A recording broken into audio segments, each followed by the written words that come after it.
I'm going to broadcast now.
Hello, everyone.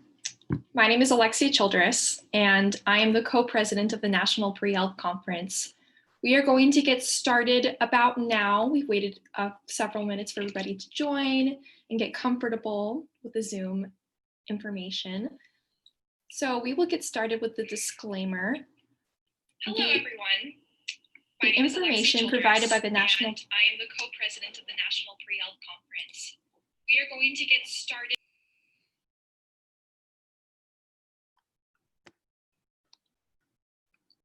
One minute, please. Technical difficulties.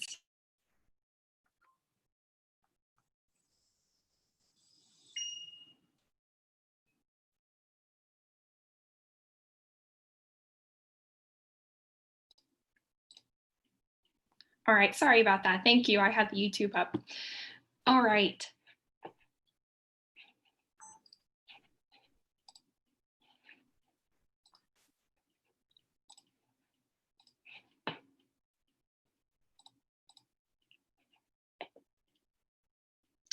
Okay. So like I said, my name is Alexia Childress, and I will go ahead and read the disclaimer and we will get started. So the information provided by the National Pre-Health Conference through the following webinar is for general informational purposes only. All information on the webinar is provided in good faith. However, students should seek competent advice for issues related to their specific circumstances. We make no warranty, express or implied, regarding the accuracy, reliability, or completeness of any information.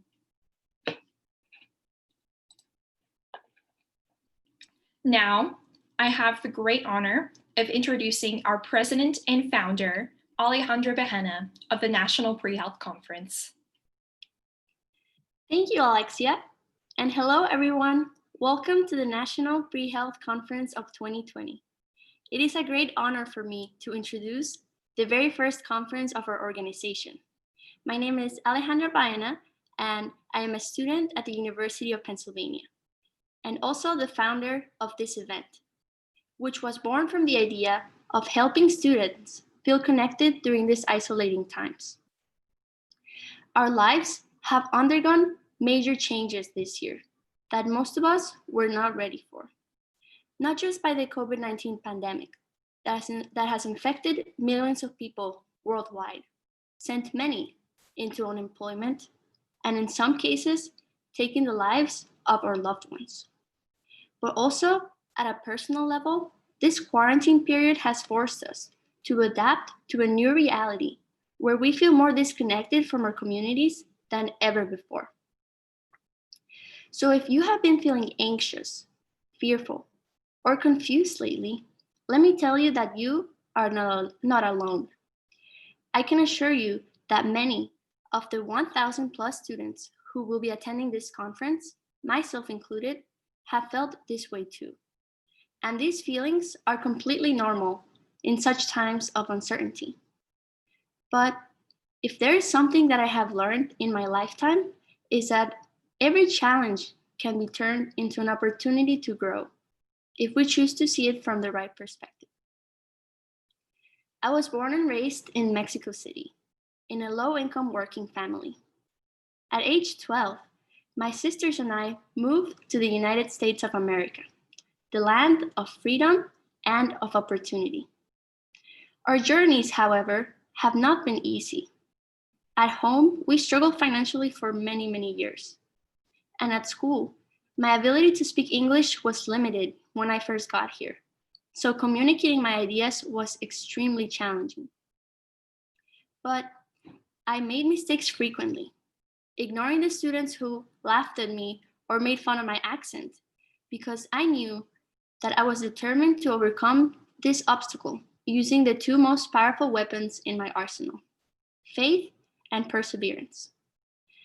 So school became my refuge and solid foundation because I knew that it was the main way for me to help my family have a better life. My high school counselor, Ms. Jacobs, encouraged me to apply to competitive schools, which at the time really seemed like a distant dream for me, being a first-generation, low-income, undocumented student.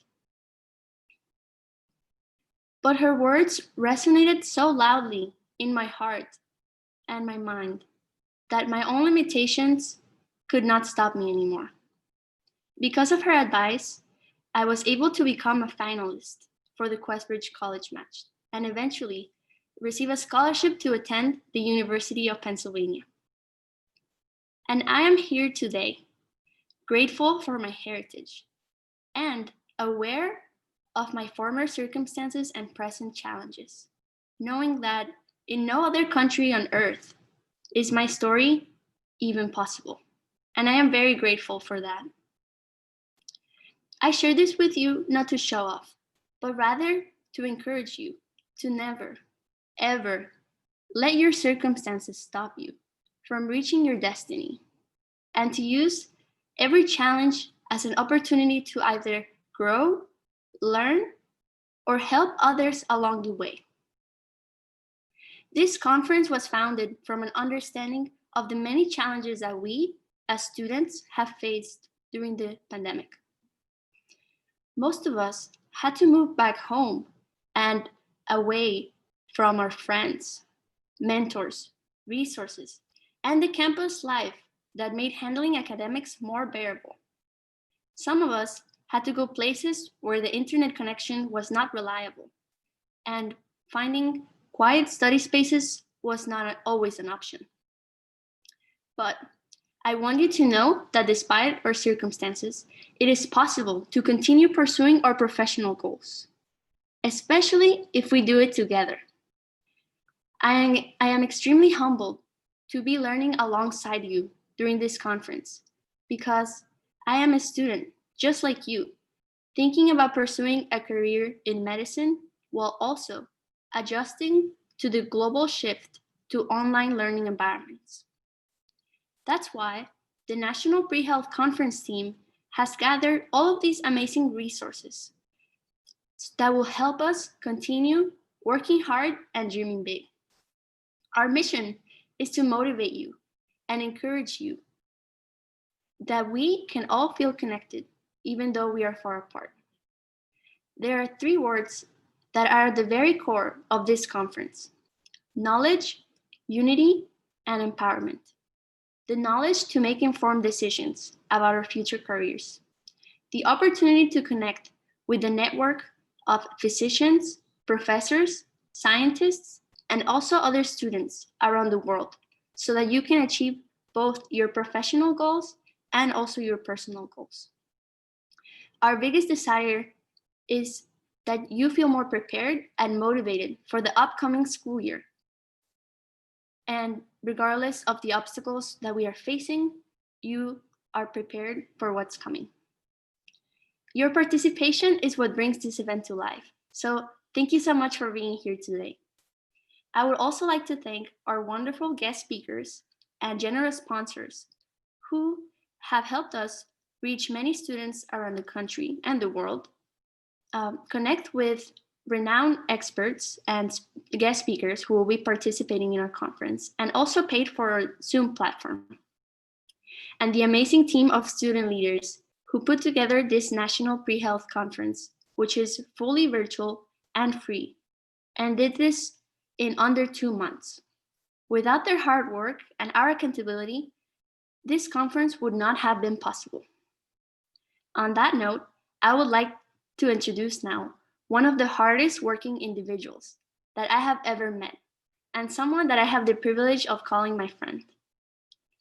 She invested her time, leadership skills, and ample experience planning events for students into making this conference happen. This young woman is amazing. So please welcome our co-president, Alexia Childress.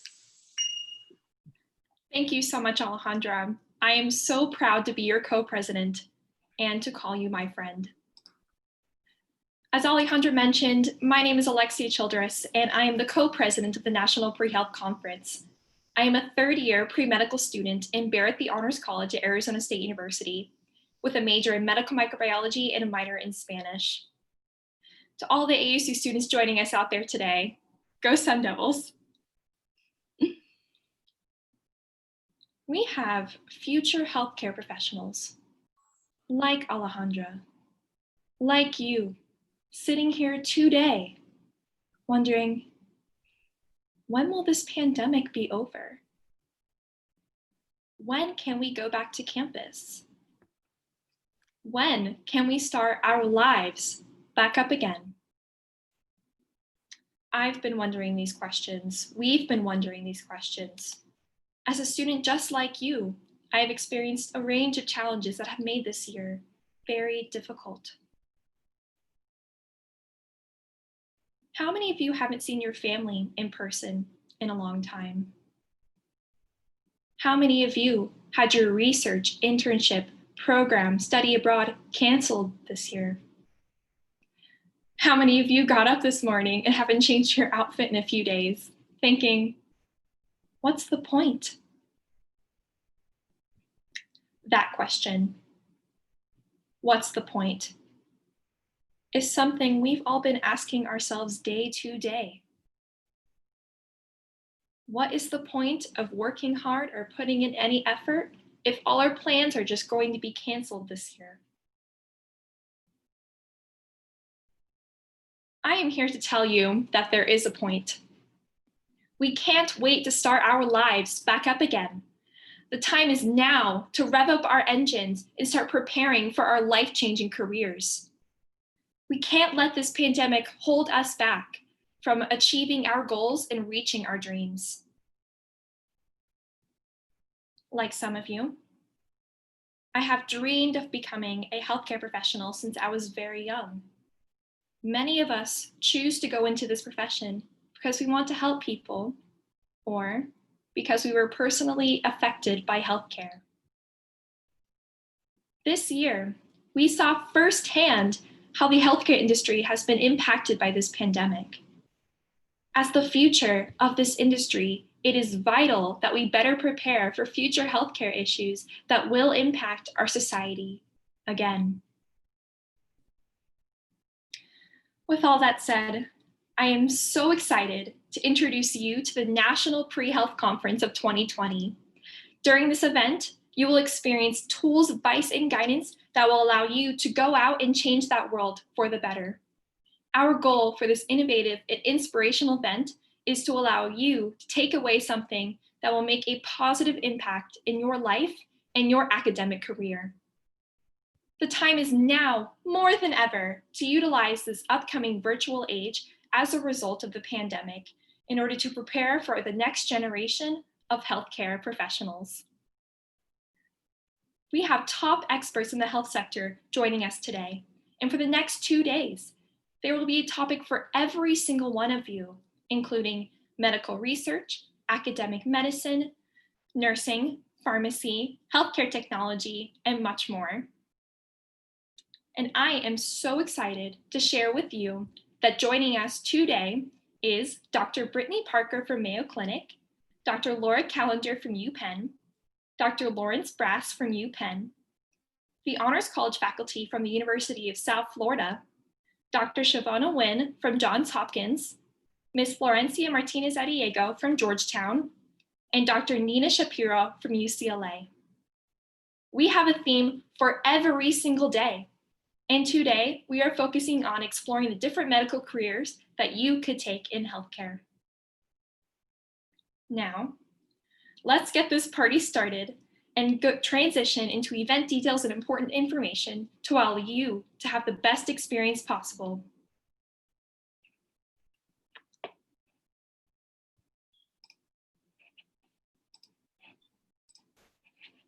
All right, so first off, the basics. Webinar logistics. We have several features that are different from the regular Zoom meetings that you guys might be used to during school, classwork, anything of the like. We have a Q&A feature. At the bottom of your screen, you should see a Q&A button. We ask that during the presentation, you click on that button and type in any questions that you might be having. We will not be doing live questions during the session. We ask that you put these questions in this chat, and then the host, after the presentation, will read the most upvoted questions and the most commented questions to the presenter. Along with that, there's little buttons next to the questions that allow you to upvote the questions that make them more likely to be asked. Next, we have a polling feature. Later during the event, we will enable some polls during presentations that will allow you to get an insight into what your audience, your fellow audience members are, and some questions that the host will ask. We also have the raise hand feature. If you do have any questions during the event, just raise your hand, or if you would like to sympathize with the presenter, like I felt that way too, feel free to use the raise hand function. And then using chat, we ask that you keep the chat pretty simple in your discussion. No too many paragraphs, please, and keep it condensed. Next, we will meet the sponsors. So we have an amazing group of sponsors that have transformed our conference and allowed us to bring it to life so that you can receive the advice and guidance that you need to go out and change the world. So a big thank you to the Penn Program for Diversity and Inclusion for providing so much support that allowed us to make this conference possible. And then also, on another note to thank Student National Medical Association, AMWA, APSA, Consensus Health, General Intelligences, Free the MCAT, and SHOW. So now our social media. We're very active on social media and we would love to connect with you all. We have Instagram, Twitter, Facebook, LinkedIn, and also YouTube. So feel free to subscribe and like our content. We will be posting updates and important information during the conference and also about future events so that we can stay connected in the near future. So please subscribe to our accounts. Additionally, we have a social media contest where we would like to hear from you. What was your favorite part about the National Pre-Health Conference? What did you learn? How did the conference impact your life? We want to hear all about your experience. So the instructions for this are posted on our website and all of our social media accounts. And the winner of this contest will receive a $50 Amazon gift card. We do make this contest available for students in the United States. So please provide an address that it's in the US if you are the winner of this contest. So in order to participate, please post your participation of the National Pre-Health Conference. This could be you sitting in front of your computer or watching the YouTube live stream. Feel free to be creative and include photos, a blog post, video, or other media in your post so that you can bring your experience to life. And please follow us on any of our social media accounts, including the ones that I mentioned before, like Twitter, LinkedIn, Facebook, or Instagram. After that, please tag us on your social media post by using the hashtag NPHC2020.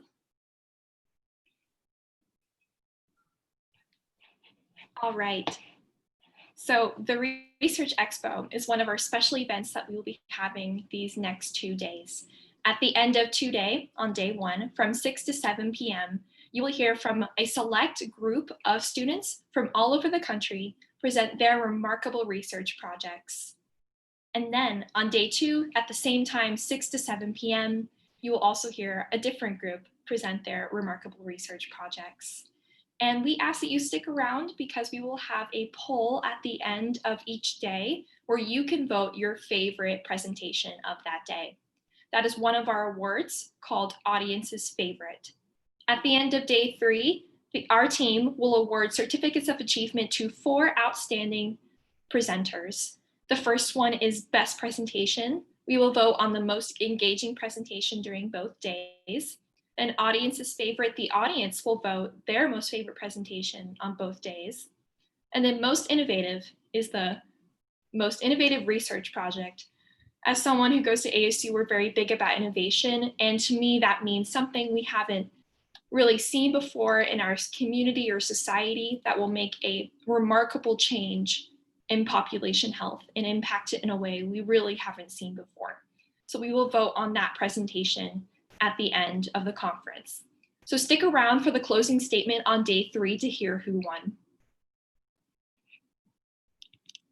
And then for those of you who are interested, we have a Research Expo virtual gallery. We are really excited about this. We put a lot of work into this tab. It is on one of our pages on our regular website at www.nationalprehealth-conf.org/research-expo. Check it out. You can see every single presenter's research project and presentation, also where they are from, and some details about them as well. So go ahead and give it a check out.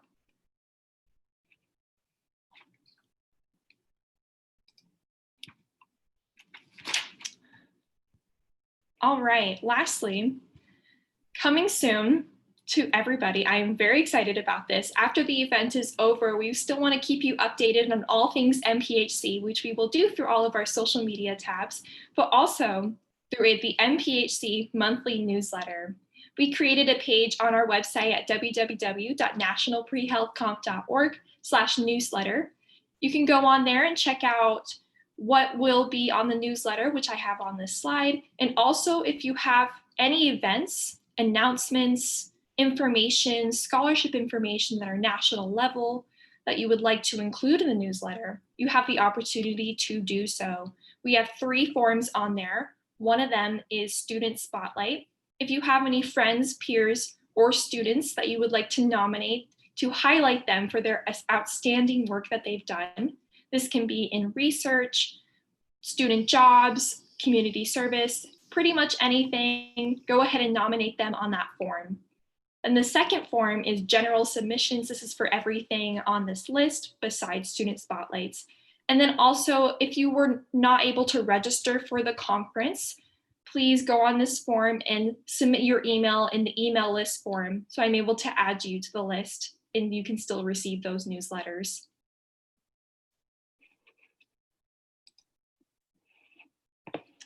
All right, so up next, we are going to do a little game to familiarize you guys with the national level of our audience. So stay tuned 1 minute.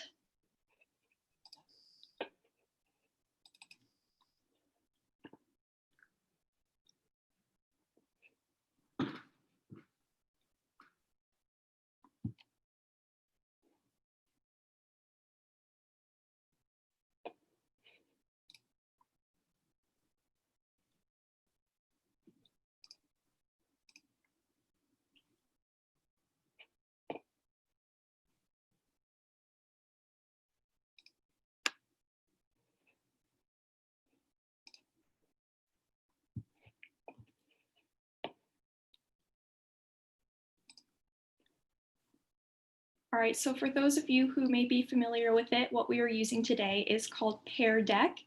It is an online add-on for Google Slides that allows you to interact with your fellow audience members and with the panelists as well. So we're going to get started on that right now.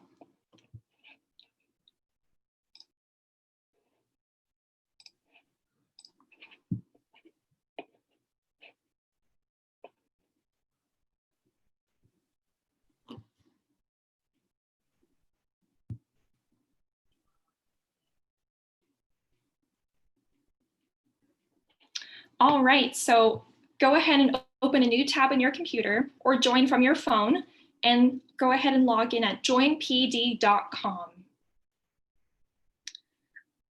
It's a little similar to Kahoot, but it's a more interactive way for us to hear your responses and what you have gone through this year to better cater our presentations to you.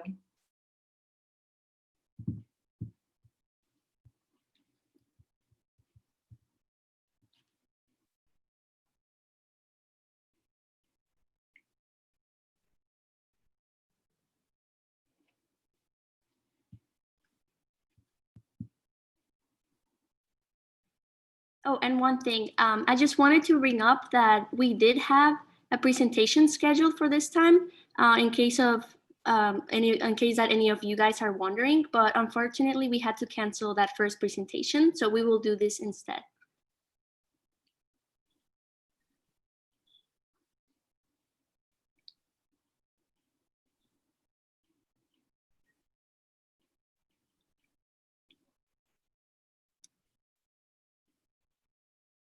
And for those of you joining us from the YouTube live stream, you are more than welcome to also log in on this website and join this code. For any of our pair decks that we might be doing during these next 3 days, you are more than welcome to join.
We're going to wait a few more minutes to get more people logged in.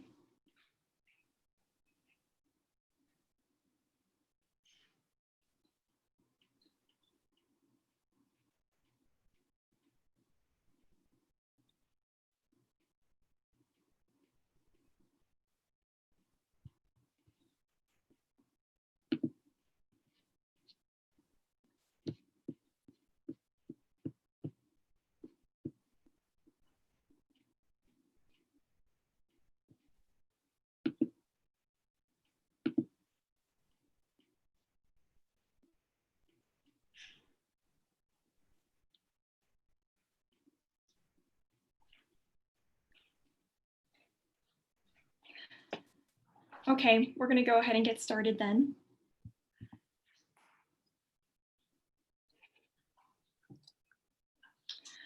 All right, so on your screen, you should see this question. How have the events of this year affected your academic career? And at the bottom right of your screen, you should see share answer or show answer. And go ahead and type in your answers and let us know what you think. And for this, we will be showing some of our answers on the screen. So make sure you write something that is not too personal and you're comfortable sharing with the group.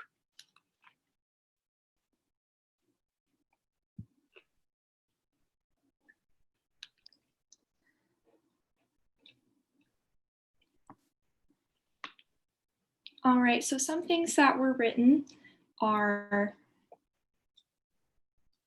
I had to reschedule my MCAT, take classes online.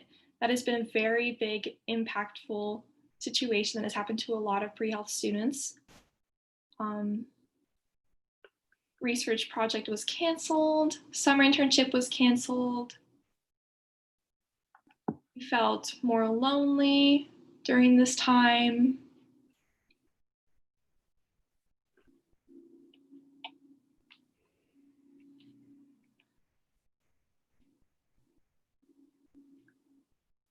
Yeah, a lot of things have been canceled this year because of the pandemic.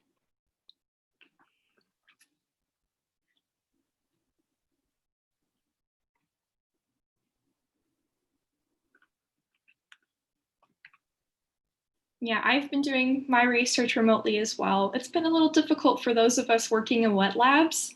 It's been a lot of scientific writing and pushing off the experiments until a point where it's safe to come in, but it's still difficult to determine when it's safe to come in. Right. And I've also been doing research, and actually most of mine, like obviously remotely, but what we do in my lab, it's pretty digital. So I've been able to do most of the things that I was supposed to be doing. But it's also been hard just being away from the other people working at the lab. And it just feels isolating to have to do everything remotely. Yeah. Yeah, community service has been canceled. It's been very difficult to find community service projects online in your community. I know I've been trying to find some. I used to volunteer at a hospital. I'm sure many of you do as well. And of course, they won't let us go back to the hospitals because of the pandemic. And so another way that I have found volunteer opportunities is online. I Google online community service opportunities, and I found a few that people meet through Zoom, and they create websites for KA activities, or they make homemade masks, or they make art for nursing homes. And there's just a variety of things you could do. You just have to learn how to get outside of that box and go online. And one thing that's really interesting about this pandemic is that we have transitioned into this almost entirely virtual age, and we had to learn how to be accustomed to Zoom and to other environments and be able to learn and impact our careers through those environments. So it's interesting how society has transitioned into that. Yeah, and I also see a lot of students say that they have been feeling not too motivated, and I can totally relate to that. I think just being quarantined and away from our friends and mentors, and also just from our college campuses, like what I said earlier, it's hard to like kind of find purpose during these times. So I really encourage you guys who feel like you haven't been as motivated as you would want to be to really attend our events for the last day. That day is really focused on empowering you and making sure you feel ready for the school year and have a lot of energy and are ready to keep going, even though it's challenging. Exactly. And our next question is, did you have any type of program canceled this year? Research, internship, study abroad, anything?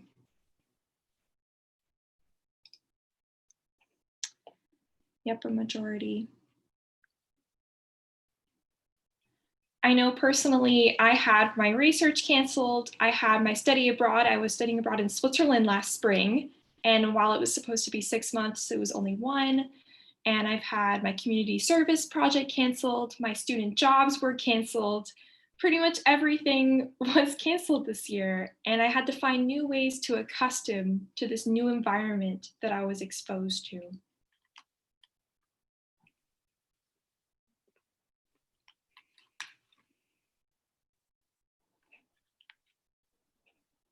Yeah, and another goal that we want for this conference is to allow you to find opportunities as well. Listening to different presenters speak about their journeys through healthcare and also different healthcare ideas allow you to ignite something in your career. All right, for our next question, this is a more artsy one, I would say. Draw a dot if you are joining us from the United States on where you are coming from.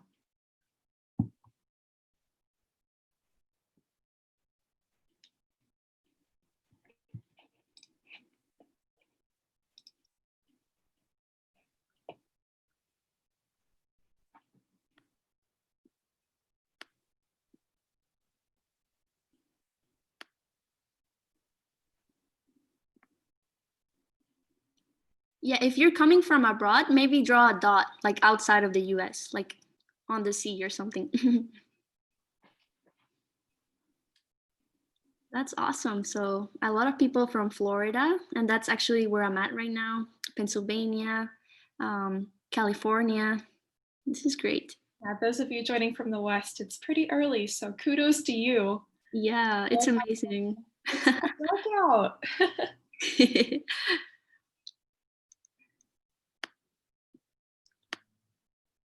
Awesome. Yeah, a lot of people in the East, which we are expecting at this time. Yes.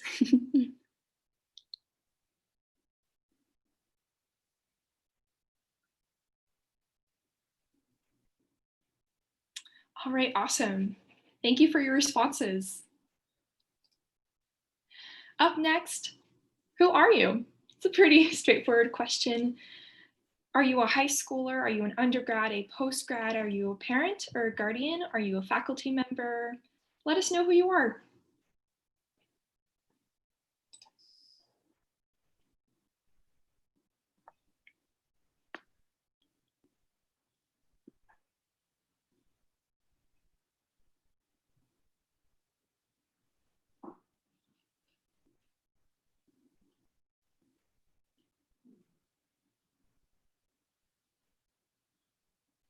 Yeah, a lot of undergrads.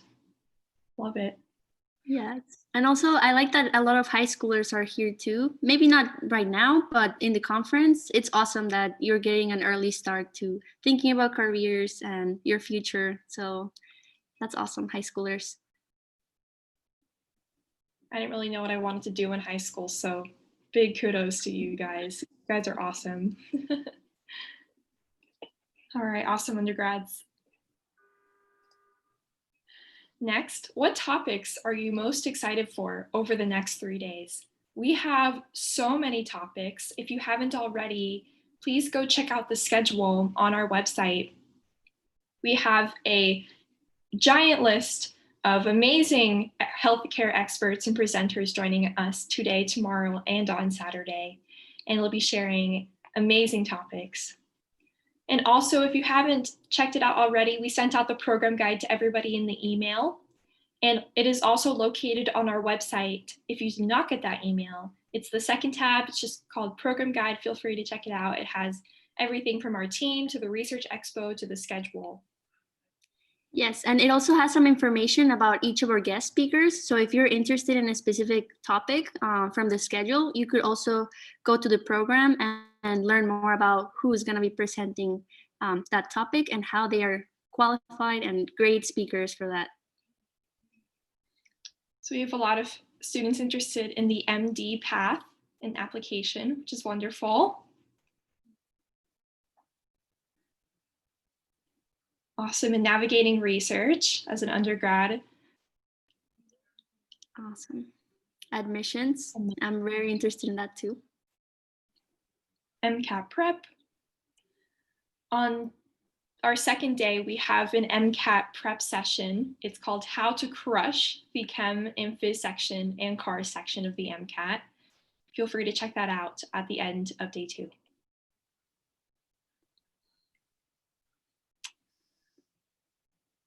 Yes, medical humanities. We have our panel discussion of medical humanities today.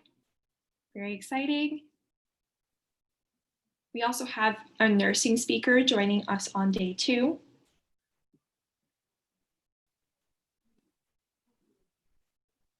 MD Path, MD PhDs joining us today. All right. Thank you for your responses.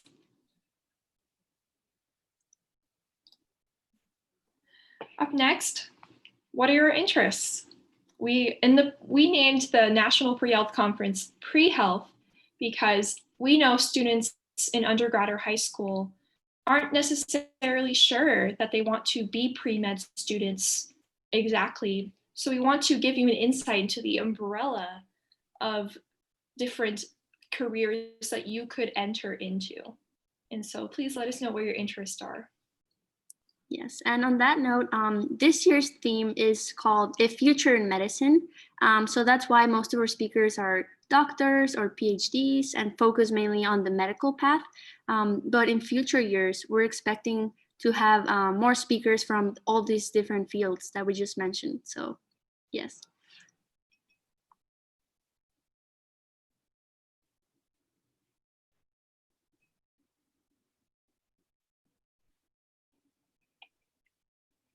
Awesome. So we have a lot of pre-medical students and some doctoral students, physician assistant, public health, dental, which is great.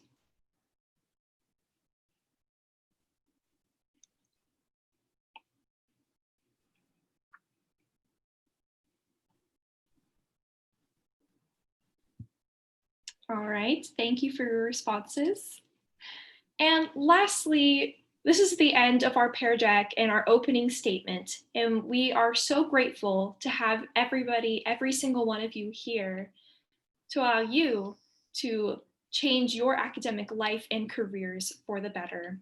We want to remind you that this conference is very long, and during the breaks that we'll be having in between each presentation, please get up, move around, stop staring at your device or computer, allow to give your eyes a rest so that you give your body rest and you are prepared to learn in the next presentation. Yes, thank you so much, all of you guys, for being here. And please join us for our first speaker in a few minutes. And for the rest of the presentations, we are very glad that you're here today. All right, so we are going to allow 5 minutes for the next presentation to be prepared. Please take that moment to stretch, like we said, and to relax and be prepared for the next presentation. So thank you so much for joining us. We look forward to seeing you throughout the conference. Thank you.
All right, everyone, we are going to get started with our first guest speaker.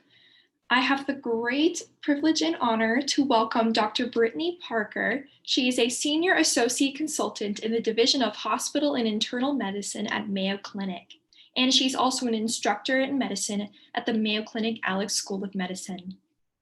She is an interest in global healthcare, having volunteered on several mission trips, and is passionate about serving her community as a mentor to students and as a medical professional.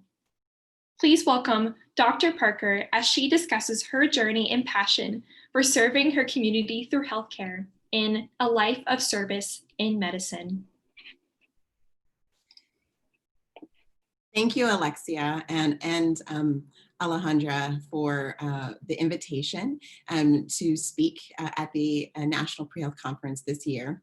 I'm so glad to be here, and it's so important for students to be able to still engage during the pandemic. So I'm so glad to hear that there was a 3-day conference on Research Expo to highlight careers in medicine and medical research. Exploring different careers in medicine is something that is challenging. And so I'm glad you're getting exposure today.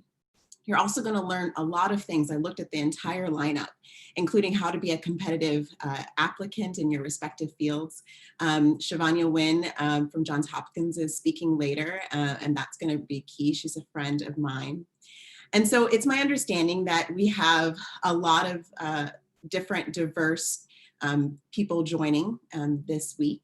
So there are college students from all over the country, and I know there's some international students, some of whom may have already done some medical training in their home countries, and then high school students. So welcome all. I want you all to keep an open mind over the next few days. Even if you have a particular career that you're interested in, this is an opportunity for you to get exposure. And so please take full advantage. I am going to share my screen here. It looks like it's disabled.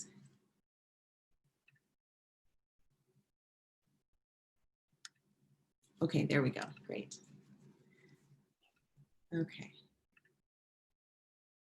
All right, so this talk is called A Life of Service in Medicine, and I wanted to talk to you a little bit about my journey to becoming a physician, and then also just some principles that I learned along the way. And this can be applied to really any career, and I tried to make sure of that. Now, I did not always want to be a physician. In high school, I was dead set on being a mathematician, and I happened to have a wonderful physical science teacher, Dr. Rodriguez, at my high school, who made learning just so fun. So he taught science and he came up with experiments for us. And so for me, that, and as well as him kind of noticing that I had an interest in this, that I liked clinical reasoning, really keyed me in on, oh, there's something else out there that I could do. And he recommended me to a local university to do a science and engineering program. And there I got exposed to chemistry and engineering and all different types of fields. And so I decided that, you know what, maybe I'm gonna be a scientist as opposed to a mathematician. I had many other opportunities to explore, which is what I hope you do. My mother helped enroll me into a volunteer program at a local hospital where we went around and we learned about different careers in the hospital. And that was kind of my first experience to healthcare from a professional standpoint. Now for me, one of the reasons why I ended up deciding to be a physician was because of my grandmother. So she was a nursing aide for many years. And in her community, even after she retired, she would visit people within her community. So we would go and visit the elderly people in her neighborhood. We would go and take them food. She would help bathe them and really just sit down with them and spend time with them and discuss what was going on in their lives. And that was really impactful to me to see that one-on-one connection that you can have with someone. So what I would say is exposure is so important. So how will you know if you will enjoy a career if you don't know it exists, right? So I want you to think about this. And then I have a true or false question for you. So before I talk about what I studied, I wanted to hear what you all thought about majoring in biological sciences. And is this the best degree to obtain to get into medical school? So I think we have a poll available. Yes, we do. Which questions do you want to ask? It's the true false question about majoring in biological sciences. Great.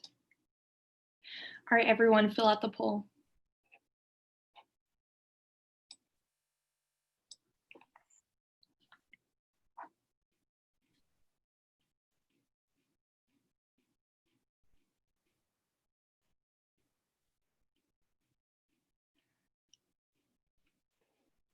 Let me see what people think. All right, I will end the poll. Here are the results. Okay, so we've got 82% false and 18% true. So good job, everyone. I would say that is absolutely false. So if we could close the poll. Okay, so my advice would be to major in something that you're interested in. And so a lot of people think that I have to major in a science because that's what's going to make me look competitive. But you will learn what you need to learn in medical school. Now, of course, there are certain prerequisites that are important, but you can do those along with studying something that you enjoy. So I had friends in medical school who studied anthropology. I had a friend that studied music and theater and actually worked for Disney for a time before she actually came back to study medicine. So it's really important to make sure that you are well-rounded as a physician. And so don't worry about, I have to major in chemistry or biology. Choose something that you enjoy. So for me, I wasn't really sure if I wanted to be a physician, like I said. Those first experiences for me in high school and then in that program with science and engineering, I decided to go ahead and study biochemistry. And I did a lot of research during my time in undergrad, and it's something that I really enjoyed. So I enjoyed the physics and the physical chemistry and the organic chemistry. I took classes on nanotechnology, but I also looked for external opportunities to get more experience. And so I did a summer program both at the University of Michigan and UMass Medical School. And there they really helped me learn about critical thinking and, discovering a problem and researching it. And so I provided some resources here on different summer programs. So for those of you who are even high school students, there are high school programs, but in college, there are programs all across the country where you can delve into your interest in research. And so a lot of these programs provide housing and a stipend. One of the websites is the AAMC. So you'll hear a lot about that if you decide to go into medicine. So it's the American Association of Medical Colleges. And their website talks about SERPs, or Summer Undergrad Research Programs. And then the NSF also has REUs. And the largest database that I have found is the National Research Mentoring Network. And they have a huge list of different opportunities for research. And it's not just the applied sciences. There are also programs in public health and many different fields. So just look at some of those and find something that interests you. So if you do research for a summer program or even at your local institution throughout the year, research the lab and find out what they do before you go or before you get involved. And this is a really good principle for life, I feel, is to be prepared. So you can ask the principal investigator or the coordinator of the program to have them send you some information or recent articles on whatever you'll be studying. So those are just some tips. The other thing that I wanted to talk about was find opportunities to get involved. So when I was in undergrad, I volunteered at a local hospital. And a lot of these experiences, they weren't directly teaching me how to be a physician, but it taught me about the healthcare system. So my job really was stocking, the supply room, or transporting patients from one place to another, or getting people water. And it gave me an opportunity to really understand what it's like for someone to be in a hospital and what it means to run such a large organization or a clinic. I also shadowed, which is something that I really recommend for anyone who's interested in medicine or in research to shadow a PhD, because during those times, you really find out what it's like to be in that field. A lot of times people think of physicians or researchers and they think it's just glamorous, or they think it's like Dr. House, where you are just so brilliant and you have minions following you around and you're just spouting out knowledge. But it's a life of service. And that's why I titled this lecture that way, because it really is about taking care of patients. And my first shadowing experience was with a doctor, Temitayo Oyekan, and she was a hospitalist, which is a doctor that works in the hospital only. And I just watched her, how she interacted with the nursing staff and the physical therapist, and she was just so collaborative. And then one time there was a patient that was very ill, and there was a code called overhead, and it was her patient. So we ran to the room, and the patient was having a seizure, and everyone was running around. A lot of people were scared. How are we going to take care of the patient? What's going on? And Dr. Oyekan just walked into that room, and she was so calm. And she said, all right, we're going to do this. Let's take vitals. She assessed the patient and treated the patient right there. And of course, I'm standing in a corner because I've never been in an environment like this. And afterwards we left, and I said, I don't know how you were so calm.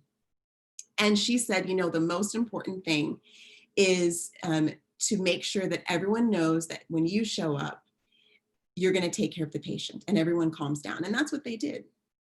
And so shadowing experiences are just so important. And then also, I know that before my talk, there was a lot of discussion about how it's really hard to get involved during the pandemic. I know that a lot of undergrad students and volunteers have not been able to go back into the hospitals yet. And Alexia had talked about how you can go online and look for some volunteer experiences. So if you can't work in a hospital, or local charities are not open at this time, there are other opportunities to get involved. Okay, so during my college years, like I said, I did a lot of research and I worked really hard. But one thing that some of you may encounter is that you will have good mentors and good counselors, but not everyone may be as enthusiastic as you are about the path that you are deciding. And what I mean by that is that when I was in undergrad, I encountered a faculty member who really discouraged me from being a doctor. I did a lot of research, like I said, and so he felt that my application was very confusing. He says, I don't know if you're going to be able to explain to the medical school admissions committee, whether you want to be a physician because you've focused so much on research. And that's really discouraging to hear as someone who's a learner and who is trying to make their way forward in a career path that they have chosen. And so I knew what I wanted to do. I knew my why. I wanted to study medicine to help my community and to help people improve their health. And so I persisted. And so one thing I want you to remember is to not be discouraged by people who tell you no, okay? You know the goal that you have. You do your research, you seek out mentors, you ask for help when you need to, and you work hard, but you stand firm on what you're working towards. And so remember to definitely know your why. So for me, I said, okay, I'm still going to go to medical school. I applied, and I was looking for an institution that fit me. Oftentimes, when you're someone who's trying to take the next big step in whatever career it is, it's tempting to just want to say, anyone please take me, right? So, I'm submitting all my applications and I'll take the first job or the first position that someone gives me. But remember that it's important that you factor in your own educational goals. And so it's a good thing to think about what you're interested in. And if you don't know specifically, if we're talking about medical school, if you're not sure, picking a place that has a lot of opportunities would be important. So one thing I find with some people who are applying to medical school is that they apply to a huge amount of programs all across the country. And you can run the risk of being somewhere, if you choose that place, somewhere that you're not familiar with, or your support system is not there, or it's a city that you just don't like. I mean, for me, I went to a place in the country that was cold, but that was okay with me. But if you're miserable, it's going to be hard to really study and focus. And so remember that when they're interviewing you, you're also interviewing them. Find out if you're interested in primary care or research. Pick a medical school that is really strong in that, or a medical school that really takes community outreach really seriously, and they invest resources in that.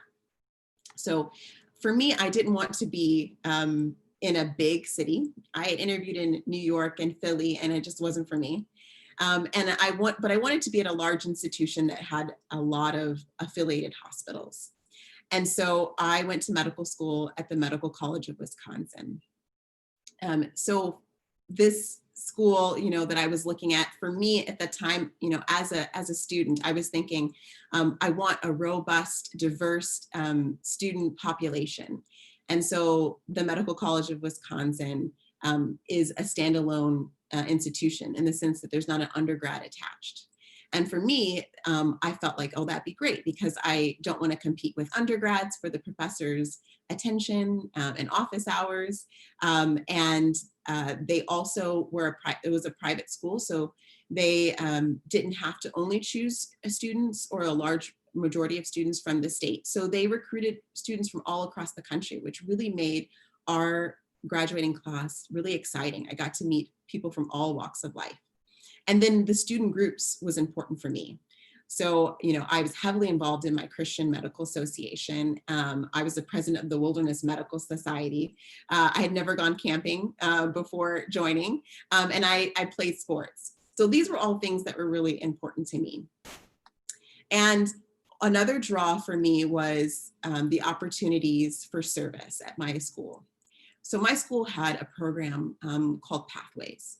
And what this was it was an opportunity for first-year medical students to choose a different area to be involved in. So you're studying medicine in medical school and all the basics. But as a first-year medical student, sometimes you can feel very displaced from what you're going to do in the beginning, because it's all basic science. And I know that there are some schools that have changed that, where they have integrated clinical experiences along with the medical portion, the basic science portion. But for my school, it wasn't like that. And so the pathways, you could pick several different opportunities. So there was a physician scientist track. There was a clinical and translational research track. There was a clinician educator. There was global health. And then there was urban and community medicine, which is what I chose.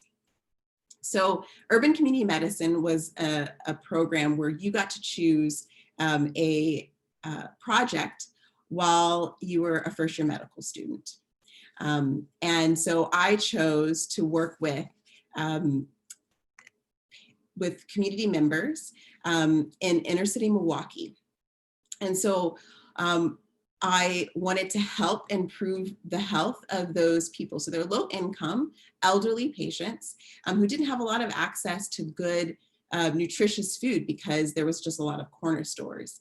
And so I did that project with several of my colleagues, and we just came to the high rises at the time where they were living. And we asked them, what's important to you? What do you want to know about health?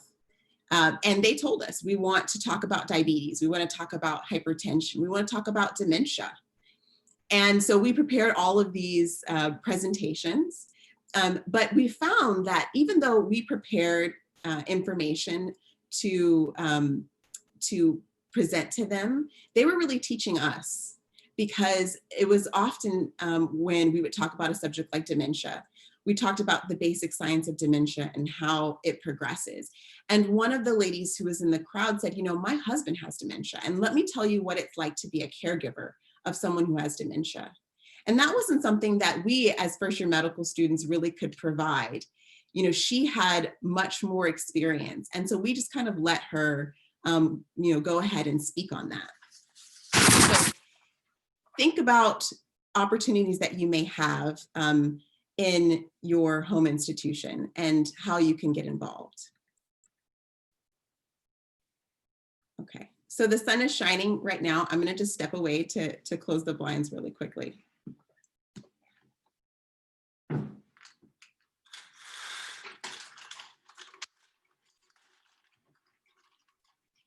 Okay, hopefully you can see me a little better. All right. Okay, so another thing that I did, and it was an introduction for me for service, was global health. So after my first year of medical school, and my school didn't have a huge global health program, but I decided that I didn't want to stay that first year between M1 and M2 year to do more research, because I had done a lot of that in undergrad. So I found a company, it was a British company, who would pair students from all over the country and allow them and help them to get housing in other countries to do a project. And for me, of course, I was a medical student, so I was interested in medicine. And so I ended up going to Jamaica, and I lived there for about 3 years. 3 months, not 3 years. I worked at Mandeville Hospital. And there I got exposed to surgery, medicine, OBGYN, and it was just a real gem of an experience, because like I said, the first few years of medical school, you really are just doing basic science. And so I worked with an amazing group of physicians. This is the only picture I will put up of myself, but I'm in the green shirt next to a gentleman, Dr. Wellington, in blue, and he was just a surgeon who had worked in that community for decades. And it was just a really great experience, and that fueled my interest in global health, which continues today. So look for opportunities in medical school and explore there as well. Now, I did a lot of different rotations in medical school that weren't geared to what I'm actually doing now at this point. So at some point, I decided I wanted to do internal medicine in my 4th year of medical school, but I still did rotations in anesthesia, vascular surgery, and urology. And I just really added all of those skills to my tool belt. So you are always learning something new, and you can learn something new in any different experience that you have. So in life, there may be many situations where you're working in an area that you may not specifically enjoy, or it may not be what you want to do in the future, but learn from it. That's what I want to really impress on you. Every experience, every person that you meet, you can learn something new. So take advantage of those opportunities. And then also, knowing what you don't want to do can be even more important sometimes than finding what you want to do the first go around, okay? So crossing things off the list is just as important. So I wanted to go over a few things that I learned in medical school. Number one is to completely dedicate yourself to your training or to your craft. And this will go for, any other specialty or career path that you're going into, okay? So you will work hard, and everything that you do should be done in excellence. So not only what you're doing that you're graded for, but the things that you do when no one else is really watching, because that's when character is really built. And this is something you will develop over time, and it's important in healthcare. And Also, don't feel that you have to learn everything all at once, because mastery really takes time, but dedicate yourself to training. And that's something that I really learned how to do and how to manage my time. You will be in a new environment where there are a lot of high achieving people, and you may no longer be the best, the number one, right? Because everyone is coming from a place where they are highly successful in their home institutions, and you're all coming together. And so that's okay. You have to remember why you are there, to study and to learn, and remember your why, okay? And so it's not about being the best. In medicine and healthcare in general, it's about teamwork. And so even though it may feel like it's a very competitive environment, and it may be for some institutions, remember not to compare yourself to other people, because what you bring specifically to your field, and if you're going to be a physician, to medicine, is really unique to you. So I put this here for a very specific reason. Keep the important things in your life close, okay? Because it is tempting when you go to medical school or to grad school to throw yourself completely into your studies. And I said dedicate yourself, but it's important to also take time for yourself and for your wellness and mental health. For me, I really enjoyed sports.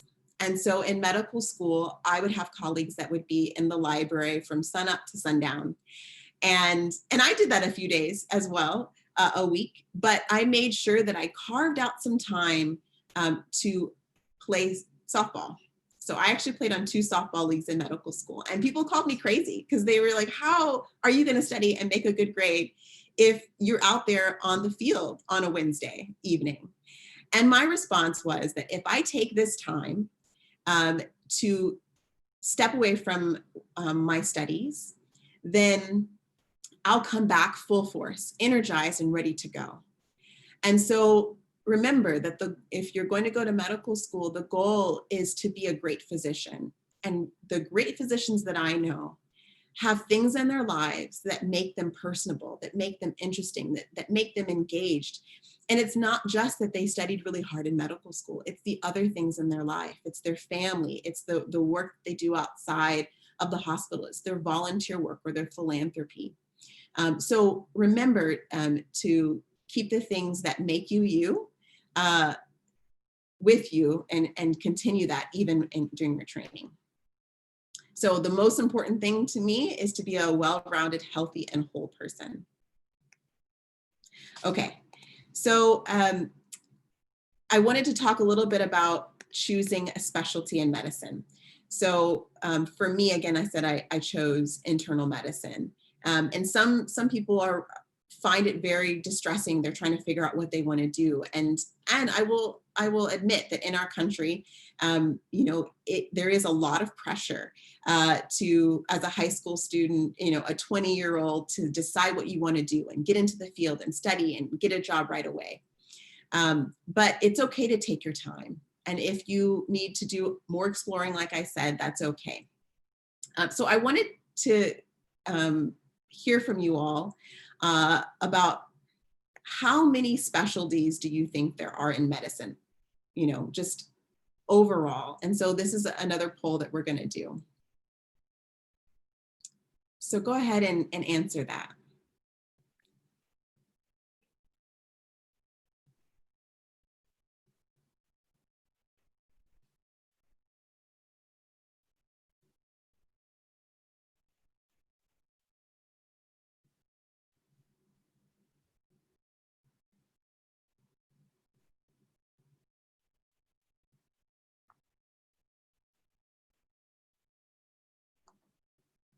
Maybe we'll give you a few more seconds.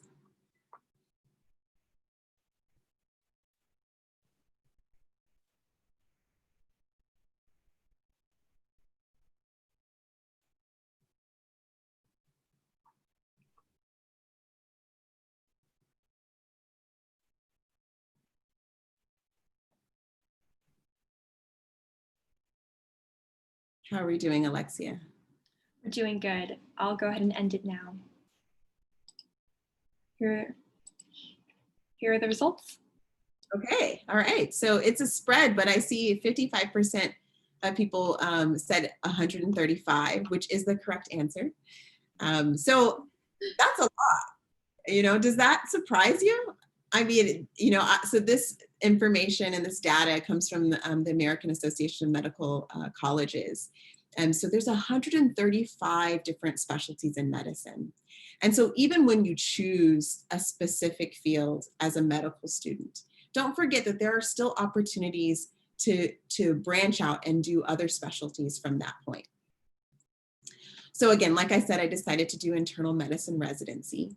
It is probably one of the broadest fields of medicine, along with pediatrics and family medicine, because it really is a place where you can then branch off and do many different things. So internal medicine essentially is a field where you are taking care of patients from the age of maybe say 18 and up, and you're focusing on a lot of different internal diseases. And so when you finish your internal medicine residency, you can decide to do primary care. You can decide to do hospital medicine, which is what I do.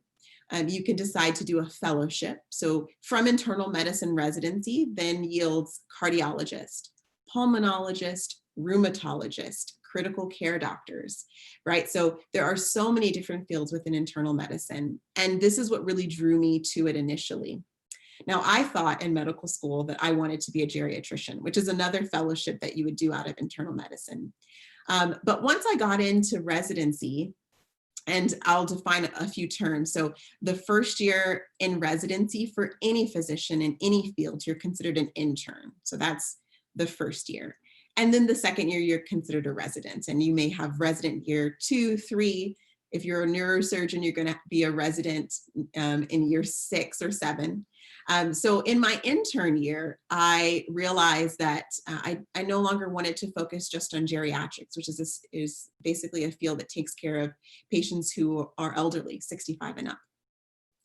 And so again, I was opening my mind to other possibilities. And so what I would say I took away from that is to really be willing to reassess where you are and to be able to pivot.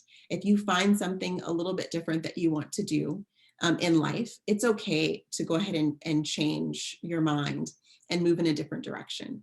Now, for me, it truly was pivoting, right? But I do want to make a comment that not everything will work out smoothly, or it's possible that not everything will work out smoothly in your journey to getting to where you want to be. And sometimes there are doors that are closed and you feel like you may be trying to push through them and it's not really working. And it might mean that it's just not time yet, okay? Or you just might need to pivot a little bit. So it doesn't mean giving up your dream. It doesn't mean succumbing to someone telling you no, but it may mean just changing directions, and that is completely okay. So I wanted to say that there are many opportunities in healthcare. So even after you become a physician and you're in your career, you're never stuck in one thing. Okay, so there are people that decide on a residency, they become a physician, they're working for several years, and they decide, hey, you know what? I want to explore something else. So I'm going to go back and do fellowship. Or they may say that, I want to now, move into pharmaceuticals and work in that space. So there's so many different things that you can do. Also, education is something that is really important. We have to educate the future physicians. So there are a lot of people that focus on that. Medical missions is something that I talked about before. Hospital administration. So, it's important, in my opinion, for physicians to be involved in the decisions that are made in a hospital or a clinic, because, we really are champions for our patients in our community. And any change that is made to a clinic or a hospital will affect our patients. And so, I'm a strong supporter of physicians being on boards of hospitals. You can still practice medicine, but, on the other side, you can be involved at a more administrative level. And the list goes on and on. So for me, one of my passions is education. And so as Alexia had, I think, talked about in my bio, so I'm a hospitalist, but I also am an educator. So I rotate with the residents on the wards, and I teach them there, as well as medical students. And I often have undergrads come and shadow me. And so this is a way for me to serve. So I see my patients one-on-one, I take care of them, but teaching for me is a way that I can help patients that I will never see, right? So, if I teach a medical student the way to do a physical exam well, or I teach them how to think about different concepts in healthcare, they will take that with them and they will help other people. I also work as an associate program director of a residency. So I help interns really navigate the medical system and help them start on their path to becoming a physician and an educator themselves. And so for me, that has been really important. And I don't only do that at my home institution, but I work with other universities, and I help do talks for high school students or college students. And we do fun things like we do, pig dissections, for hearts to see that a heart is really similar in a pig as it is to a human. And so those students learn about heart disease and hypertension, or, we take kidneys from cows and we dissect them, and I teach them about how the kidney works and get them really excited. And that's a real joy for me. And it's something that I do on the side. I'm not paid for it, but it helps me to feel like I'm making a difference in a broader way. And then let's see, I had just some general takeaway points, but first I also want to talk about the fact that exploring in medicine doesn't just end with your medical degree, okay? So medicine is ever changing, and so will your interest as a physician in the future. So not only do I do a lot of work here in my home state, but I also am involved in a nonprofit organization that helps to provide medical care in Nigeria. And so the organization the founders had recognized that there's a lot of poverty in Nigeria, and the healthcare system is not as robust as it is in the United States. And so I actually traveled to Nigeria in January. This is all before the pandemic started. And there I saw patients for several days in schools that had no running water, in abandoned buildings that didn't have windows. So it was an experience where I was able to just completely throw myself into caring for the people of that community. And now, I came back and I was really excited. I joined the board and am now involved in helping to find out, how do we build a clinic? How do we have sustainable sources of clean water, right? So I'm learning about how to do international work, and how do you build a well. And so these are all things that are a part of medicine, but it's a different view, and it's service in a way that I never really knew that I would be doing. And so we're building a clinic there and trying to make it sustainable. So one of the things that I think is a big problem with medical missions is oftentimes the people who are being served become dependent on the volunteers that are coming from another country. So those people are relying on the goodwill, the continued interest, and the finances of that group to keep the healthcare system going. And that's one thing that we did not want to do. We wanted to develop something and create a pipeline where they no longer needed us in several years. And so my good friend, Dr. Nwobodo, founded this organization, and has been really thoughtful about how do we go into a community and help the residents the way they want to be helped, engaging them in the process without doing harm. And so I'm really, really excited about this project. Now, your journey is going to look different from mine. And that's okay, and that's good. It's your story. Each step forward, backwards, or to the side is all going to lead you to where you're going to be in the next 10 to 20 years. And so my advice is to just really enjoy it. Okay, so now about the takeaway points, the things that I wanted to highlight. So exposure is important. So talk to as many people as you can. And when you're able to go back into the clinics and into the hospital to get more experience on what it's like to be a physician, do it. Ask maybe, you're a pediatrician who you saw as a child, can I shadow you? Can I come into the clinic and see what you do and what it's like? And I will tell you that most physicians are very welcoming and want to help young learners. So don't be afraid to ask. Explore, I said that many times, do that all around. Do not be discouraged by the no's. Continue to press forward. Know your why. So why are you choosing medicine? Why are you choosing, nursing? Why are you choosing physical therapy or research? And hold that really close, because there will be challenging times in everyone's life who is successful. They have had failures. They have had times where they wanted to quit, especially people who are business inclined. Having a business, even in medicine, having your own clinic, or developing a drug, right? It can be stressful, but if you remember why you're doing it, it just makes it easier to continue to move forward. Find a training program that fits you. Okay, I can't stress that enough. So really research where you're trying to go and to see if they're going to meet your educational needs, and if it's a place that you want to be.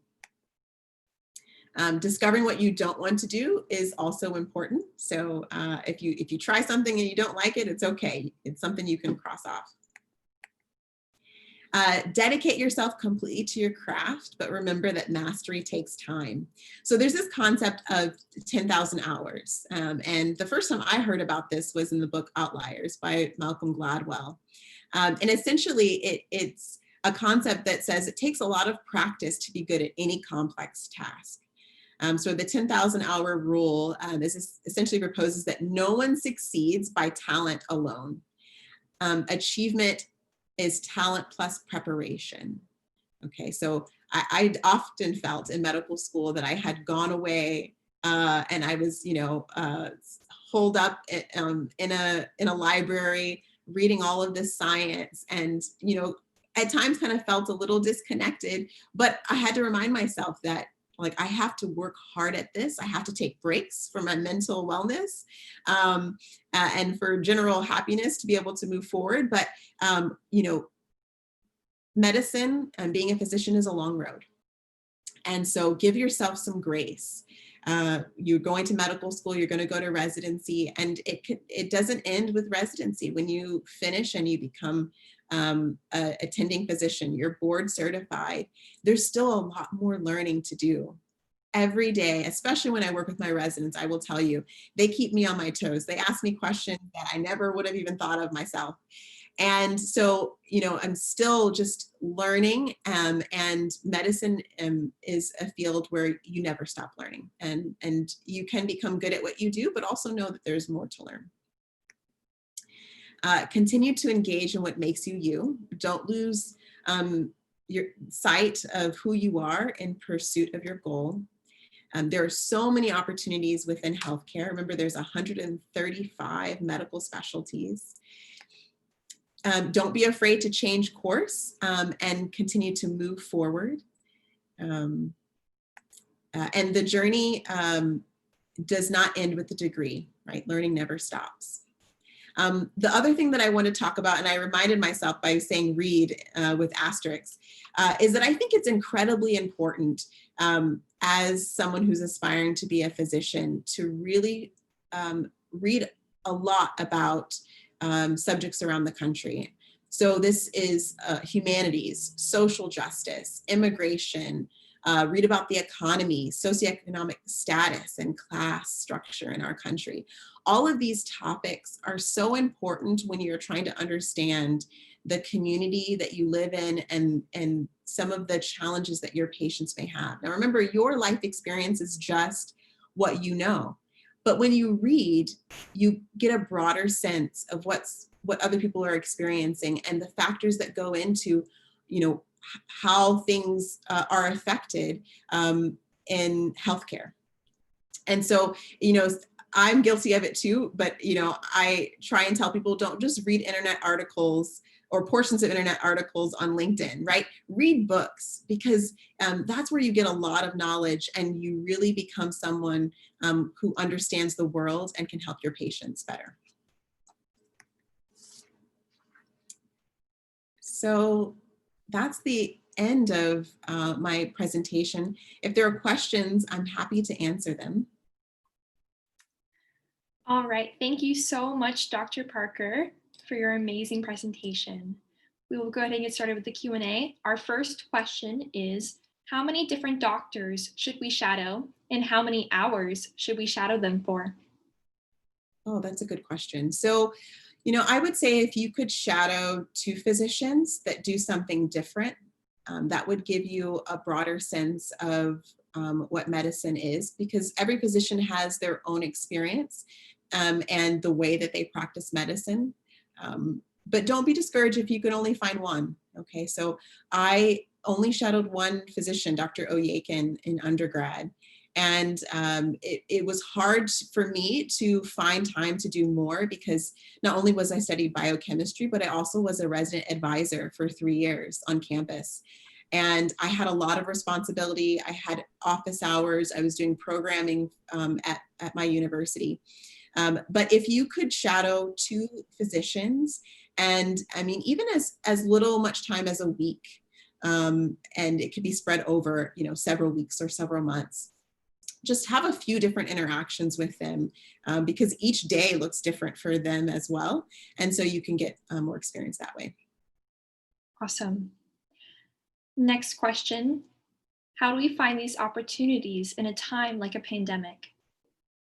Yes, that's going to be challenging. And, I'm not really certain that you may have much success, unfortunately, during this time. For my institution, we actually had medical students out of the hospital for a few months, and they're training to be physicians. But because of the issues with the pandemic, the infection, the need for PPE, so having enough gloves, masks, gowns, it was too much, and we needed to make sure that everyone who was a frontline worker had what they needed.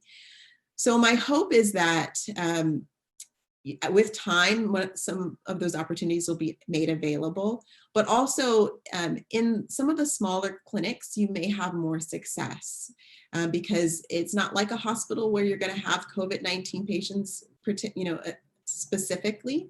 So I would try, again, like I said, your pediatrician or one of your parents or friends or colleagues' physician, to see if they would feel comfortable having you shadow them. Great. Our next question is, what was the name of the British company that paired students in your presentation? Yeah. Sure. So it was called Projects Abroad. And it's an organization that's still going on.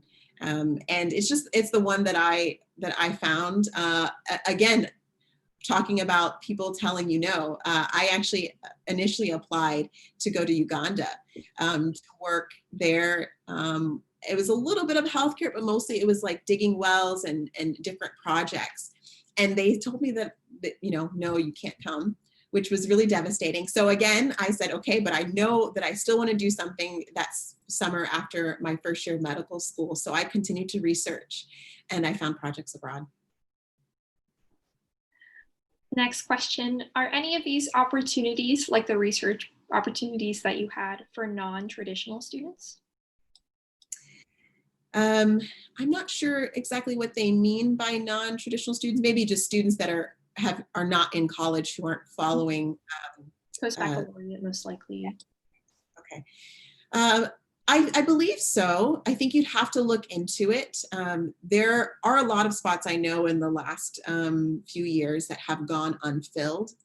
And, this is grant money that they're getting to provide these opportunities.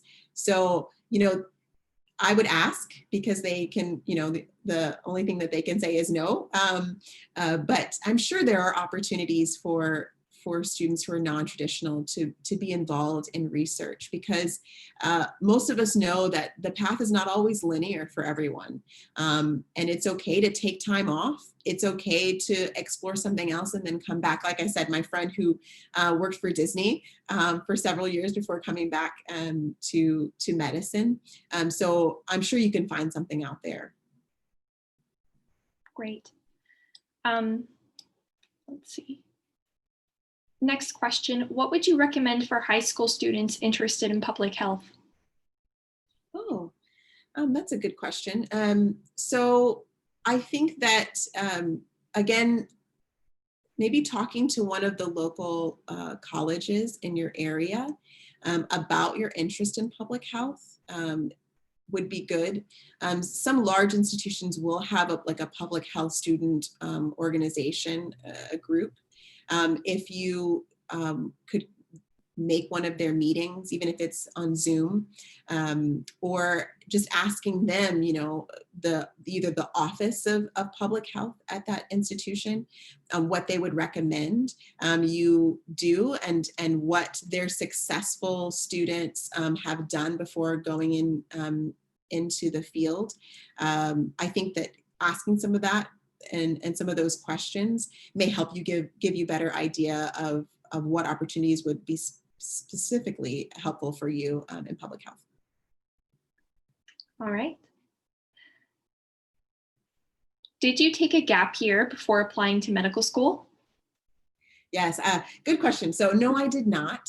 I actually went straight through and, really had a lot of help and was really privileged to do so. But I do know that some students either don't get in the first year, or they do take a gap year. And I think it's really great. I sit on the applicant panel for several different institutions here in Arizona. And so I read a lot of medical school applications, and I interview medical students and residents. And it just really is good that you have different experiences, right? So if you're going to take a gap year, I want to know what you did during that time. How did you feel that year? What did you do towards your continued interest in the field of medicine? So it's definitely okay to take a year off, but do something that you enjoy, that's meaningful. And even if it's something, it's just like a job, because some people do have to work, to support themselves. Try and find something on the side that you can do that is not so time intensive, but maybe it's a volunteer project, or it's a volunteer thing that you can do at a local healthcare center, some shadowing. So just continue to be involved in medicine if that's your goal. Perfect. We'll do one more question.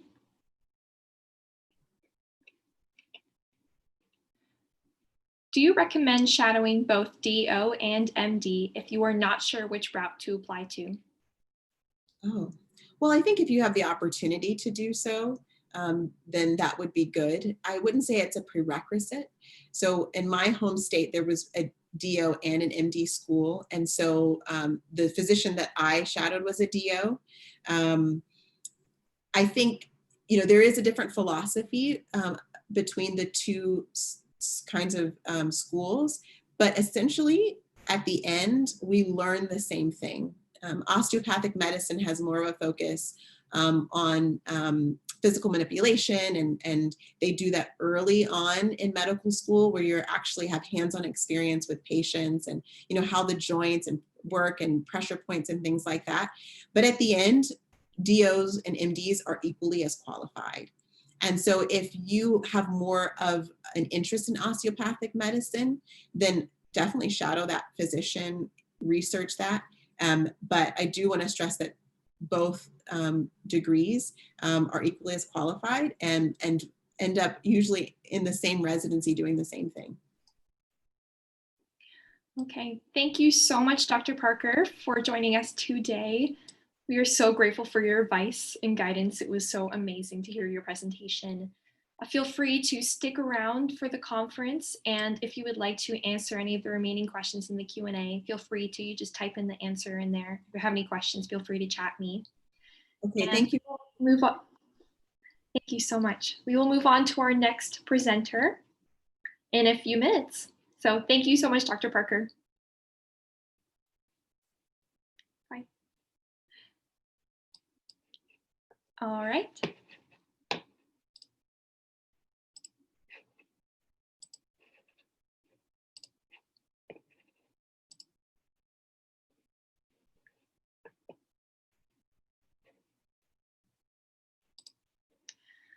All right, so we will move on in a couple minutes, so sit tight.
Hi, everyone. So I'm Magda, and I'm the social media co-chair, and I'm really pleased to announce our next speaker, Dr. Kallander. So Dr. Kallander is a versatile professional with a comprehensive background in science as a researcher, a lecturer, and a leader. She's passionate about helping people improve their well-being, and after getting her PhD in chemistry, she devoted much of her career to pharmaceutical discovery and now has 13 publications and 23 patents. I'm very pleased to um, kind of move this over to Dr. Kallander now if she wants to go ahead and share her screen. Hi, Magda. Thank you for that introduction. Appreciate being invited to speak here. Can you all see me and hear me okay? Yes. Okay, great. So I'm going to share my screen and I will go ahead and get my slides started here and put them on full screen mode.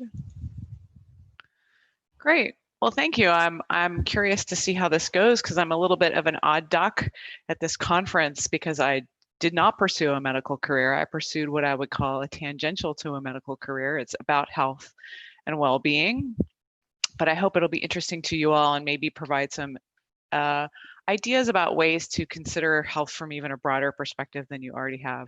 I really liked what Dr. Parker was saying in the previous presentation, that there's 135 specialties. I did not know there were that many in medicine. I knew there were a lot, but that's a very, very many specialties.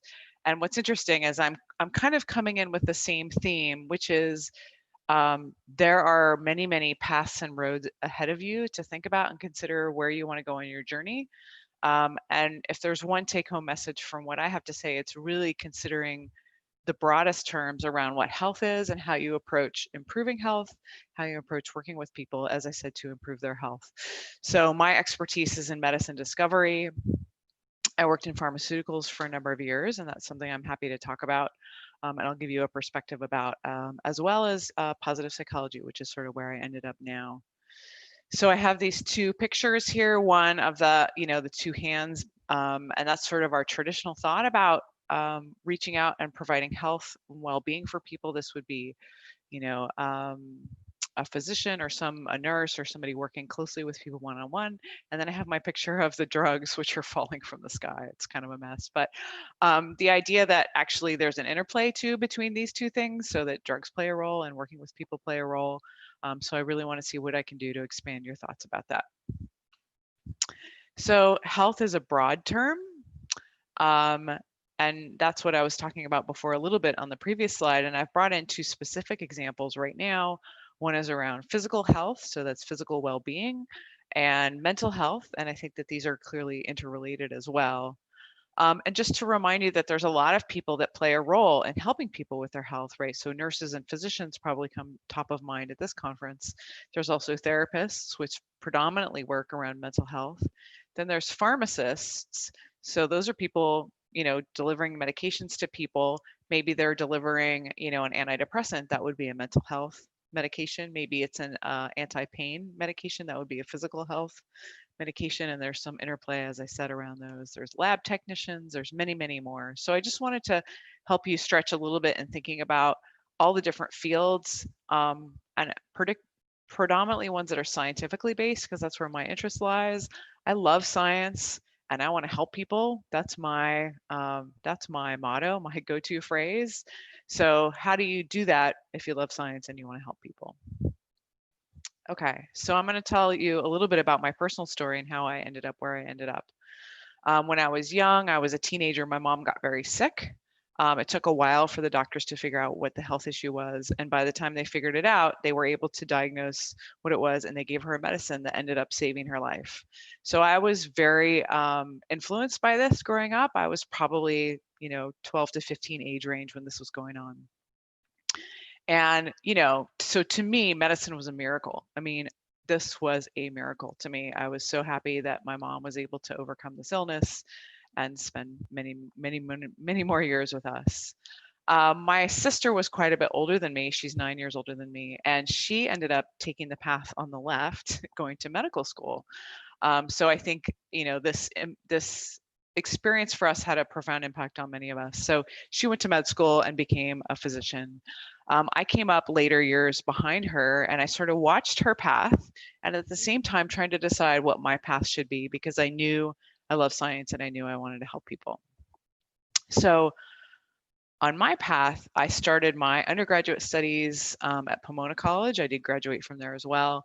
I had grown up in Northern California, and sometimes we joke that, you know, I went out of state to Southern California to Pomona College, even though it's just really a big state. But I totally loved my time at Pomona. It was an amazing place to be and to learn and to grow.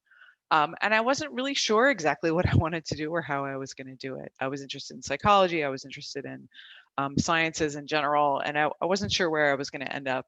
But my sophomore year, I took organic chemistry and I really loved it.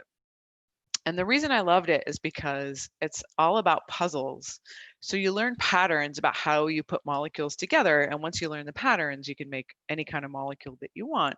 But there are certain patterns that work and certain patterns that don't work. And so for me, it was all about figuring out how the patterns work and being able to make things. And it really blossomed for me when I was in college. And I just loved it. And the funny thing for me was, like, most of my classmates did not love organic chemistry, and that was kind of a stark contrast for me. And I still go to parties if I say I studied organic chemistry. Almost everybody says, "Oh, I hated it," or "I never took it," or, people have a lot of bad things to say about organic chemistry, when really it's just a field, people.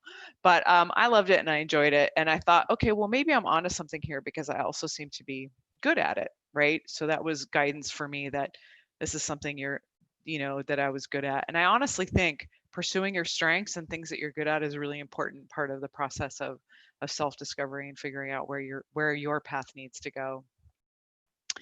So I stayed over the summer and I did research. One of the professors there was Dr. Cynthia Selassie. She was a professor at Pomona, and I did research with her, where she was obviously a mentor for me, and I did research. This is kind of a picture of what it looked like, although I think we had fewer bottles in the lab at the time. But this is sort of a representative structure of what it's like to work in a laboratory.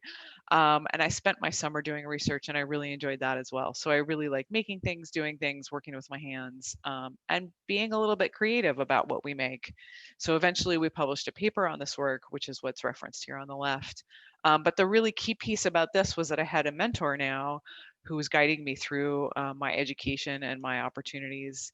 And I tried it, right? So I had the opportunity to try working in a laboratory, which is what I thought I wanted to do, but you don't know what you really want to do until you do it.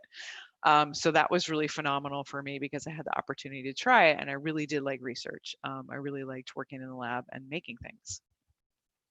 So that was fun for me. And she, along with a number of others, really encouraged me to consider graduate school at that time, which is not something I had really thought about. I was like, well, I decided to major in chemistry, am I done now? Now what do I do?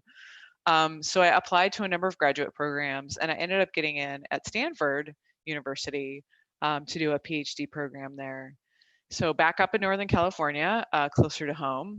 And I have to say, one of the factors that was probably important in my decision making was the fact that at the time when I was getting my PhD, tuition was waived. So I didn't have to pay tuition to get a PhD. So I figured, well, worst case, I can try it. And if I don't like it, I'm not out a lot of money.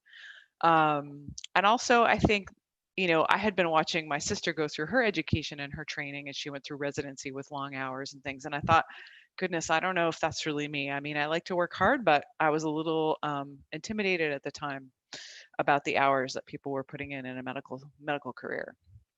So since I got into Stanford, I thought I would give it a go. I really enjoyed it. It was a great chance for me to learn how to do science. And how to do it in a very intense and high caliber way. I mean, honestly, my classmates there were just brilliant and really fun to learn from. So that was the other part of it for me, was getting exposed to new ways of thinking, new ways of doing science, new ways of approaching problems.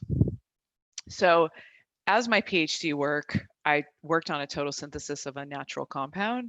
And you often do that if you're interested in medicinal chemistry as a career. So I knew I wanted to go to work in pharmaceuticals. I knew I wanted to work in medicinal chemistry, and I wanted to develop the right skill set to be able to take what I learned in my education and apply it to a career in pharmaceuticals. So my thesis work was around this molecule that I made called shotomycin. Mycins are often antibiotics, and that's true for this one as well. So shotomycin has antibacterial properties.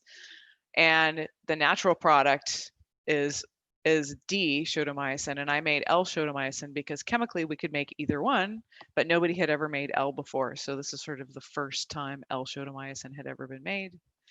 And we published a paper on that. So I do want to be a little bit honest here and clarify that my graduate studies took me about 6 years to graduate. I know some people graduate quicker than that. And this was my third project that I worked on. So shotomycin was my third natural product synthesis that I worked on. And there were 2 others that I was unable to complete. And the reason I mention that is because somewhere in my 3rd or 4th year, I just stopped and I was like, oh my gosh, this is too hard. I'm never going to make it. And I had that moment that you have in your life where you're like, maybe I should just quit, right? And I'm so glad that I did not. I was really encouraged by my friends and my family to stick with it. And I'm really glad I did because, of course, the third one was the charm, which is the third natural product I tried to make. And sometimes I think, you know, we all have those moments where we're going through a journey and we need to take a step back and just say, okay, am I in the right place? Am I still going in a direction that I want to be going? And for me, it was all about getting to that medicinal chemistry job where I could help people with their health. And I knew this was really one exciting way to get there. Okay, so after Stanford, I ended up doing postdoctoral studies at UC Berkeley. I had gotten married to my husband when we were at Stanford, and our synchronization was off. That is to say, he graduated with his PhD before I did. So he went to Berkeley to do a postdoc, and I was trying to get in sync with him so we could find jobs. And I ended up going to UC Berkeley for a postdoc as well. And then his postdoc was longer than mine, so it made sense for us to get lined up time-wise. The other thing I was really paying attention to was the culture of the university, the culture of the laboratories that I was working in. And I found UC Berkeley to be a really diverse and interesting place to do science. There's a lot of different labs there, a lot of different ideas. I really loved the culture there. So it was a nice transition for me. And here's a view, right, of the Bay. I worked in Latimer Hall that had a view very much like this. So really enjoyed my time at UC Berkeley. And as I said, even in college, when I decided to study chemistry for my my career, I knew medicinal chemistry was where I wanted to end up, and I wanted to work in pharmaceuticals. So I looked for those jobs. Luckily, in 1999, 2000 timeframe, there were a lot of jobs in pharmaceuticals, so I was able to visit a number of companies and find a good fit for myself. So I was really thinking at the same time about work-life balance because I knew at some point I wanted to have children, and I was trying to figure out how to make that work with also having an exciting career and being able to use all the skills that I had developed and how I was going to make this all work. So again, working in pharmaceuticals seemed like a really good opportunity for me because the hours are pretty standard in the sense that, you know, you're there during business hours, but not on nights and weekends. And that was very appealing to me, but also it is a high power, high career that you can do a lot of exciting science, meet a lot of neat people. So I ended up working at GlaxoSmithKline on the East Coast in the Philadelphia area. So I worked for GSK for many years with their logo, which is do more, feel better, live longer, something I can certainly get behind. And I wanted to do, as I said, work in medicinal chemistry, work on trying to cure certain health issues that are really profound.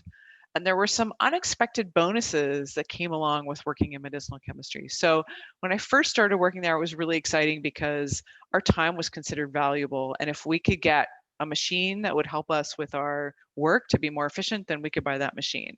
And that was really great for me because then I could be super productive and get a lot done. That was an exciting part of it. As I got further along in my career, there were other things that really factored in that were important to me. One was creativity. So creativity is one of my personal strengths and one of the things I really enjoy about doing work and exploring work. And medicinal chemistry definitely provided opportunities for creativity because you design the molecules that you make. You figure out what to make and then you also have to figure out how to make them. So there's a lot of creativity involved. There's teamwork because, you know, nobody makes a medicine all by themselves. There's an entire team, and there's usually a team of people with multiple skill sets. I'm going to talk a little bit more about the different skill sets in case chemistry is not your first love, but teamwork is a really important part of the work that we do in pharmaceuticals. And then as I grew in my career from, you know, investigator up to director level, leadership is also important. So being able to supervise other people, being able to help guide their careers, help them be successful in the work that they're doing is important as well. So there were some unexpected bonuses for me going into medicinal chemistry. And there were still all those things I was excited about with, looking at things in 3D and understanding the work that we're doing and having the support to do good science. Okay. So here's just an example of one of the projects that I worked on when I was on GSK. This is an anti-cancer program. And you'll see, first of all, there's a number of names here on the left. There was, as I said, many scientists involved in these programs. So I'm a chemist, and that was my contribution, but there are biochemists and biologists and people who look at chemical structures and people who lead teams and people with a lot of experience that do the kind of work that comes together in a program. But my role here, as I said, was as a chemist. And so I would make these molecules. First of all, I would decide here which molecule we wanted to make. So I'm looking at scheme 1 over to the right. It says aryl and it's got a triazole. And I would decide which ones we should make, and then I would go into the lab and I would make them, and then we would test them and see how efficient they were in the models that we had. So this was really fun for me. As I mentioned, it's got a lot of creativity, it's got a lot of teamwork. And for me, the fact that the end goal is to try to address cancer just makes it that much more important and valuable. So that was fun for me. So that's sort of a day in the life of a chemist. In medicinal chemistry, where you spend a lot of time in the lab designing molecules and making molecules. As said, as I moved up in my career, I took on other roles where I was organizing people who were doing this kind of work or coordinating between teams that had different specialties. And that was really fun too. Okay, so pharmaceutical jobs in general, there are many of them and they are fairly broad. So let me walk you through this a little bit at a time. Starting at the left is target identification, and that's where you decide which target you want to work on. And there are people who do that work. They decide what targets to work on and how to do that. The next one is target assay construction and screening. So these are the, like if you're testing an enzyme inhibition, for instance, you would develop an enzyme inhibition assay. You would take the molecules that the chemists had synthesized and test them in your assay to see if they're inhibiting your enzyme. So those are special scientists or biochemists predominantly who develop these assays and run these assays to see, for instance, is that inhibitor working in the enzyme that we're interested in?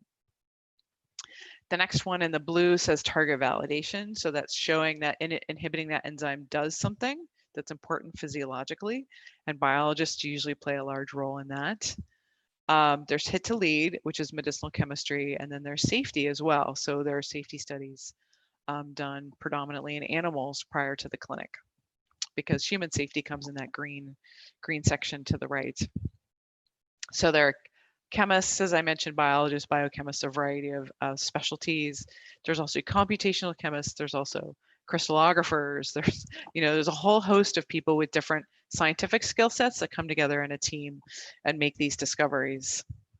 So moving towards the right, there's phase 1 safety, which is a human study.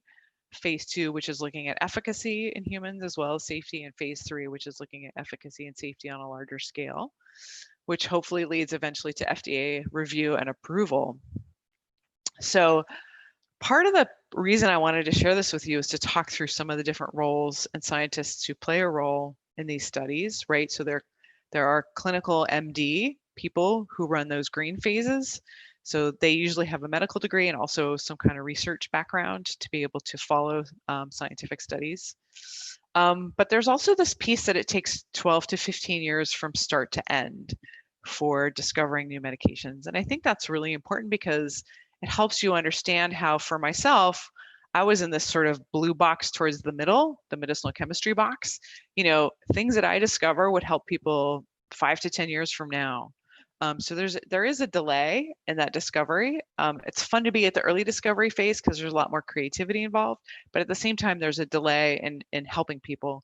And for me, actually helping people was a huge driver of what provided meaning for me in the work that I was doing. So I had that piece here, but I really wanted to get that timeline down. So, which is hard to do in pharmaceuticals. And I assure you people in pharmaceuticals are also trying to get their timelines down. But I really wanted to explore a little bit more about being able to help people sort of in a right now kind of way. And I read about a field called positive psychology, and I started to get interested in understanding it better. So I did end up getting a master's degree in positive psychology 2 years ago. And positive psychology is really focusing, when I mentioned about physical health and mental health, it's focusing more on that mental health bubble. And there's a lot of science to support psychology, which is addressing mental illness. So we have traditional psychology that helps people who are dealing with depression or anxiety or bipolar disorder, and being able to help them either, through therapy or through medication or both, to live, a high quality life. Although what has been explored now is this understanding that maybe if somebody is no longer depressed, they're just not depressed, as opposed to like enjoying their lives. And that's what Dr. Martin Seligman was concerned about. He was concerned that we're helping people get to sort of an okay state, which is fine. Okay is better than maybe where they were, but okay is still not thriving, flourishing, having a wonderful experience. And so he wanted to sort of understand that space between curing mental illness and then also mental well-being, which is this field called positive psychology. And that was started about 20 years ago. And what I really like about positive psychology is it's the scientific study of the strengths that enable individuals and communities to thrive. And so it's based on scientific research. It's not it's not some of the other things that you might hear about sort of in popular literature, where people say, oh, if I imagine something, it will happen. Well, you need to imagine it and also take steps in that right direction for things to happen for you.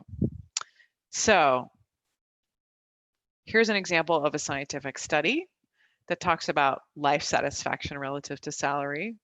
And it's a household income on the bottom. So from, $10 to $210,000, a household income.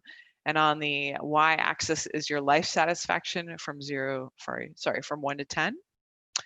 And what you'll see is it's perhaps not surprising that in the low income ranges, obviously more income makes people have higher life satisfaction, because there are genuine needs that need to be met. You need a place to live, you need food to eat, you need clothing, you need all these things to help address life satisfaction. But I think what's always interesting about this curve is it starts to level out. So around maybe between 70 and 110, it starts to level out. And then again, above 110, the life satisfaction really does level out. And these are the kinds of things that positive psychologists study, because they want to understand, is there a point where making more money doesn't actually make you happier? And it turns out that that's kind of true. So for this example, household income above 110,000 doesn't really give you much of a boost in life satisfaction. You might be able to buy some nicer things, but it's not going to make you that much happier. And I bring this in just to share the perspective that do a high paying job because you love it and not for the money, right? If you're doing it specifically for the money, you might end up being disappointed, because it turns out that extra money doesn't give you that much more. It's really about doing something that you enjoy. I think that's really critical. All right. So just coming back to my story, I love science and I wanted to help people. I love science and I want to help people. That's why this all makes sense to me. A PhD in chemistry, worked in pharmaceuticals for many years, got a master's in positive psychology, and now I have 2 different roles. One is I teach part-time at Penn. I teach organic chemistry there and I totally love it. I love working with students and helping them see organic chemistry as a tool, see it as a way to think about strategy and how you apply it to your daily life. Because actually organic chemistry is just one way we're taking patterns and then applying them to a new situation is useful. I really think I'm teaching skills in strategic thinking and creative problem solving. And that's what I love about organic chemistry and teaching organic chemistry. And then the other role I have is through a positive psychology type role of coaching people who are going through adversity. So as you know, obviously we're in a pandemic and it's a tough time. And there's a lot of people who are dealing with a variety of challenges. And so I work with them individually as a coach to help them be the best version of themselves. And I love coaching because it's really an honor to help people on their journey. And then I put the ducklings on here to mention as well that I do have children. They're not ducklings anymore. They're 2 teenage young ladies. But being married and having children was an important part of my process and the different forks in the road that I came to address. And I think for any of us thinking about having children, it's an investment in time, and it's definitely a joy that brings a lot to your life as well. So those were my goals. Love science, want to help people. And that leads me to some of my lessons along the way that I want to share for you. So the first thing I would say is do work that you enjoy doing. So if it's something that's a chore for you, that's going to be really tough to talk yourself into doing it day in, day out. You spend a lot of time at work in your lifetime. And so it's really important that you enjoy what you're doing. And for me, I love science, so that was easy. You can find many, many things if what you love is a huge field or a huge area to work in. But I think it's really important that you enjoy what you're doing. And then I mentioned finding a mentor in your field of interest. I think for me, having a mentor when I was an undergraduate was really important because I didn't really know what I was getting myself into. Nobody in my family had studied chemistry. And so I was moving into a space that was just unknown for me. And having a mentor really made that process much, much easier for me. Then I talked about using your strengths and being aware of your strengths. There is this website, viacharacterstrengths.org. Sorry, it's viacharacter.org for a character strength survey. This comes out of the positive psychology literature. And it's a validated survey that you can take to help identify your strengths if you're not sure actually what your strengths are. But for me, it was around curiosity, creativity, love of learning, leadership, kindness. Those are my strengths. And so that part about helping people was really important. Being able to have a career where I'm continually learning was really important to me. I know Dr. Parker mentioned that as well. I'm sure as a physician, you're always learning. So, but if you need to take some time to think about what your strengths are, I think that's an important part that will help direct you for your own correct path. Or your best path. Then I mentioned clarifying your personal goals that link your work to something meaningful to you. So for me, it's around helping people, and I wanted to do it in a long-term way with medications, and I wanted to do it in a short-term way with positive psychology. But figure out what it is that's meaningful to you, what it is that's important to you that you want to contribute to the world, because I think that's really important to link your goals and what you're doing to things that are meaningful to you. It'll add a lot of value to what you're doing. And then I mentioned, look for an environment with people you find companionable. So you're going to be working with people in this field, whatever field you go into, for many, many years. And you'll go to different parts, maybe different parts of the country or different parts of the world even. But you'll find that people who go into certain fields have a tendency to have similar characteristics, and you'll want to know that you're going to be around people like you. I mean, I said I love science. I've always been around people who love science. I worked in pharmaceuticals where they love science. I went to school where they love science, and I'm still in an environment where people love science. So that has been an important connector for me and a way for me to find people that I enjoy being with. And I say companionable because you can't expect everybody to be your best friend, and you won't always have a best friend. Not everybody will be your best friend in your workplace, but you want to find people that you can get along with.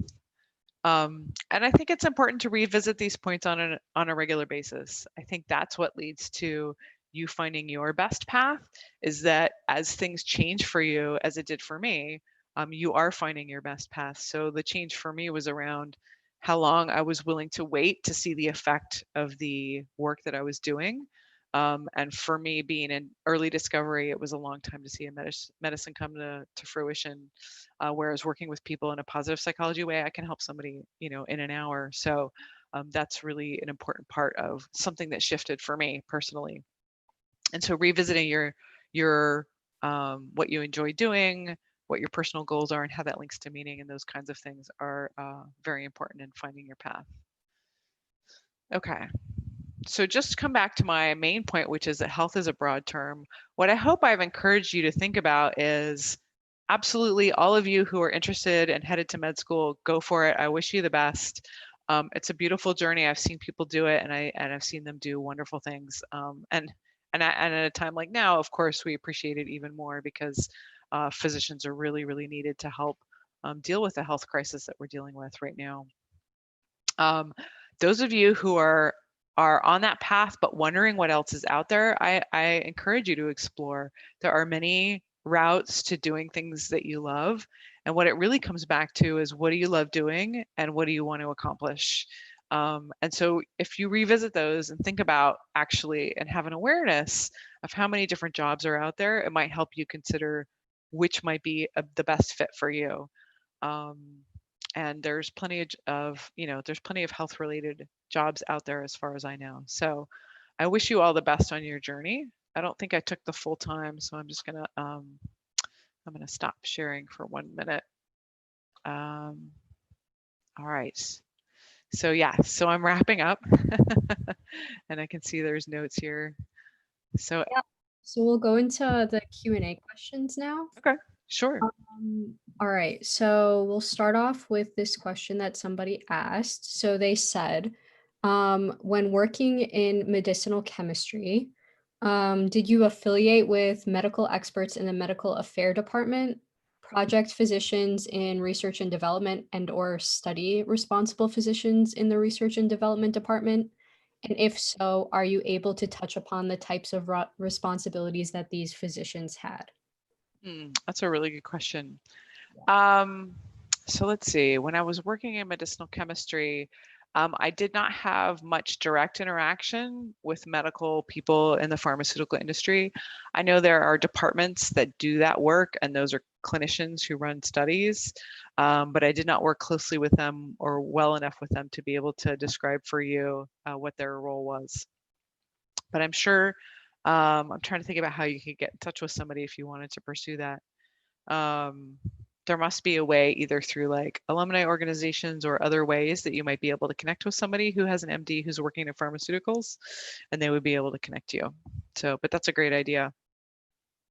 Okay, so another question someone has is, if you're aware of this, of course, Sure.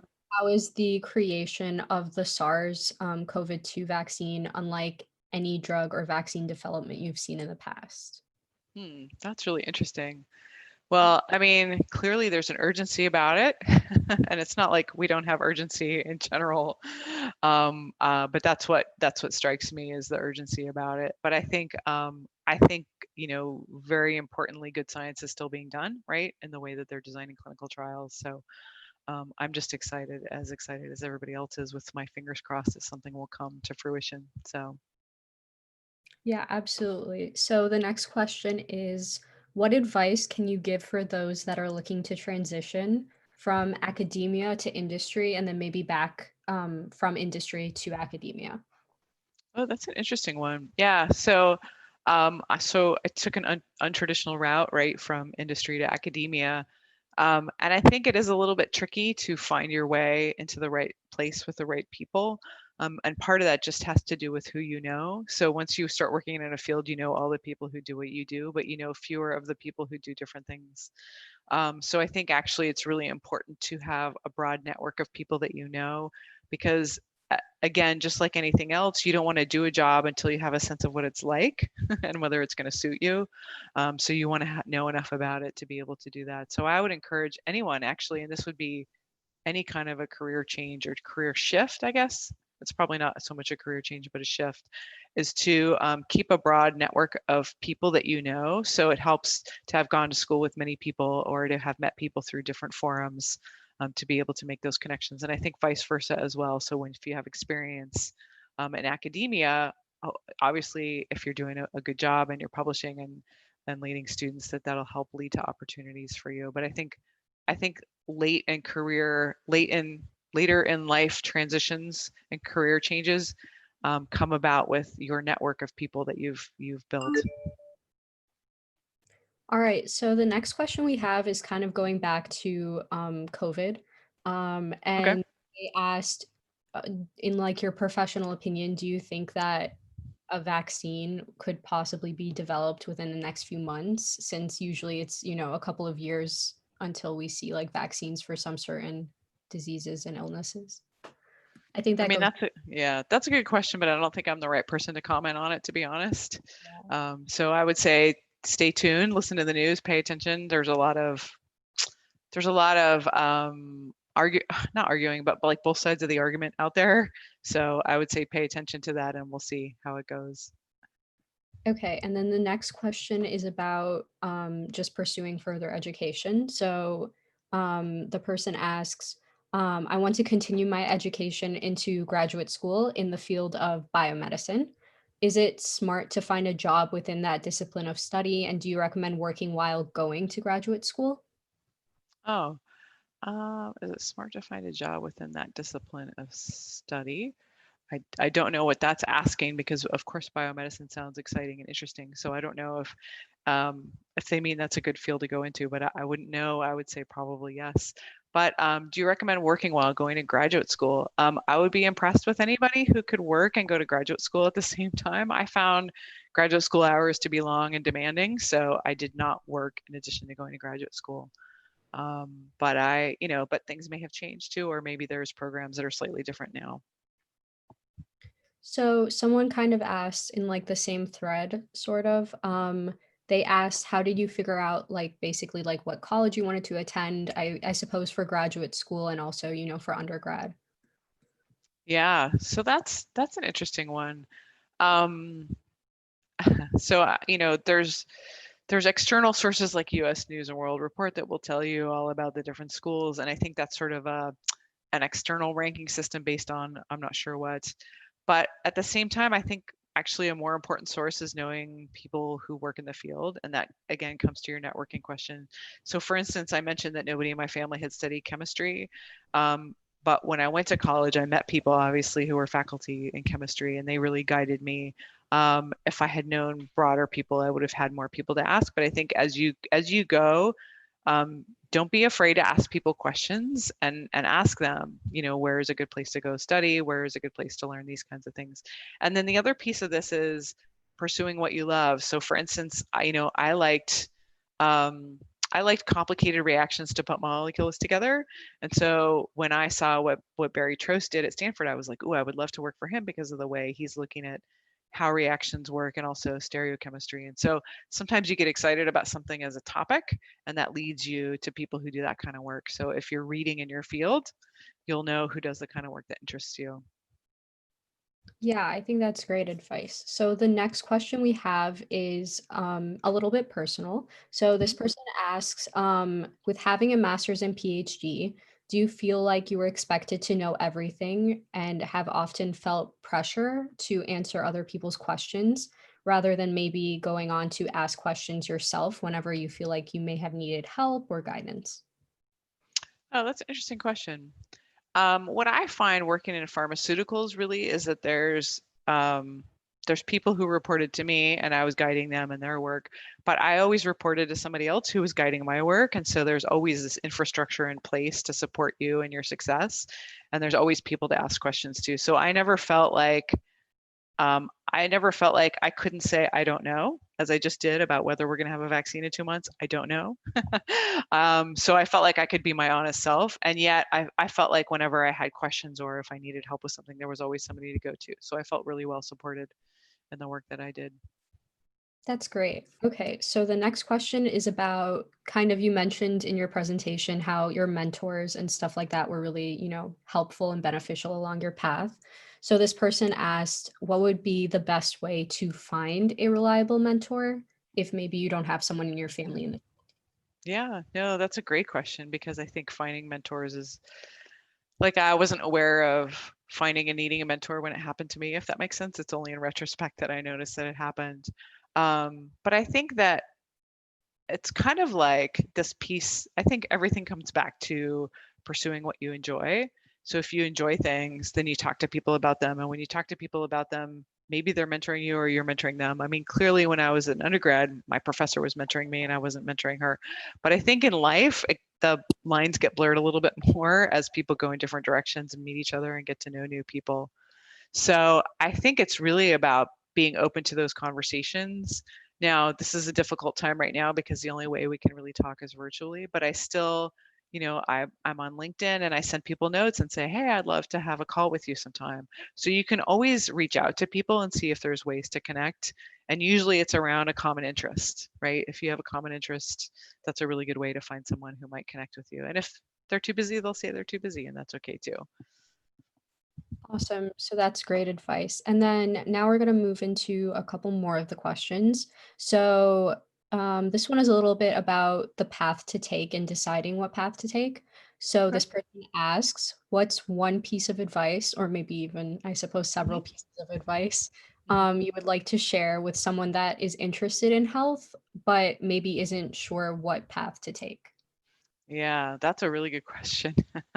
So, um, I guess I would encourage them to think about what particularly about health is motivating for them, right? So I put two bubbles on their physical and mental, but it could be, medicine versus PT, or it could be, right? There's so many different ways to think about how to divide up what health is. And even if we're going to go broader and include positive psych, it would be like health and well-being. Well-being might be, that mental health piece. So I would encourage you to think about what kinds of health there is, and then I would also encourage you to look back and think about things that you've done that you enjoyed that were rewarding for you, so that you have an awareness of I have these skills, I have these interests, like I know who I am and who I'm showing up to be, because there are people who are profoundly meant to be in the roles that they are. I can honestly tell you, I've had an experience with a nurse before where I was like, she was phenomenal, right? There are people that you cross paths with and you just go, yep,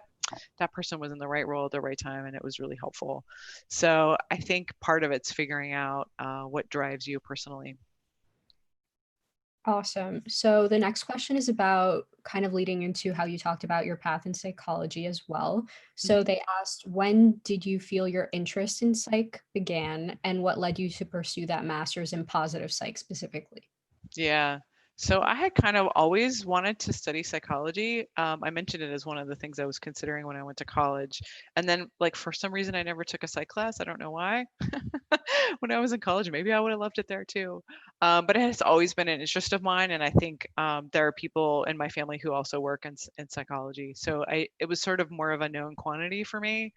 And then I think really I learned about something called post-traumatic growth, which I had never heard of before. You hear a lot about post-traumatic stress disorder, but there's also something where you take a trauma and you turn it into something meaningful and beautiful.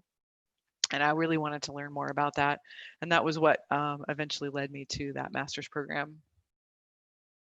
Wow, that sounds awesome. Yeah, I haven't heard of that term before. Thank you for, introducing it.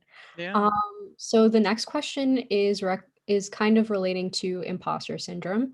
So how do you recommend someone struggling from something like imposter syndrome, pretty prevalent in like STEM, healthcare, stuff like that?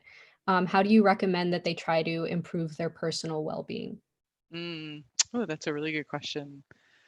Um, I mean, I think imposter syndrome really, for most of us, stems from this concern that like everybody else gets this and I don't, or they know what they're doing, or they have the skills. It's really about feeling like you're not quite good enough. And the truth is, I think all of us feel that way. And so getting to a place where you can recognize that even though everybody looks calm, I think about a duck, like they look really calm, but underneath the water, they might be like paddling, paddling, paddling, paddling.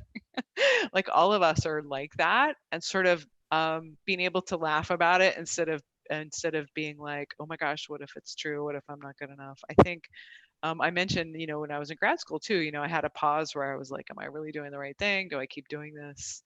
I think I leaned on support from friends and family, which was one piece, but also just taking a moment to recognize what you have accomplished.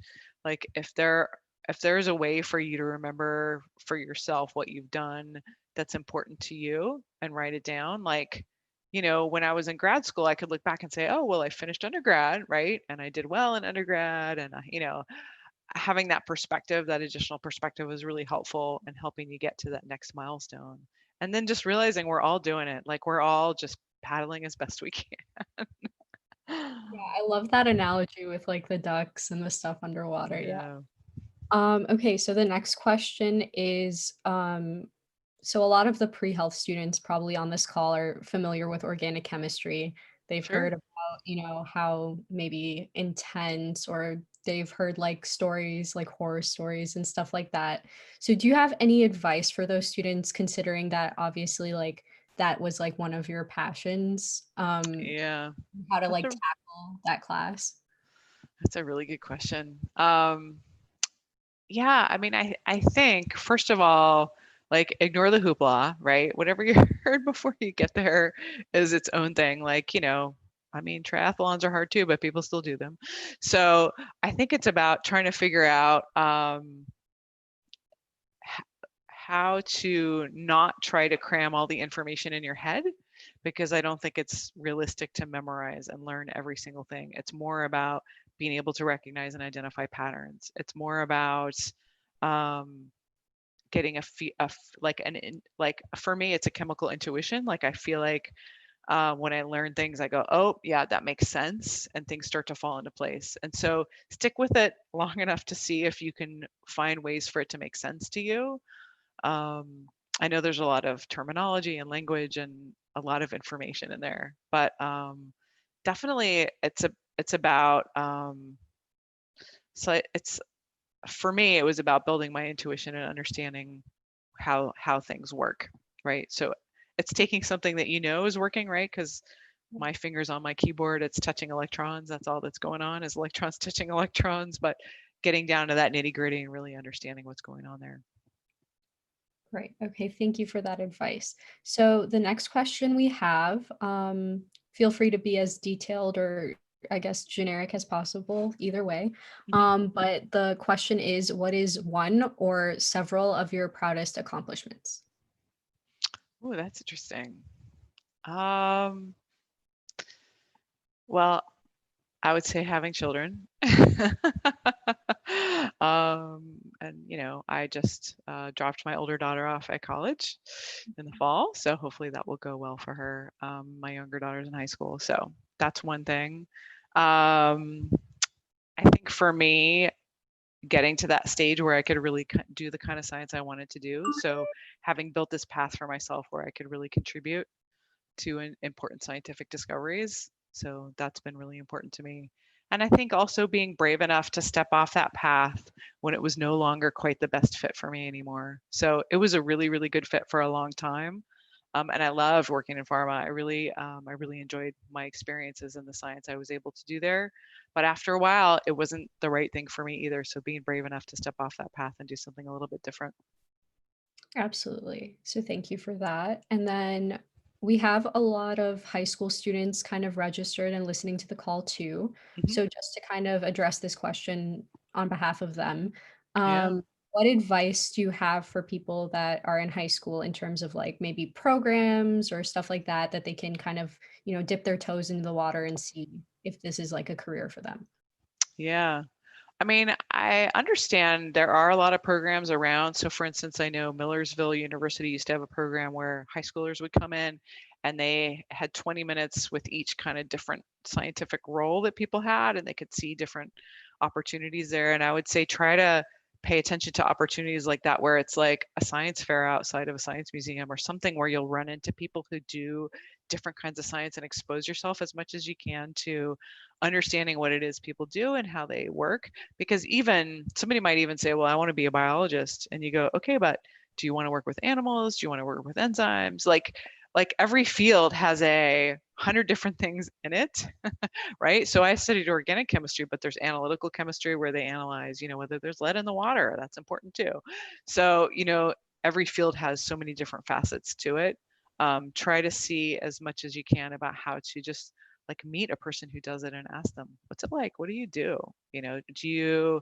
Are you standing in front of the computer all day? Are you on video calls? Are you in meetings? Are you doing laboratory experiments? Just like get a sense of what their day is like. So the next question is also kind of a little COVID related. So obviously right now, all of us are getting used to the new normal, which is everything virtual, meeting, classes, all of that. And I suppose we were wondering, I guess, both from like the psychological standpoint, but also from just the general standpoint, do you have any advice for how to stay engaged and, really take care of you and your mental health during this period of time? Yeah, I actually wrote an article recently about this, positive psychology related. And one of the things is to have, so gratitude is one tool. So if in the evening you take a piece of paper and write down 3 things you're grateful for, it could be like, I had a good lunch. You know, it doesn't have to be like world renowned, grateful, but it does help remind you of the good things that are happening in your life. So gratitude is one piece. I mentioned mindfulness as well. If anybody has like a mindfulness practice or meditation, if you're interested in that, that's something you can try. And there's apps to support that. There's hundreds of apps about meditation. And the other one is actually helping other people out. So sometimes it feels really good to go get groceries for your neighbor who can't go out, or make a phone call maybe for a relative that you haven't talked to in a while. So people just want to hear from you and vice versa, I think, during this time. So I think those are some tools and techniques just for your own sanity. And then recognizing if there's something that you need and you're not getting it. I mean, one of the things I think a lot about is how do I get students interacting with each other because they're not in the classroom together, right? How do we create these micro communities? So if there's ways for you to reach out to other classmates or people who are going through similar experiences, now's a good time to do that. So Yeah, so that all sounds great because I know a lot of people really are struggling kind of with those feelings of isolation, especially right now. yeah, Um, it's hard yeah, for everyone. yeah, especially if you know you're away from like your family, your friends. Those are huge support systems for people. So, Yeah. yeah. Okay, so I think we'll just do one more question and then Okay. we'll wrap this up. But I guess the last question is kind of also relating to taking care of your mental health. But Mhm. how do you balance everything in your life? So obviously you have kids, you have like all of the stuff going on. So what is your key to success to having a good work-life balance? I mean, in my early years, it was about setting boundaries, I think. So when my kids were little, I went to a workplace and my kids went to daycare or school or wherever it was that they went. And so it was like I was either at work or I was at home with my kids, sort of setting boundaries in that way. It's been different, obviously, now because everybody's home and everybody's working from home. And so that's been an interesting mix. So now it's about figuring out how to balance all the things that I want in my day and having it have some flex to it so that I can also spend time with my kids and connect with them when they're available. So I think the new normal is actually throwing all of that work-life balance stuff kind of out the window, which it kind of was anyway. um, so I think now it's about making sure I know what's high priority to me. And, you know, if it's having breakfast with my daughter, then that's a high priority to me. Or if it's, you know, even taking a break for some exercise or whatever else during the day, in addition to what it is that I want to do that day that's important to me, like today, right? Giving this talk is one of the things that's on my high priority list. And so I make sure the high priority stuff gets done and I let go of the rest. It's a matter of learning how to let go of all those things that you're not going to get to, because the truth is, if you get to them, you'll be exhausted. So Yeah, absolutely. So, once again, thank you so much, Dr. Calendar, for taking the time to talk to all of us today. yeah, We're going to be transitioning into our next speaker, so I'm just gonna stop my video and switch over the roles here. thank you. It was lovely to meet you all. Yes, thank you so much.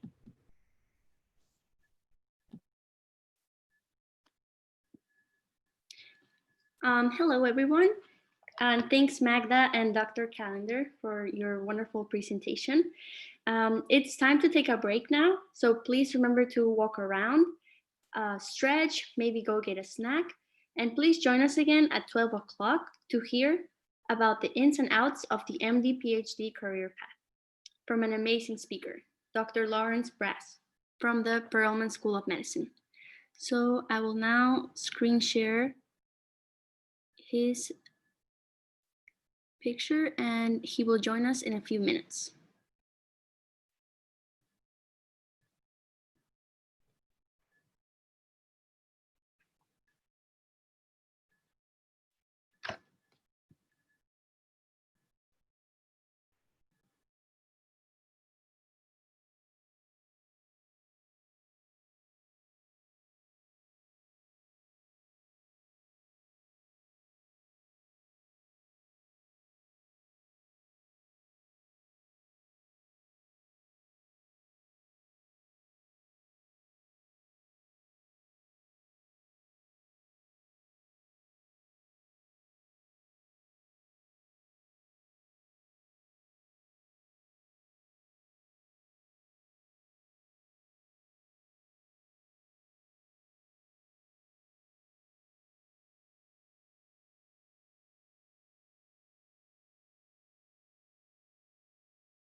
Hello, everyone.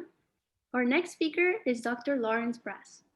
Dr. Brass is the director of the MD-PhD program at the Perelman School of Medicine, which is currently the largest in the United States.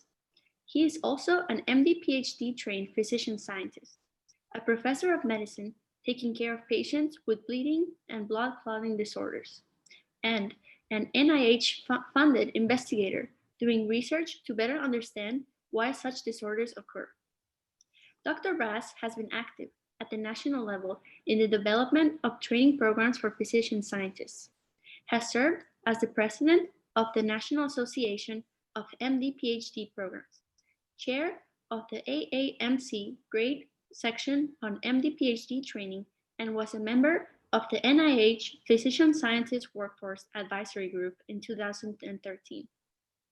Please welcome Dr. Brass as he discusses the topic ins and outs of the MD-PhD career path and talks about what MD-PhD programs look like and other ways to become a physician scientist.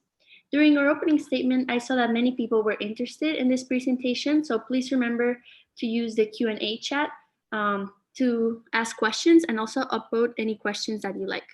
So at this point, I will stop sharing and Dr. Brass can start his presentation.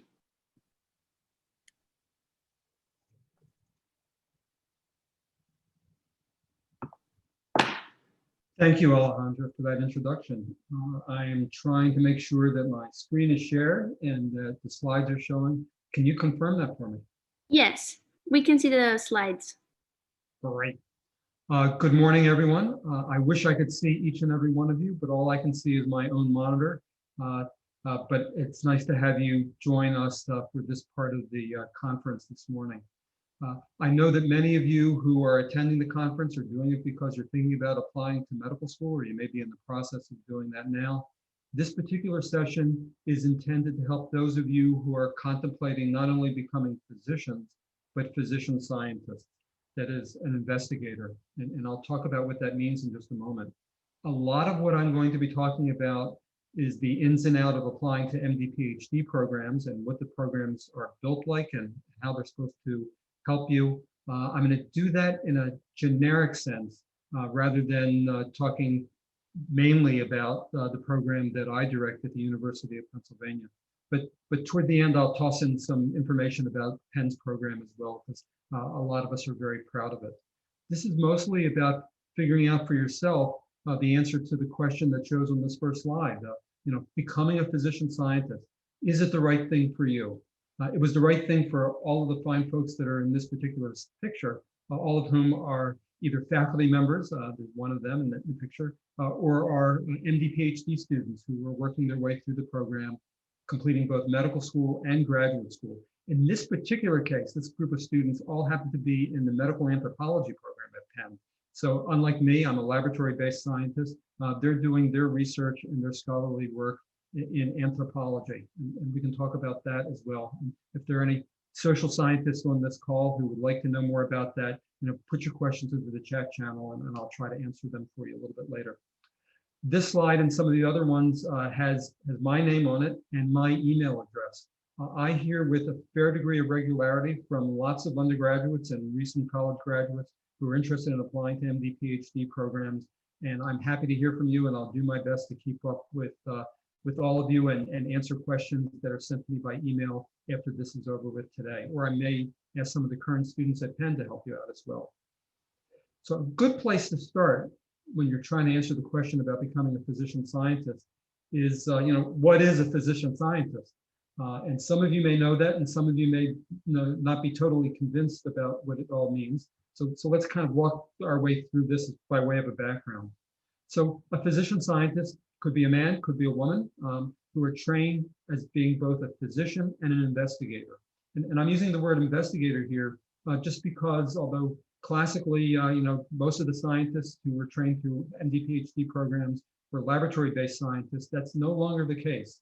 And so MD-PhD students include lots of people who are social scientists, and I mentioned the anthropologists on the first slide, but also people who are studying bioengineering for the PhD, or history, or economics, who are doing really these days a whole range of things. Many MD PhD programs will offer a variety of different PhDs that they're associated with. You just have to look and see what they're doing and what they have to offer and compare that to your interests. Second, most of us who are physician scientists, I count myself as one, spend most of our professional time doing research and applying research. And what that means is that we're not only taking care of patients, but we're thinking about the problems that the patients have in terms of, what are the underlying mechanisms and what can be done to come up with new treatments to approach what's wrong with them and try to make them better. And I'll come back to that in just a moment too. Third point, many of us also take care of patients and do research that is tied to human biology and human disease, often studying the diseases found in our patients. So sometimes when people approach me to talk about, MD PhD program graduates and what it is that they're doing with the time, they are asking the question from a perspective that turns out to not be entirely accurate. They say to me, why should I go to medical school, learn how to be a doctor, and then spend all my time doing research in a laboratory? And my usual reply to that question is, well, there are some of us who do just that and are grateful for the fact that we've learned much more about human biology and human disease and going to medical school than we ever would have by going to graduate school alone. In fact, the data show that most graduates of MD PhD programs are doing both, taking care of patients and doing research, and trying to merge the two together as much as possible. Come back to that point in a little bit too. And finally, where do we work? So it turns out that the data show that most graduates of MD PhD programs end up as faculty members in academia. And I'll show you the breakdown on that after a bit. Others work at places like the NIH or other research institutes. There's some graduates of MD PhD programs who are working for government agencies like the FDA and the CDC. And then there are a bunch of graduates who end up doing interesting jobs in the biotech and pharmaceutical industries. Not infrequently, running large programs within biotech and pharma, or even running companies. And I'll show you some examples of that as well if we have sufficient time today. All right, so what is a physician scientist? Let's try another way of thinking about it as well. And my favorite way of talking about what a physician scientist is to point out that we become chimeras who blend together clinical medicine with the discovery and application of new knowledge. So if you look here in this cartoon in the lower left, there are two overlapping circles, physician and scientist. But another way to think about it is that we are chimeras, that we blend things together. Many years ago, when I was coming out of college and thinking about applying to one of the earliest MD PhD programs, so this was a while ago when there weren't very many programs, I went around and asked for advice from people. There weren't many MD PhD program students and there weren't many MD PhD program graduates at that point. And some of the comments that I received, including the ones from my undergraduate PI, I was in a department of chemistry, was, being a physician full-time is a full-time job. Being a scientist is another full-time job. How can you possibly do both? And how can you blend together everything in a meaningful way without just kind of feeling inadequate as a physician and inadequate as a scientist? Well, I know that argument against becoming a physician scientist still exists because I regularly hear it repeated from undergraduates who've been advised by people who are, just one or the other, just a physician or a scientist. And it's left them somewhat confused as a result. But I really point out that the best way of thinking about it is that a physician scientist is a unique career path. It blends together aspects of being a physician and aspects of being a scientist. In my opinion, it blends together the best parts of each of those into something that is unique and different from either one alone. It's a chance to have a very different perspective on the medical problems that we see in our patients and a very different perspective on the research that we want to do when we make the choices of what we're going to work on and what we're going to do with the information as we discover it. So remember this image on the right, the statue of the chimera, pretty fierce looking, a blend of, in this case, several different kinds of animals. That's what you're trying to do when you become a physician scientist. Be somebody who's a unique blend of a couple of different, really important, really meaningful careers. Turns out that we do a lot of things. And I showed this here as a triangle just because I picked three of them that people often talk about. We see patients and take care of them.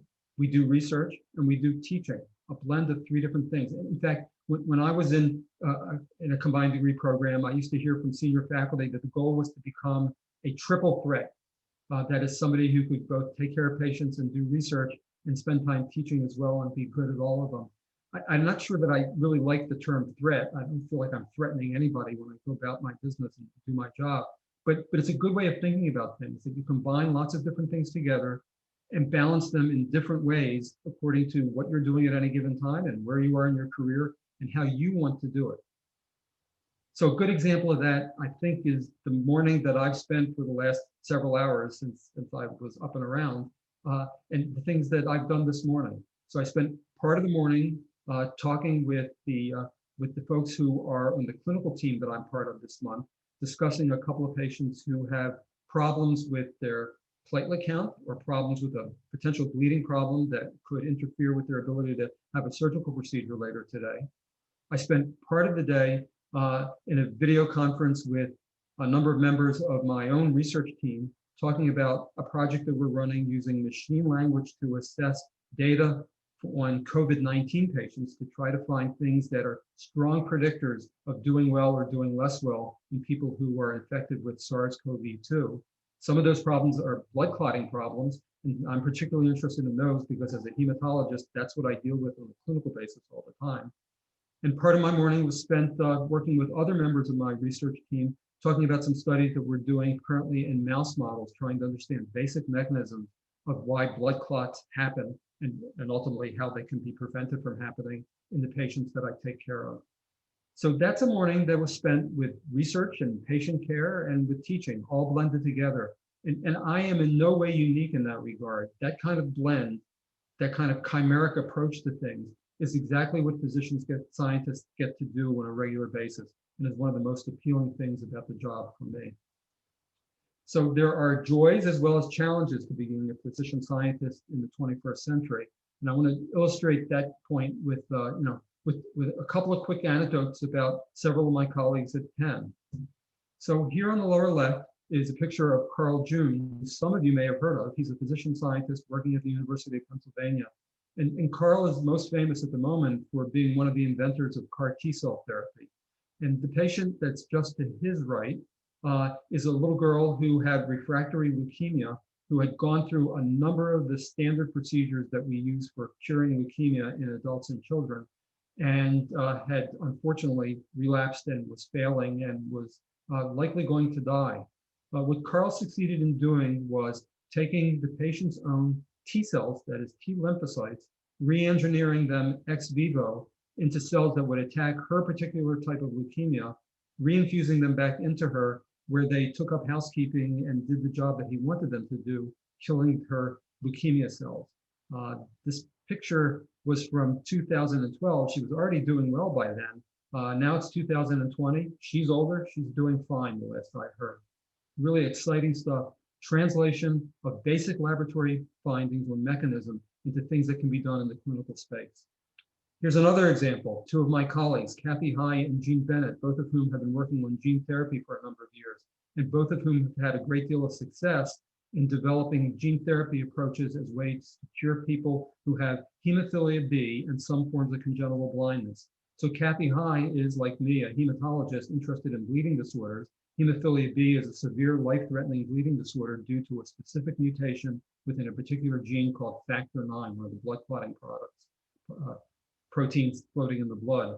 And what Kathy succeeded in doing was making a genetic change that would correct the defect that was present in the patient with abnormal factor 9, so that those patients have now been, we hope, effectively cured by sustaining a sufficient level of normal factor 9 to keep them from having bleeding problems. She used that information to do a biotech startup, which has done very, very well, and she continues to be interested in gene therapy.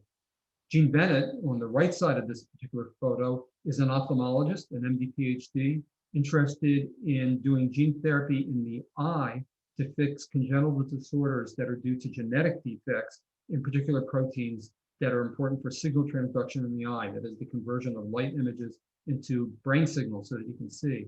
And she's had great success doing that as well. So all physicians, all scientists, all physician scientists, and all emblematic of what can be done with the appropriate training to be a physician scientist and the commitment to discover new things and make people better. What could be more exciting than doing that? What could possibly be better than doing that? Well, I don't want to leave this slide with and have you have the feeling that all the interesting problems have been solved, because here we are in 2020 in the middle of a pandemic from a coronavirus, where patients or people are getting infected and developing COVID-19, a problem that is still prevalent to a far greater degree than any of us thought would be back in December when the outbreak first began. So COVID-19 still presents an array of problems, both at the mechanistic level and at the therapeutic level, that haven't been overcome. So the work still needs to be done, but this is just one example of that. The real question, I think, is not whether physician scientists will be actively engaged in the process of figuring out the answers to these questions. They already are. But the question is, who will be the ones who make the biggest differences? I hope that everybody who's listening to this seminar and thinks, gee, I would love to be able to do that kind of work. I hope that by the time you get to the point where you're leading your own research team, that COVID-19 will be something from the history books. But there'll be other problems coming along, because they do on a regular basis. Well-known problems and problems that haven't emerged yet, all needing the attention of people who are trained as both physicians and scientists. So let's say I've now sold you on the notion that it's really cool to be a physician scientist, because it's really cool to be a physician scientist, and that you'd like to do that. How do you go about doing that training, and what's involved? And is it really true that it takes forever, and that that you'll never get there even if you start tomorrow? So it's not true that it takes forever to get there, and you will get there if you start tomorrow. But it's a good idea to understand what the path ahead is all about. So let me see if I can help you with that with a couple of cartoons. So the path to becoming a physician scientist, almost by definition, requires both clinical and research training. And when I say clinical training, I'm speaking broadly as in going to medical school. If you're going to be a physician, you have to go to medical school, whether it's allopathic or osteopathic. You need that training and that knowledge base of human biology and human disease. Research training can come in a variety of different forms. And what I'll say in summary, and then I'll show you in a little more detail, is that if you're going to be a physician scientist, you need to be trained to be a scientist, because medical school doesn't teach you that. Medical school is really good at teaching all of us how to become great doctors. It doesn't teach how to be a scientist. So one way or another, you need that additional training, and there are different ways to do that. I'm going to illustrate that point with 3 different paths to doing it, one of which is MD-PhD programs, but I want all of you to realize that it's not the only path, and what the pros and cons of each of them are. So, path to becoming a physician scientist. Step 1 is sign up to go to medical school. And medical education these days can take 4 years if you go straight through. In some places, they've gotten it down to 3 years, but that's usually to train clinicians. So medical school, let's call it 4 years just for the sake of this conversation. An opportunity to extend medical school a little bit and spend a year doing research. Lots of people will do that usually in a year out between the 3rd and 4th years of medical school. And there are a variety of programs that support doing that I don't have time to talk about today. Instead, I'm going to talk mainly about this thing called an MD-PhD program, a program that puts everybody through not only medical school, but graduate school. Graduate school won't teach you how to be a good doctor, but graduate school can teach you how to be a really good scientist or investigator in whatever field that you're most interested in marrying to being a physician. So average at this point nationally is 8 years to do an MD-PhD program. The range typically is in the 7 to 9 year range. So 7 to 9 years, depending on however long it takes you, is clearly longer than just doing an MD. So there must be some value in doing that. And if there isn't, then why spend the extra time? Well, the value, of course, is getting additional rigorous training to be a scientist. And again, that's exactly what graduate school is all about. So graduate school is not just about having a PhD after your name. Graduate school is all about learning to think like a scientist, which is somewhat different than thinking as a physician, and learning how to identify interesting problems and break them down in ways that can be tackled so that the problems can be solved. At least that's graduate school in a nutshell, no matter what field of interest you have. If you go to medical school, after you finish medical school, you're going to have to do a couple of things, and that's what's shown in yellow up at the top. You have to do postgraduate education, meaning after medical school. where you finish up your clinical training. That can be called an internship, or more commonly nowadays, a residency, and research training as a postdoctoral fellow of one stripe or another. And if you have been to medical school but haven't been to graduate school, that research training is really, really important because you need to learn how to do it. Being a good and effective investigator, a good and effective scientist, requires training just as being a good and effective physician does. So you have to get that training. If you just go to medical school and don't go to graduate school, you're going to have to pick it up along the way after you finish your clinical training by doing a postdoc. So let's say the total training time at that point begins at the beginning of medical school and ends when you finish up a residency, a postdoc, and all your advanced clinical training. If you do the MD plus approach, taking 5 years to go through medical school with a year out in research, that year out will help you really get your feet in the ground in terms of research. It won't likely give you the formal training that all of us get by going to graduate school, so that when you finish medical school, have an MD, and launch yourself into postgraduate training, you'll still not only need to do residency to finish your clinical training, but you'll need to do some additional training at the postdoctoral level to bring you up to speed on all the skills that are necessary to be a successful scientist in the United States today. That includes learning how to give good talks, how to read the literature properly, how to write grant applications, how to do good research, and how to organize and lead a team of investigators that are necessary for doing work these days. If you do an MD PhD program, you're going to have to do some of that as well. So MD PhD students who take 8 years on the average to finish both degrees still have to do a residency if they want to finish up their clinical training, and then they get back into the research setting again. But typically they don't take as long to do all of that and then get a job at the end of all of this as a physician scientist as somebody who's just started by doing medical school. In other words, what I'm trying to explain in a hopefully not too subtle way is that the total training time is all of the things from MD to PhD to postgraduate work before you get that first job as a physician scientist. And the length of time it will take you to do that, the data show, is about the same whether you skip going to graduate school in the hopes that you'll get there faster or not. The data suggests that that isn't the case. So I always try to make a strong point to anybody who's contemplating MD PhD programs but worried about the time that's required by pointing out that if you want to be a physician scientist, you're going to need to train as both a physician and a scientist. And it's going to take you a while to get all that training, and you won't save any time by avoiding going to graduate school in the hopes that somehow you'll soak it all up by osmosis. Let's focus mainly on MD PhD programs for just a little bit. Again, I want to talk in a generic sense, not about Penn's program in particular, but a lot of what I'm going to say applies to Penn as well as to other places as well. So MD PhD curricula, back when I was an MD PhD program student, was basically you did 2 normal years of medical school, skipped out to the side for a while, did a normal course through graduate school, skipped back to medical school, and finished up in the last 2 years of medical school. And there was no attempt in any meaningful way to connect medical school and graduate education, that is to turn us into chimeric physician scientists. But that approach to things has really gone by the wayside. And what we all try to do now in our programs in a variety of different ways is to blend things together.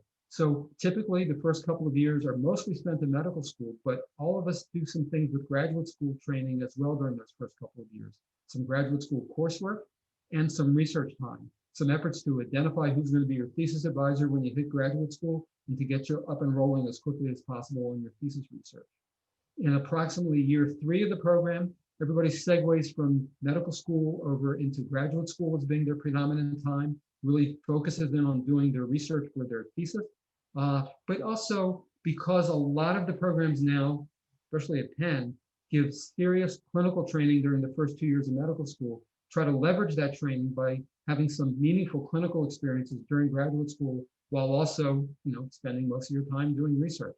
In other words, it's an opportunity to learn how to blend together your time as both a physician and a scientist.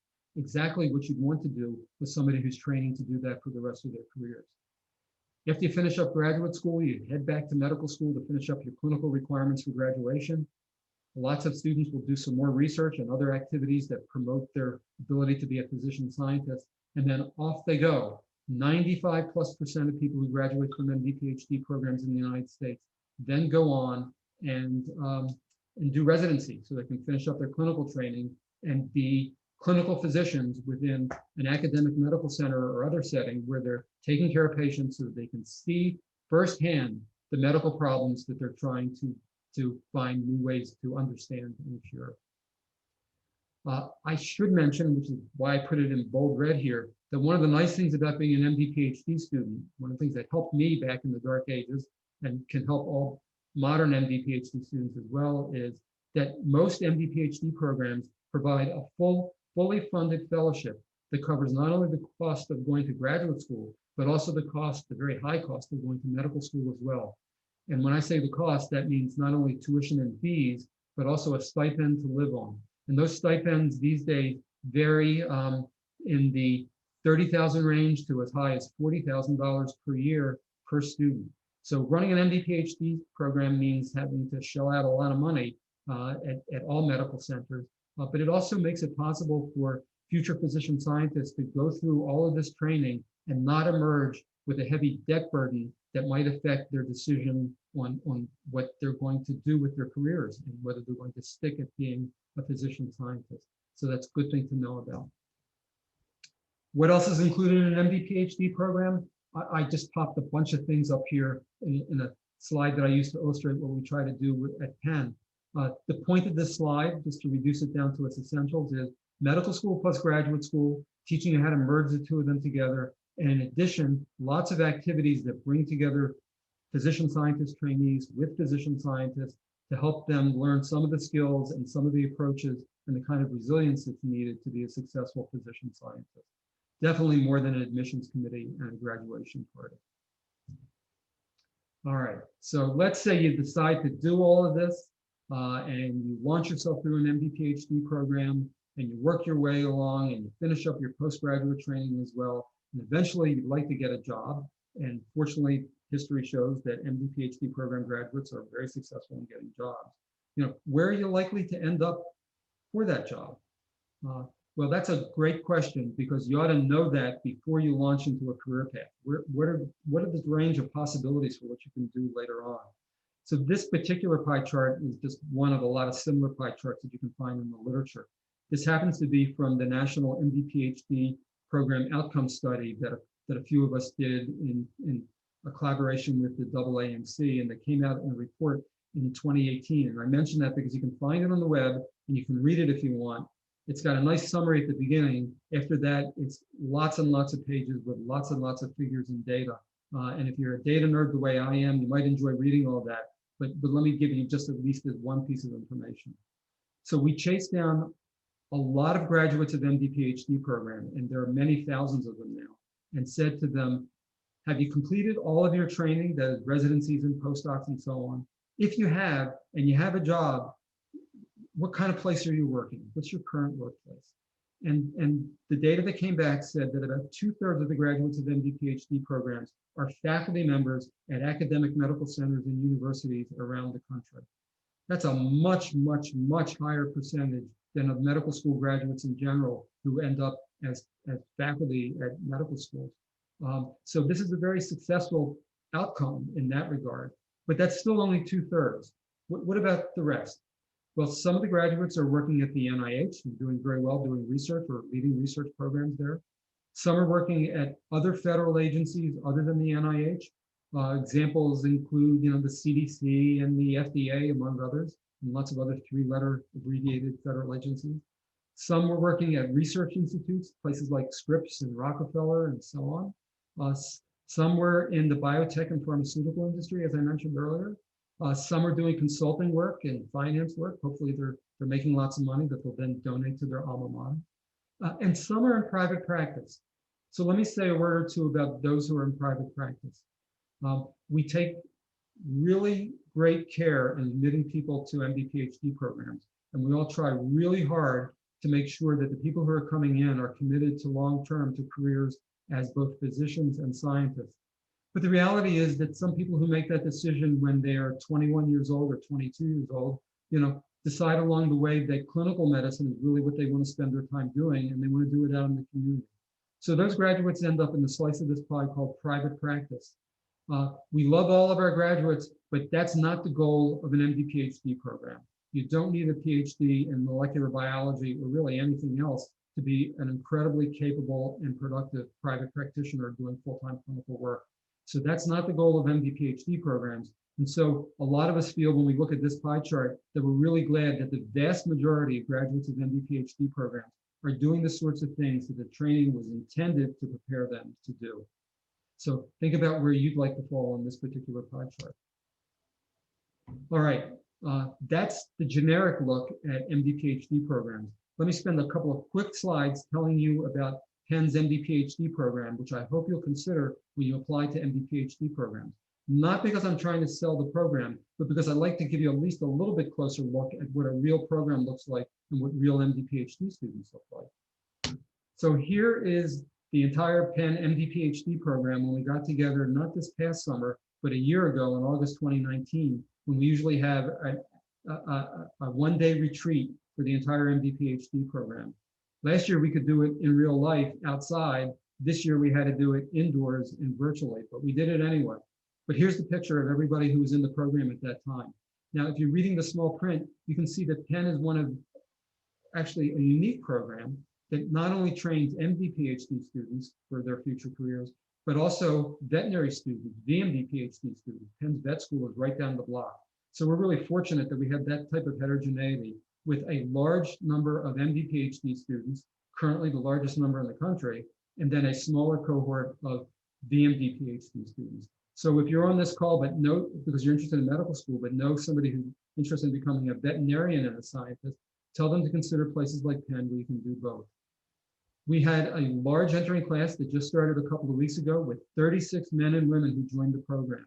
That's a lot in 1 year. And the reason why we had so many was because lots of people who applied to us this year that we liked decided they wanted to be with us in Philadelphia. So we had an especially large entering class. We have over 600 alumni through the program over the 50 years, actually more than 50 years at this point, that the program has been in existence in training physician scientists. Great crew of people. But that's sort of a zoomed out picture showing a lot of folks all at one time. What I think about is not the massive MD-PhD students, but the individuals who are in the MD-PhD program, making sure that we're watching over them appropriately, keeping track of them and making sure that they're getting the training that they need. And here's just two groups of MD-PhD students from over the years that I've been director of Penn's program. I love it when I look at this picture and realize that, gee, you know, these happen to be students who've graduated and think about what they're doing now. So in the upper picture, second person from the right is a young woman who worked in my lab when she was an undergraduate at Penn, became an MD-PhD student at Penn, completed a residency in internal medicine, and now is studying hematology and oncology in the same division where I'm a faculty member, and she started as a first-year fellow. She'll be back into the lab next year working on basic problems within the laboratory space.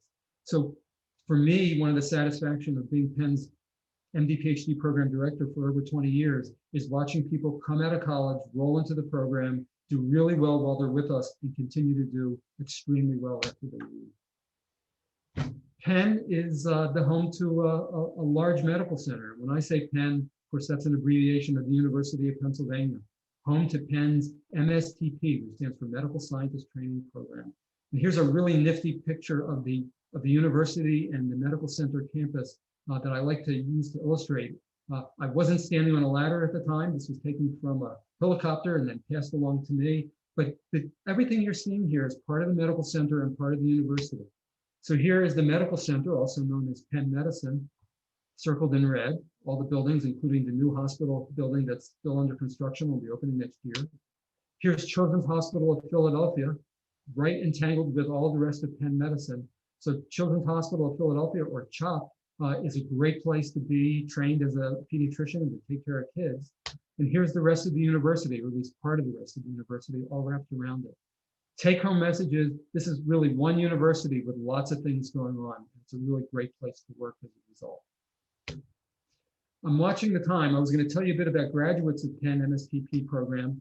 I think I'm going to flash through this pretty quickly, other than to say that everybody you see up here is a graduate of Penn's program, having a great career doing a variety of things, including Greg Zemenza, who won the Nobel Prize in Medicine not so long ago, who's a graduate of Penn's MD-PhD program. Let me keep rolling through a little bit of information about admissions before we stop, and Alejandra and I try to answer some of your questions as they come in. So admissions, a quick overview of it, because tomorrow one of our students, Gently Soto Albrecht, is going to be talking about admission to MD PhD programs from her perspective. But let me give you the perspective of what we're looking for as an admissions committee. This is the Penn perspective, but everything that I'm about to show you really applies to every program that I've ever taken a look at and talked to the directors of. So it's really good general approaches. So what are we looking for when you apply? And how do we approach this in an unbiased, holistic review process? All right, so first, in no particular order, is academic success. We want to make sure that you can handle the load of information that's going to be absolutely flooded in your direction in the process of going through medical school and graduate school. So we want to see that you've taken tough courses and done well of them as an undergraduate. We're going to look at your MCAT scores, and all programs do that, some to a greater degree, some to less, some that aren't looking at them in particular this year because of the coronavirus epidemic. But ultimately, MCAT scores don't predict how anybody's going to do when they grow up to be a physician scientist. But they do tell us something about you, and it's information that most medical schools currently use in making the admission decisions that we all care about when we're applying. Research experience. So MD PhD programs are about training scientists, physician scientists, but scientists and people who want to do research. So we want to understand what you've done in the way of research before you apply.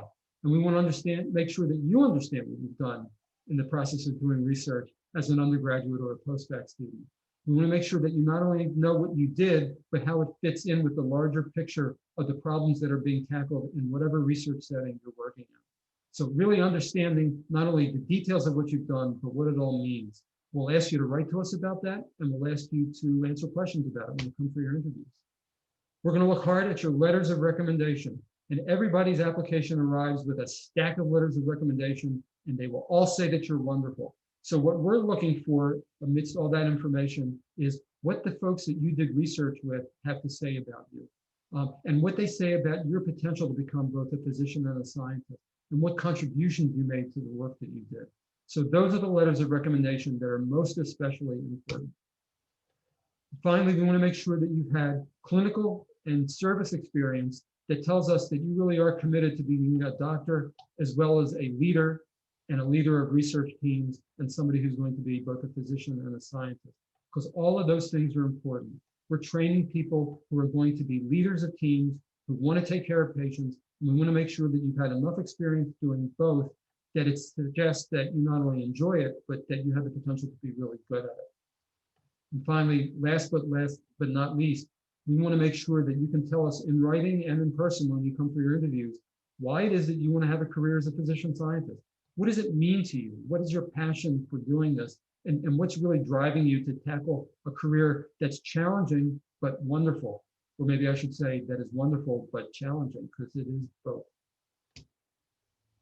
All right, so becoming a physician scientist. This is where I started at the beginning. And I hope that you understand the question that I posed for you and try to answer as we went along. Each of you who thinks about applying to MD PhD programs really needs to sit in a quiet corner somewhere and say to yourself, well, now I know what a physician scientist is. Is that what I want to be? Does that sound exciting to me? I hope it does, because it is an exciting career. But you have to decide, is it the right thing for you? And if so, why is that? And now, hopefully, if you decide that it is important to you, you have some insight into what it is that you have to do to be successful in the process of applying. Well, that's a lot of information in 38 minutes. Based on the plan that Alejandra and I drew up when we last talked, we still have some time left. And the hope is that while I've been jabbering away, that some of you will have posted questions on the chat channel, and that Alejandra and I can try to raise and answer some of those. So Alejandra, would you like me to stop sharing my screen in order to do that? Yes, please stop sharing, and I will put us on gallery mode so that students can see both of us. So yeah, thank you so much. I think your presentation was really amazing. You were able to answer a lot of the questions that our students have about how to know if this program is something that they want to pursue and what it looks like, and also specific details about programs and the program at Penn and what schools look like for students when they are selecting them to attend their school. So I have some questions from the audience and also from one of our panelists. So I'll start with the panelists' questions because they're not on the Q&A chat. So the first question is, do you typically go straight into research training when you enter an MD-PhD program? Or is the order of doing research training and medical school flexible? Yeah, so that's a great question. Let me start with the last part of that about flexibility. So MD PhD programs do the best they can to be as flexible as they possibly can within the constraints that are dictated by, that you have to do medical school in a particular order and you have to do graduate school in a particular order. For most people, the vast majority of people, it means starting off predominantly in medical school and then continuing on into graduate school before finishing up medical school. But most places, as I mentioned, try to blend all that together as much as possible. And that means starting research when you first arrive, starting some graduate courses, and certainly building a relationship with the graduate program that you're going to be in, starting from day one. In fact, what I tell entering MD PhD students at Penn, and I know that a lot of my colleagues at other places do the same thing, is you're training to be a physician and scientist and learn how to blend all that together. So we want you to start off from day one doing both, so that you'll learn how to do the interactions between the two of them. Let's see. And I think that covers everything in that particular question. Yeah, I think so. Thank you so much. Let's go on to our next question from the audience. And it's a little bit long, so I'll start with the first part. Can you touch on what the lifestyle of a MD PhD looks like? What will my everyday life look like outside of work? Will I have time to spend with my family? And hobbies? So I'm not sure whether the question is what will it look like as an MD PhD student, or what will it look like as an MD PhD physician scientist out in their career. Why don't we start with the second one of those? All right. So the career of a physician scientist and how it feels is busy. There's no question about that. You spend a lot of years learning how to do a wide variety of things very effectively. And if you care a lot about all the things that you're doing, then the natural tendency is to spend a lot of time doing it. But the reality is that everybody needs to find ways to balance both their professional time and their non-professional time as best they can. And so MD PhD students who become physician scientists have families, they have kids, they raise those kids. The kids end up as healthy people, and sometimes they apply to MD PhD programs.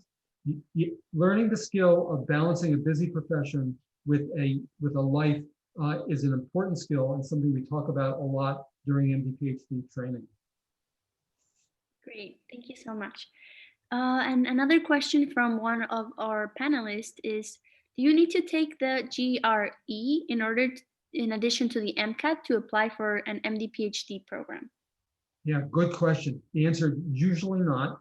There are some occasions where a particular PhD program normally requires GREs and is not willing to accept the MCAT as a substitute. And they'll say, gee, we want to see GRE scores as well.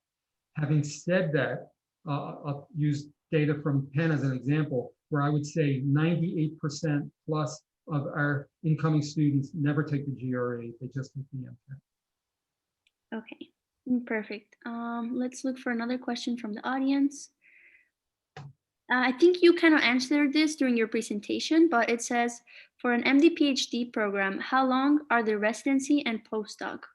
What was your MD residency, sorry. Okay, so for me, I finished up an MD PhD program, getting a PhD in biochemistry. That took me 7 years start to finish. I then did a residency in internal medicine, which took me an additional 2 years. And then I followed that by entering specialty training in hematology and oncology. So that's blood disorders and malignancies. That's normally 3 years to complete. In my case, in the case for other physician scientists, that was a year of full-time clinical training with 2 years as a postdoc working in a lab. And then I got a job as a faculty member. So let's add all that up. That was 2 years of residency, 3 years of fellowship plus postdoc, that's 5 years. And then I was an assistant professor. That was a while ago, and that's not usually the case now. Usually now people take longer than we did back in my day to finish all that training.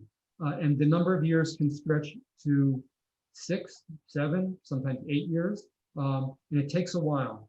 There's been a lot written about this, and you can read about it if you like in that national outcomes report that I described from the AAMC. Some of us think it's taking too long and are doing what we can to try to shorten that period of time. But here's the reality. When you get that first job, if you're in academia and you're an assistant professor on a tenure track, you get a big startup package to start your laboratory and hire people and to do research. Bingo, you're suddenly running your own team. You're also taking care of patients and making important decisions in their lives about their health. And you're working hard doing lots of things. We're expected to be able to do a lot. And so it's not so much of a problem that the training takes a while to get there. Although, you know, maybe it would be better if it was a little bit quicker, but that's where things are these days. Great, that's amazing. And I also really like that you clarified during your presentation that students receive a lot of support, monetary support. So I think that it's really helpful for such long amounts of training that students need. Yeah, thanks for pointing that out, Alejandra. Let me add along those lines something that may not be completely obvious, which is that medical training and graduate training are all about first learning how to do things under close supervision, and then learning how to do them with less supervision, and then gradually being the person who's supervising other people. So along the path that leads from college to having a real job as an attending physician and scientist at a university, you go through a lot of steps where you're doing lots of things and taking increasing amounts of responsibility for them. It's not as if you're spending all your time thinking, someday I'll get to do research.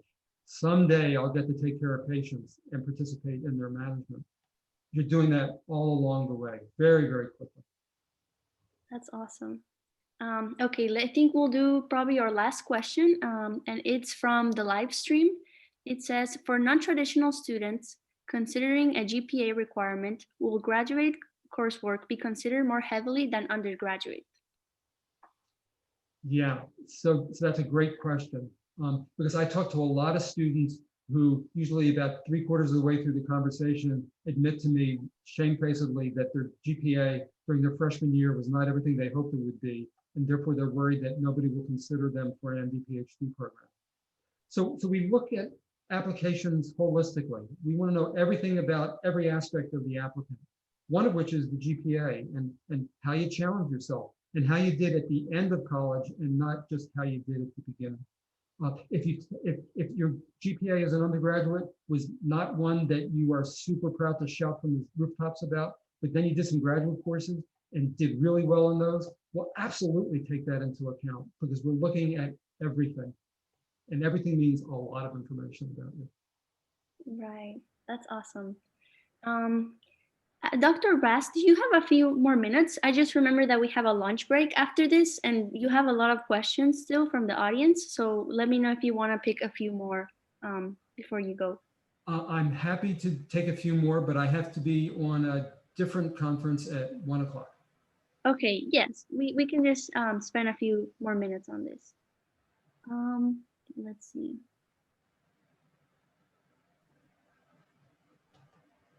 This is a more personal question. It says, can you talk more about your personal research and how you combine it with clinical practices?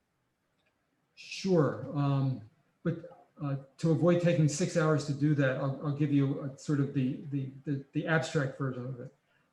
When I was in graduate school, I became very interested in the biology of a cell in our blood that's very important for helping us to avoid bleeding to death every time we cut ourselves.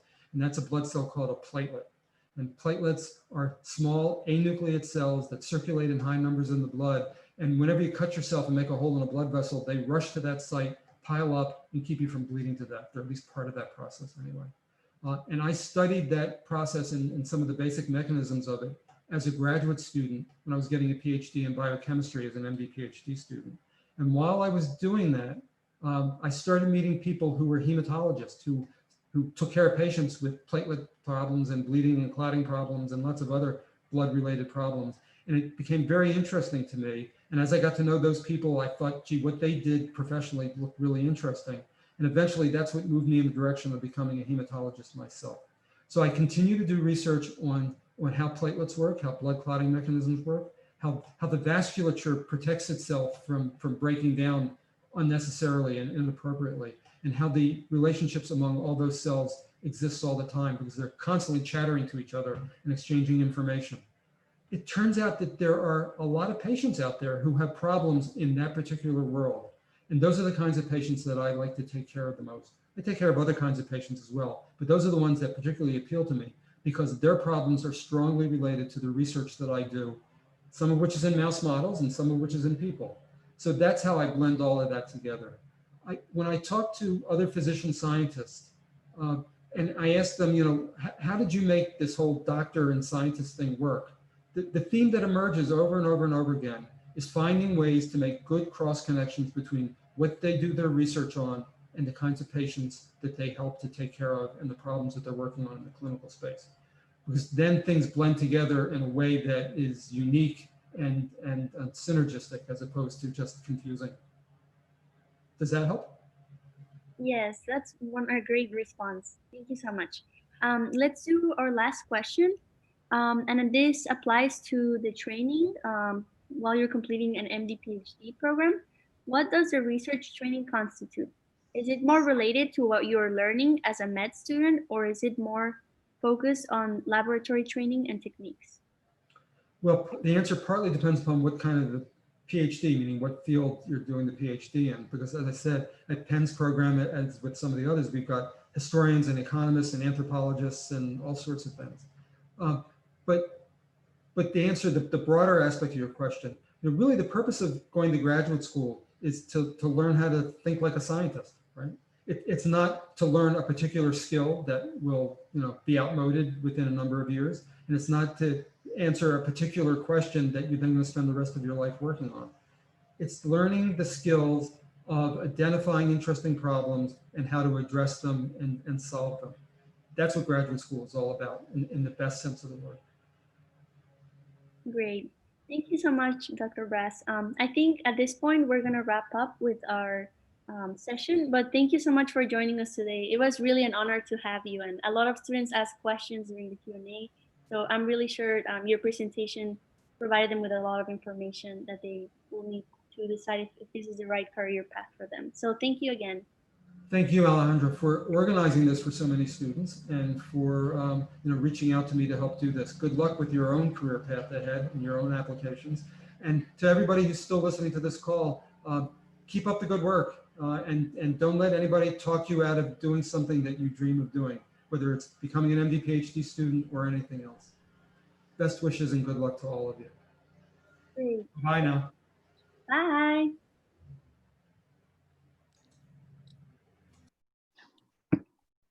So I guess it's time for our lunch break, everyone. We will be back in 1 hour. So yes. And meanwhile, while you're during your break, if you want to stay on the call, we have a loop on presentation filled with plenty of announcements. So while you're munching or eating your lunch, you can breeze through them. I'll go ahead and share my screen now.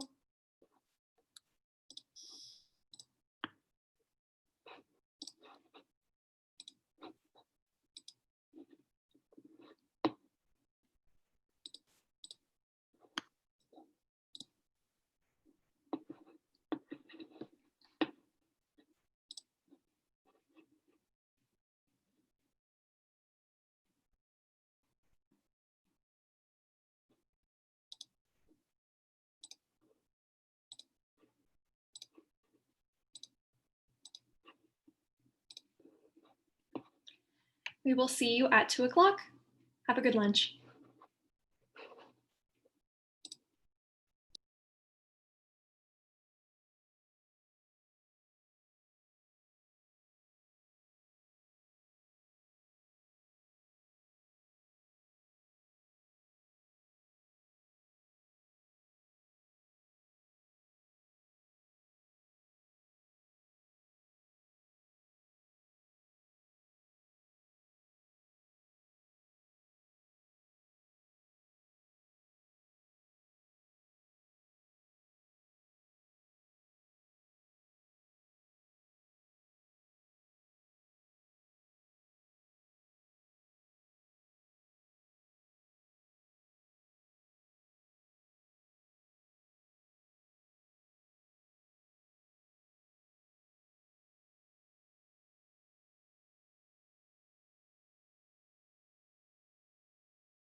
Alexia Childress's screen.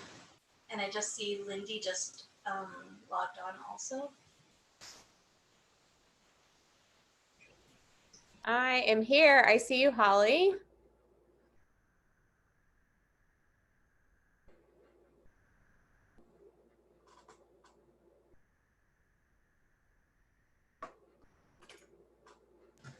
Can you hear me, Lindy? I can hear you. Can you see me right now? I thought my video was off. Can't see you. I can see your name. Okay, good. I'm just trying to help a luminaire get in here too. Okay. We're not currently in the conference though, right? I am not sure. I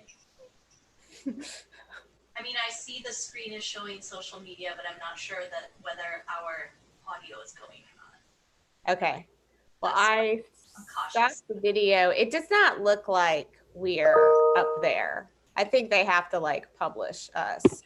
I'm gonna turn off my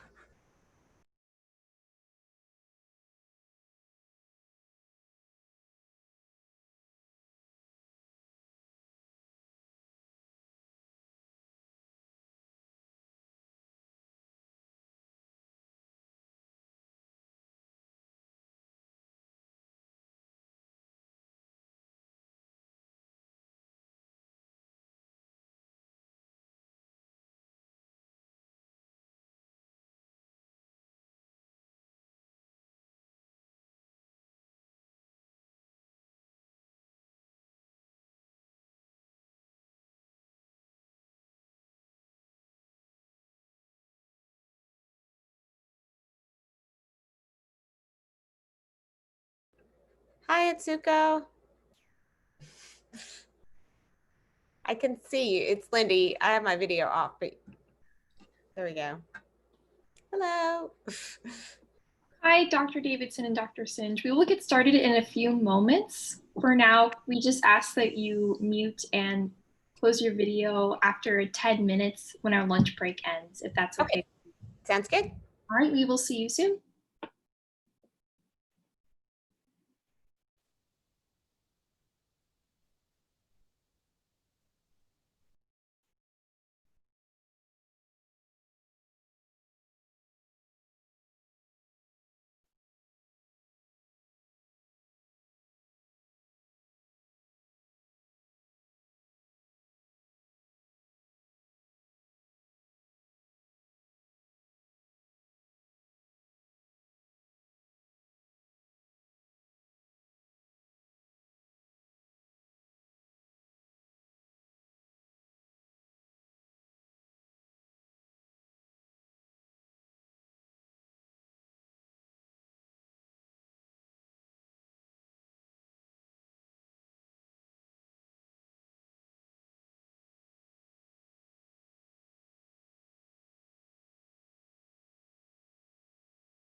Alrighty, everyone. Since it is 2:01, we will get started on our next session. This one's gonna be the panelists of of my bad of medical humanities. And to get started, medical humanities is an interdisciplinary approach to understanding the effects disease and illnesses can have on patients and our society. Our first guest speaker is going to be Dr. Lindy Davidson, and she's a faculty member and associate dean for curriculum instruction in the Judy Genshaft Honors College at USF. Dr. Illuminaire Salim is also a faculty member at USF Honors College, and she explores whose lives matters, whose bodies count, and who should be able to decide questions like these. Next, we have Professor Atsuko Sakai, who's a faculty member at USF's Honors College, and her research focuses on examining human behavior and interaction with design objects, architecture, and environment. Our second to last speaker is Dr. Holly Singh, who is a full-time instructor at the USF Honors College, primarily teaching behavioral and social science courses. Finally, we have Dr. Catherine Wilkins, who works as an instructor at the USF College as well, and she also directs the medical humanities curriculum at the Morsani College of Medicine at USF. Hi, Ayub. Thanks for having us. Yeah, of course. Thank you, guys. Good afternoon. Okay, so if you guys want, you guys could screen share if you guys have anything. If not, we can just get started with the questions. So, questions, I'm guessing? Yeah, I think that's great.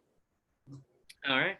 So basically, you guys, this is going to be a little panel. I'll be asking questions, and then each of them will be able to give their responses.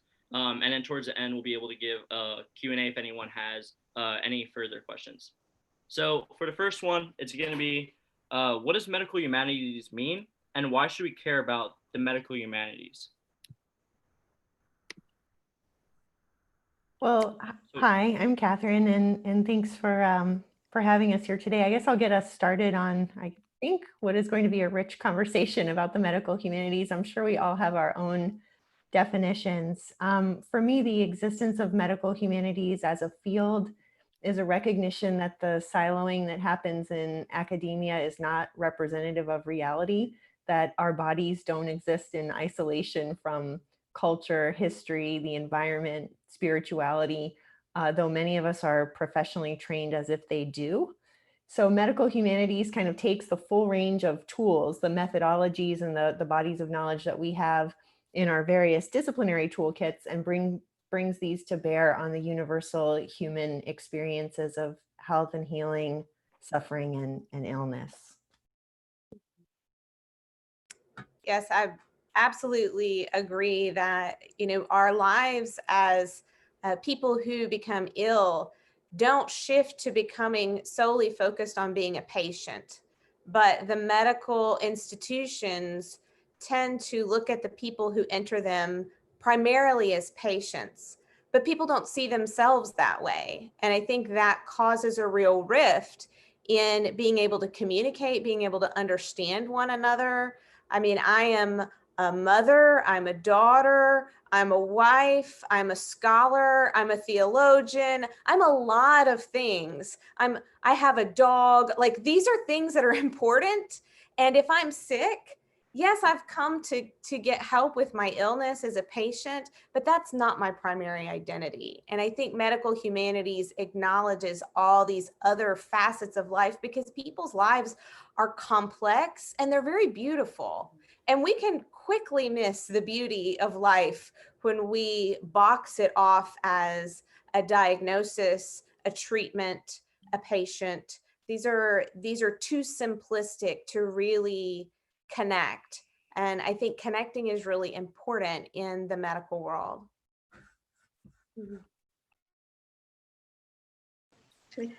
I would agree with that and tag on that when I was thinking about this, the big word that came to my mind was really context. So all of the rich context around how people understand health and illness, what they bring to it as, themselves, but also from their social environment, their cultural environment, their heritage, their ways of understanding the world, of which ideas about health and illness and how you deal with illness are part of that.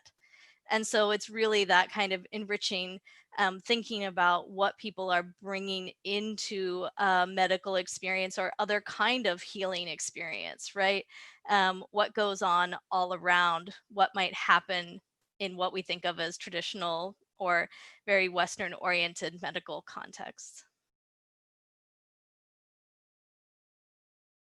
So all very kind of enriching and holistic readings of what we're talking about today, medical humanities. And I would like to offer to that this notion that we are human beings first, right?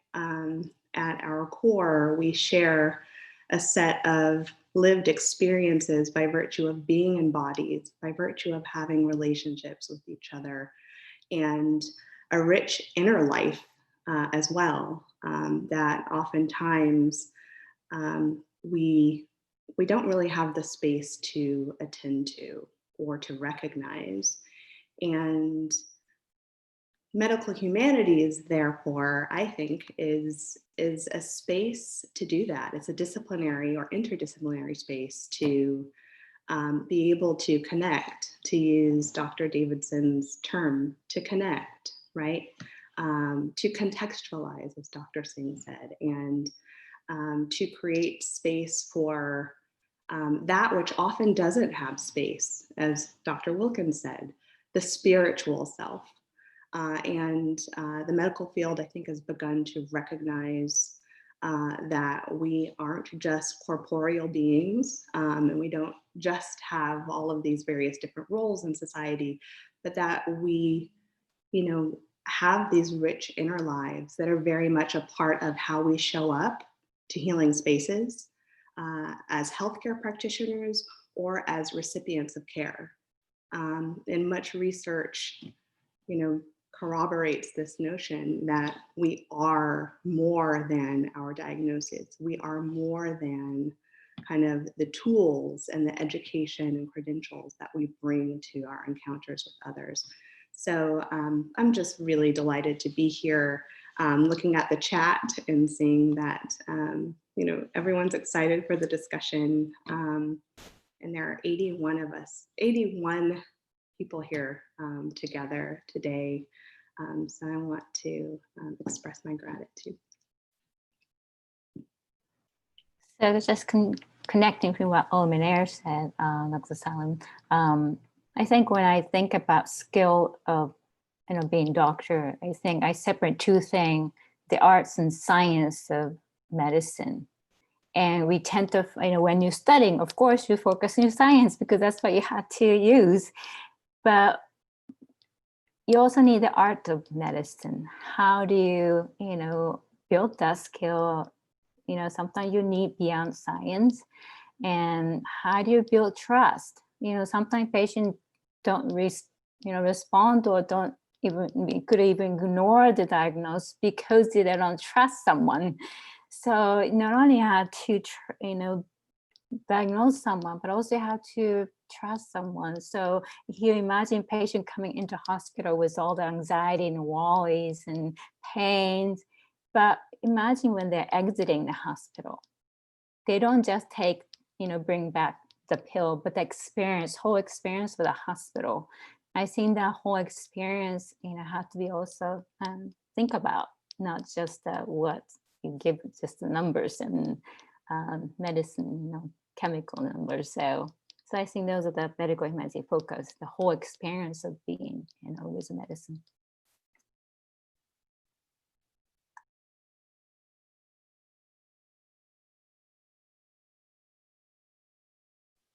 Ayub, you're muted. Muted, yeah.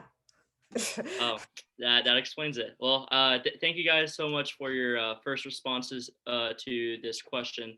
And, kind of echoing what Dr. Luminaire Salim said, thankfully, thanks to you guys as speakers, as well as all the participants. And I also want to remind you guys, in addition to the 83 participants here, we also have the live stream on YouTube. So who knows, we might have even reached 100. So once again, thank you guys all, and hopefully you guys really enjoy this conversation as we delve more deeper into it. So for the second question, It's going to be what led you towards the field of medical humanities?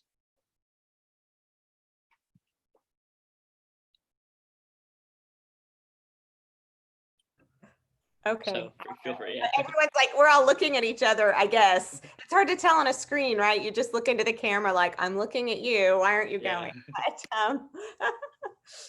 But, I would say that what led me here was nothing of my own making, but instead my own life experience. So when I was pregnant with my first child, I had a lot of medical interactions because my pregnancy was very troubled. I ended up being a patient in the hospital for 7 weeks before my son was born. He was in a neonatal intensive care unit for 4.5 months after that. So we spent 6 months of a year decidedly in an institution every day, all day, constantly. And so I became quickly immersed and educated in what it meant to be a patient and a caregiver of a patient. And I was able to navigate that space, having at that point in my life already earned a master's degree. But I also came into contact with a lot of other different people who were navigating that space with much fewer resources than I had. I was struggling, but there were many people who I felt were despairing because of the challenges that the medical institution was putting up inadvertently oftentimes. I don't think that the barriers that we have in medicine are necessarily barriers that are constructed purposefully, but inadvertently keep people from being able to have the support and the resources that they need in order to navigate that space. And so I began to identify many of these problems. And at this point in my life, I had a bachelor's degree in communication and I had a master's of divinity, and I hadn't taken a science class since my 3rd year of college. And so I wasn't really equipped to go into any kind of medical practice, but I could see the problems. They were very clear to me, really from a communication standpoint, oftentimes. That there were all these communication gaps. And I thought somebody should really do something about this. And so as I began to continue on, my son came out of the hospital. He still had lots of medical issues. So I continued to engage in that space. And then many years later, I came into contact with the development of a pediatric palliative care team. And I didn't know what that was. And when I started learning, I learned that there was a chaplain on that team. Well, that was a degree I had, and I could relate to that level of that kind of training. And I thought, oh, well, what is this chaplain doing on this medical team? And then I learned that there were physical therapists and child life specialists and all these different people besides a doctor and a nurse. And so I thought, oh, wait a second, this is an area where medicine is pulling together a more humanistic approach to people, looking at people in their whole life, supporting not just patients, but their families as well, and engaging people outside of the hard sciences in order to help support people. And so I just became enlivened to what was possible. And even at that point, I would not have been able to use the term medical humanities, but like many of us, I just started on a path because this was the place that I knew to go. And I took one step and then I took the next step. And along that path, eventually, I learned of this field called medical humanities. And I thought, oh yeah, that's what I've been doing. That's what I'm excited about. That's what I'm interested in. That's what I want to learn more about. And so it wasn't something that I formulated at age 18 and went on a path towards. It was something that seeded in me as a 30-something-year-old and has grown up over time. And I still am learning about and still am growing in.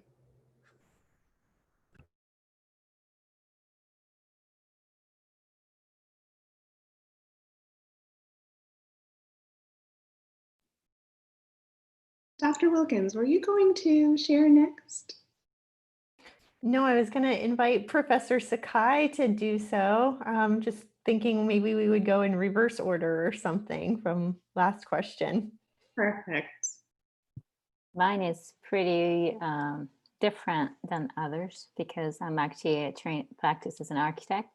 So I recently heard of medical humanity in 2016 when I came to SF. So what's nice about the environment to Judy Genshaft Honors College is that it's an interdisciplinary place. So you can bump into any ideas. So, you know, that was the first time I heard about. But what I was interesting was actually neuroscience and architecture. It's a new field, relatively new field, that how the environment affects patient, for example. And I always liked the neuroscience. I was excited to learn about brains. So I was very excited about the topic. And then, you know, the difficulty when I went to the first conference was how do you even describe a human experience of space or architecture?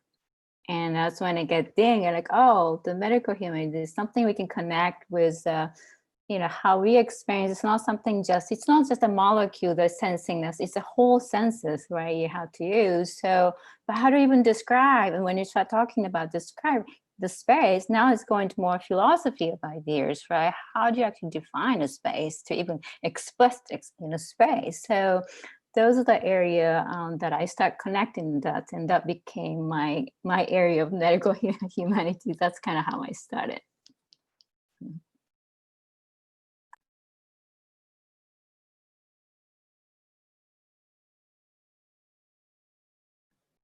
Well, maybe Olminea, I can throw a ball to you.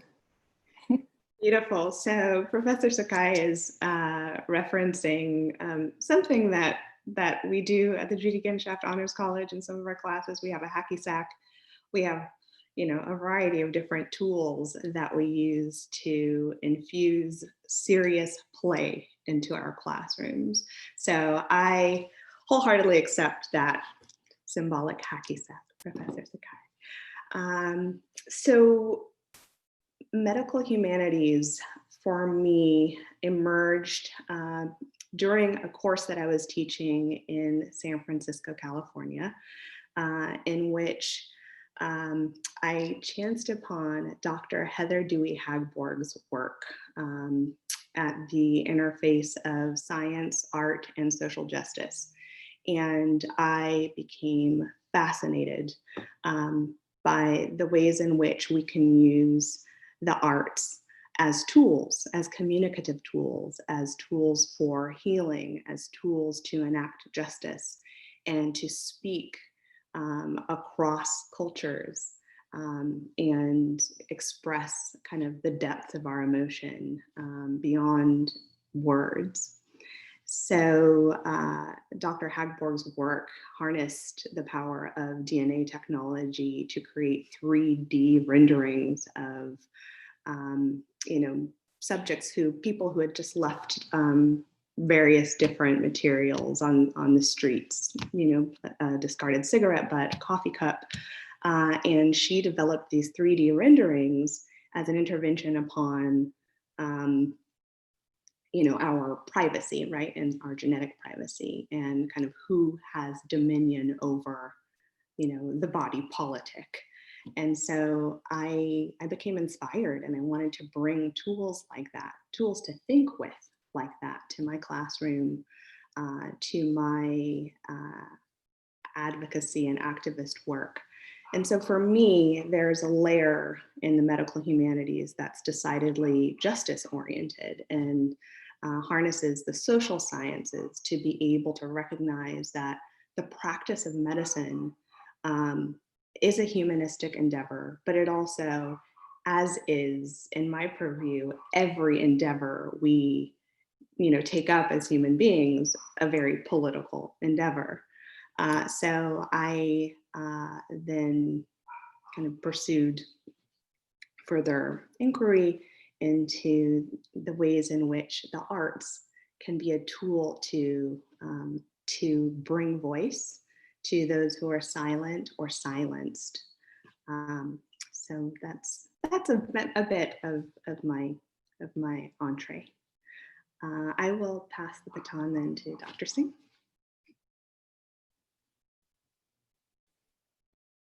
Thank you. Well, one part of my experience with this is that all of us are teachers. We all facilitate conversations among our students, and sometimes we even turn the teaching over to the students. And when we do that, I find it very useful to teach them about getting used to crickets. That is just, waiting out the silence and waiting for somebody to pick up that baton, and they almost always will. But that's one way that we go about it, and there are lots of others too. I love the hacky sack or the ball, or had beach balls used in my class before to do that. For me, I think too, this was kind of a meandering path to something called medical humanities. And I would still say that that's kind of one of the hats that I could wear among others. And I think that's part of my own sort of interdisciplinary training from the get-go as a person who went to a liberal arts college, got to study lots of different subjects along the way and kind of feel out the things that I was interested in. I also was not on one single committed path from the age of 18 onward, but kind of exploring the world is what I was really, most interested in. And along the way, that ended up taking me different places in the world that I hadn't imagined before. And, I had never imagined when I was in high school or when I started college that I would end up spending a semester in India as part of my studies. And I never imagined either that I would make a career out of studying cross-cultural experiences of life, the world, health, illness. Or that I'd go back to India, that I would learn Indian languages, learn to do research in those languages, learn to teach about those kinds of cross-cultural encounters and different ways of structuring the world, understanding the world. But I knew that always I was interested in people's creative production, people's ways, the creativity that goes into what seem like things that we take for granted all the time, right? Like who we understand as part of our family and how we categorize those people as family and how we categorize other people as not family, right? And there's so many ways we can spin that out. We can see how different people in different parts of the world in different periods of time, construct very different worlds out of a simple kind of thing like who's in your family, right? And so when we get to something like health and illness, then it's like, okay, so how do people understand what makes a person healthy? What makes a person ill? What do you do when a person is ill? Who should be involved when a person is ill, right? It starts you down a path of thinking about all kinds of questions, right? How do we look beyond the confines of what we take for granted, what we take as the everyday? So that actually got me thinking when Professor Sakai was thinking about, something like the built environment of a hospital, and how as an anthropologist and a medical humanities scholar, I would start thinking about, that kind of, what does this look like to someone who's an outsider to the space? What does it look like to someone who's an insider in the space, right? How does the organization of space tell us things about how the place works, what it means, how people are valued within it, which could be really detailed things like, I did my advanced studies at the University of Virginia, and we would talk in my classes a lot about things that happened in Virginia, and learning along the way that there were periods of time when the hospital spaces were segregated, right? And spaces for people of one race were in this part of the hospital, and spaces for people of other races were in a different part of the hospital, maybe on a different floor, maybe in the basement. What does that tell us about how that space was organized and how people's lives were seen in those eras and in those spaces? So I guess really it was curiosity that brought me into thinking about medical humanities kinds of questions, but intersecting with a kind of broad appreciation about the diversity of human lives and ways of being in the world. I can kind of pick up where you left off there, Dr. Singh. Like many of my colleagues, my engagement with the medical humanities was organic. It wasn't something that was preordained. I'm trained as a cultural historian, and so I've always been interested in the ways in which the humanities, that is art, literature, music, dance, both reflect and shape our worldview, socially, politically, spiritually, and represent the human experience. And kind of thinking about speaking with you all today, I was thinking back on my academic career, and as an undergrad, I wrote my thesis on Albert Camus' The Plague, right? This French existentialist philosopher's fictional work, The Plague. And then my master's thesis was on the artist Paul Gauguin, and I was interested in the way in which his late stage syphilis impacted his art production and life in Tahiti. So I guess I've always been kind of curious about the ways in which medical topics or themes like pandemics and plagues and venereal disease has made an impact on art and literature. But it wasn't really until the last 5 years or so that I began participating in what I would consider a very rigorous engagement with the medical humanities through a collaboration between the University of South Florida and the Tampa Museum of Art. And I'm just going to share my screen really quickly, if that's okay with you, Ayub, to show a couple of photographs of my students at work delivering something we call the Connections Program, where we provide therapeutic interactions with art for a range of different patient participant groups and their caregivers. We started out looking at research that existed that illustrated the ways in which certain types of engagement with art were beneficial for people with Alzheimer's disease in terms of reducing stress and improving mood, and in some cases, improving cognition and communication abilities, at least in the short term. And from that point, we started developing programming for folks with Alzheimer's, and we have expanded to begin applying these methods and some others that we've been experimenting with to a range of different participants, including people with PTSD, folks with HIV/AIDS. We also partner with a substance use disorder treatment facility to deliver therapeutic programming around the visual arts. And that is where as I said, my engagement with medical humanities really deepened at that point. And as you mentioned in my bio, I now deliver medical humanities curriculum for the Doctoring 1 students at the Morsani College of Medicine at USF. And several of my colleagues here joined me in delivering the curriculum for the students in their second year of med school. And that's given me some new insight into the ways in which their particular training intersects with my training as a humanities scholar.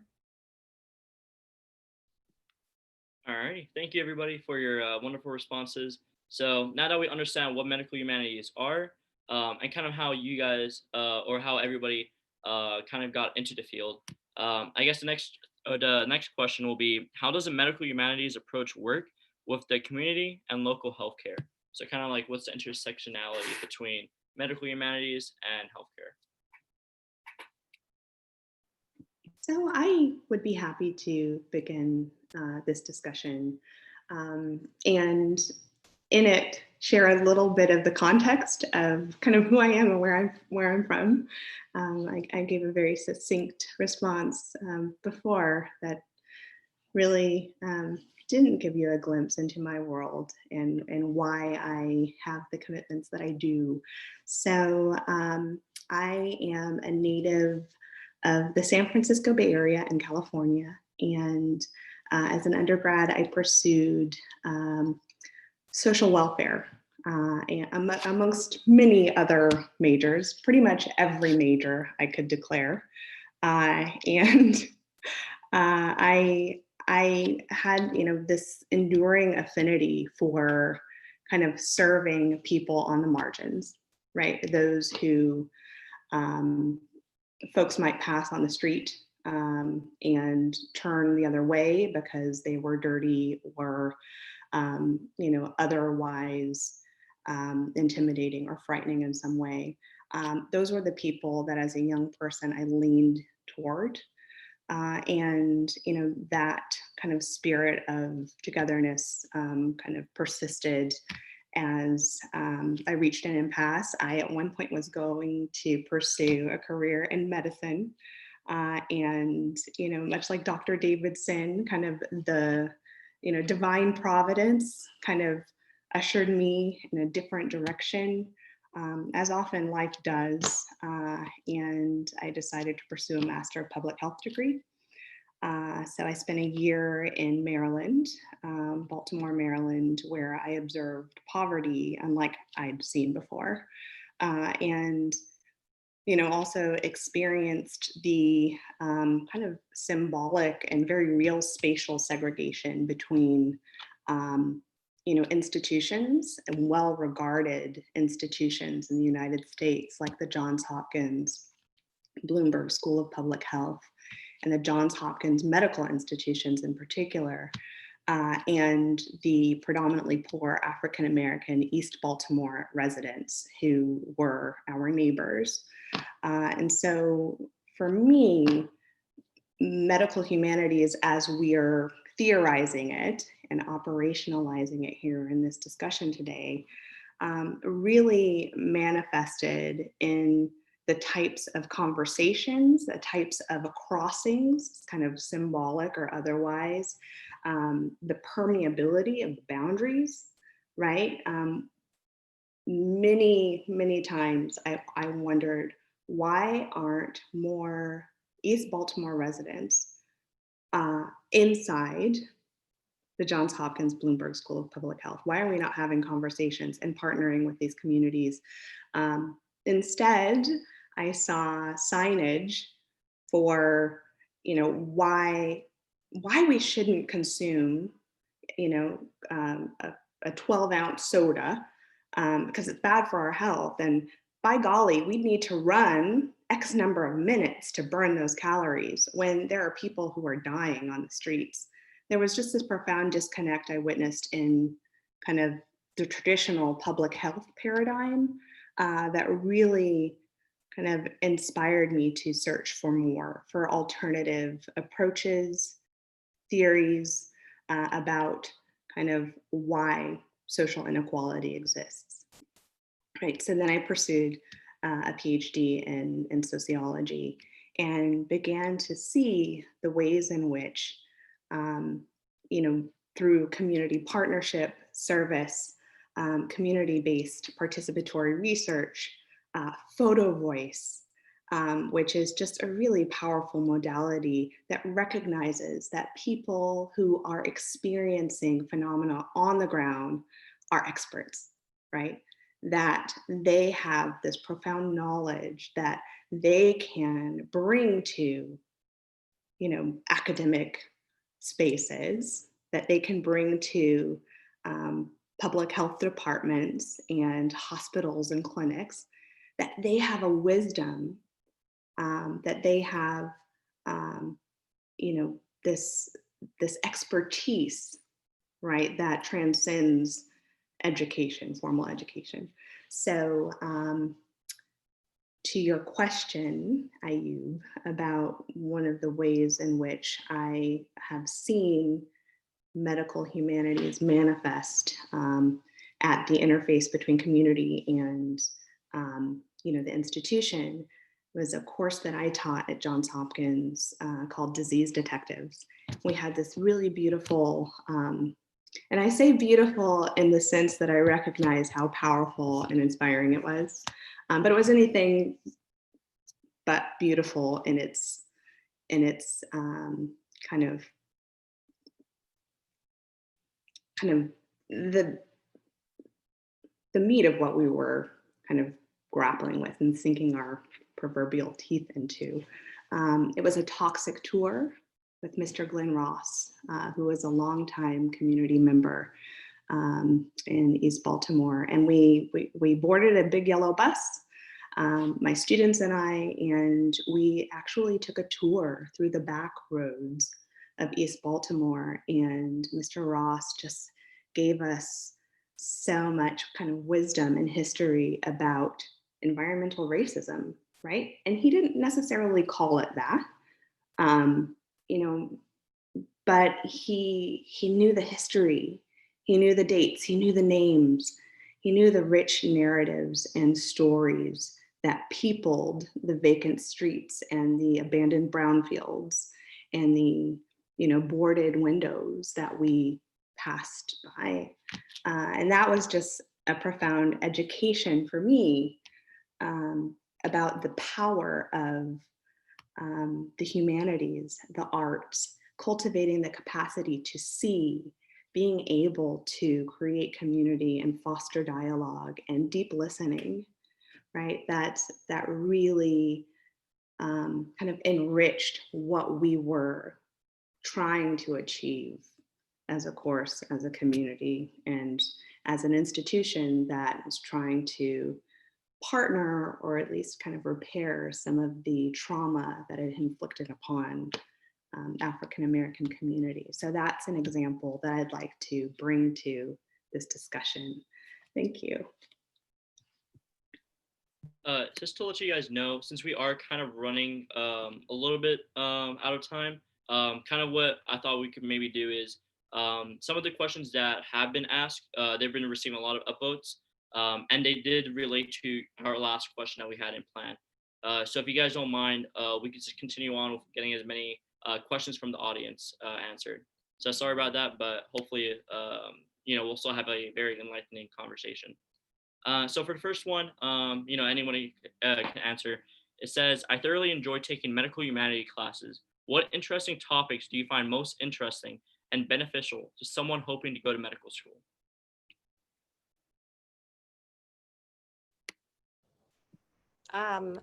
So I will be teaching a class starting on Monday called Narrative Medicine in the Judy Genshaft Honors College. And I love this class because it is about the story. And when a patient comes into a medical setting, a clinical setting, what a doctor is taught to do is, and I quote, take their history. And that sounds really violent, to take someone's history, because what is happening in many times is that the patient is laying out their story about what has happened to them.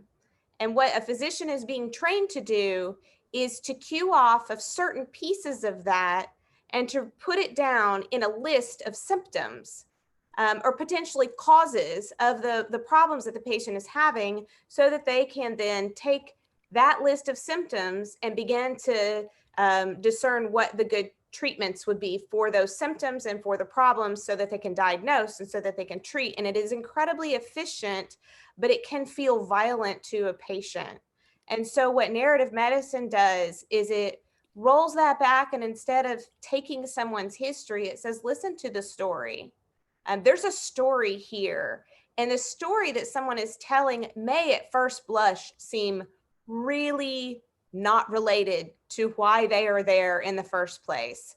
They may have a broken leg and they are telling a story about what they had for breakfast that morning, and they don't seem to be related. But with just a little bit more listening, a lot of times we can begin to have a greater understanding for people when we know more about their story, as opposed to just trying to come in and grab the list out of it. To take the history is to take the list out, but to stop listening to the actual story. So narrative medicine, I think, is a great way for people who are going to become physicians to kind of get the red flag warning. Look, this is how you're going to be trained in medical school and in your residency to do these things.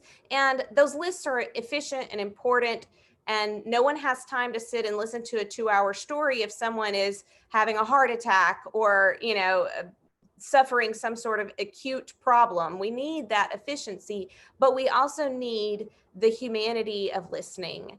And so I feel like that is one really helpful way to train yourself into being this more holistic physician. And I do not pretend to say that this will be an easy thing to do. This is an uphill climb for anyone who wants to go into medicine, to maintain these worlds which have these artificial barriers in between them, because so many people want it to be neat and boxy because that is efficient. But the reality is that people just aren't efficient.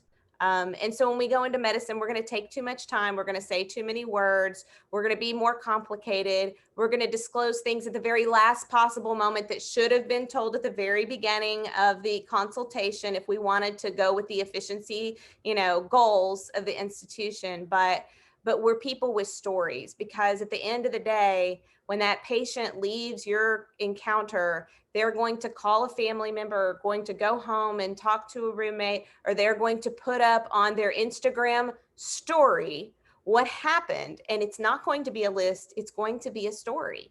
And so knowing how to story and understanding the navigation between those things, I think is really important. So if you can take a class on narrative medicine, or just read books on narrative medicine, or read stories about patients, those are really exciting ways to kind of build that up in yourself.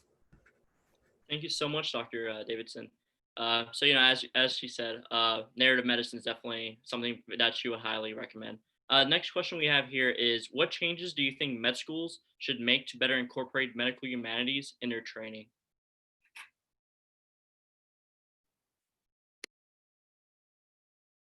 Kind of a big question. Well, yeah, and I think it's a question of time too. As Dr. Davidson said, we know that medical institutions today are pressing everyone for their time, and that happens during your training in med school too, when you will be completely overwhelmed and have no time for a life outside of school. So trying to fit medical humanities into that rigorous curriculum is sometimes challenging, but our top medical schools in the US have found a way. Look at Harvard or Yale or Columbia, they're doing it.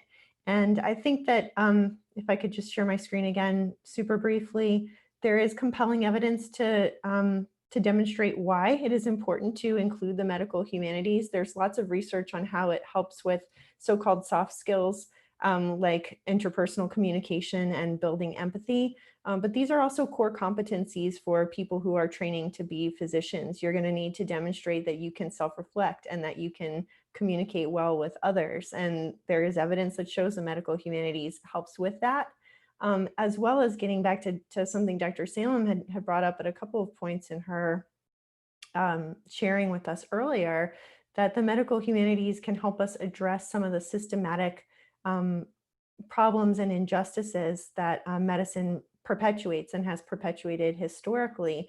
I love the research that shows how it can disrupt someone's perceptions and assumptions about the field that they're going into. So again, kind of going back to the last question about topics in medical humanities that are interesting, I would encourage you to look at history of medicine as well, as something that illustrates how this field is always evolving and changing and fixed. Like science, it is something that is meant to be tested and changed over time. Thank you so much, Dr. Wilkins. So we have about 5 more minutes, so hopefully we'll get through as many more questions as we can. The next question, I kind of combined them from the Q&A, but basically we have 2 students here that are interested in, does medical humanities include health diplomacy? Diplomacy as well as anthropology? So I might speak to this one a little bit. So when we think of medical humanities, it's often not something that students major in as undergraduates. It's often something that they take up as an interdisciplinary pursuit along with their major, or maybe they're, a pre-health major or something like that. And they include medical humanities as a kind of separate field of study. And oftentimes medical humanities is comprised of courses from many different disciplines or interdisciplinary courses. So you might find courses from psychology, sociology, women's gender and sexuality studies, anthropology, art, art history, communication, right? Physics sometimes, like history of science. There's so many different courses that could be medical humanities based. It really depends on the approach of the person who's teaching it and the audience that they are engaging with. And so sometimes, several of us engage with medical students, right? We bring particular topics to them.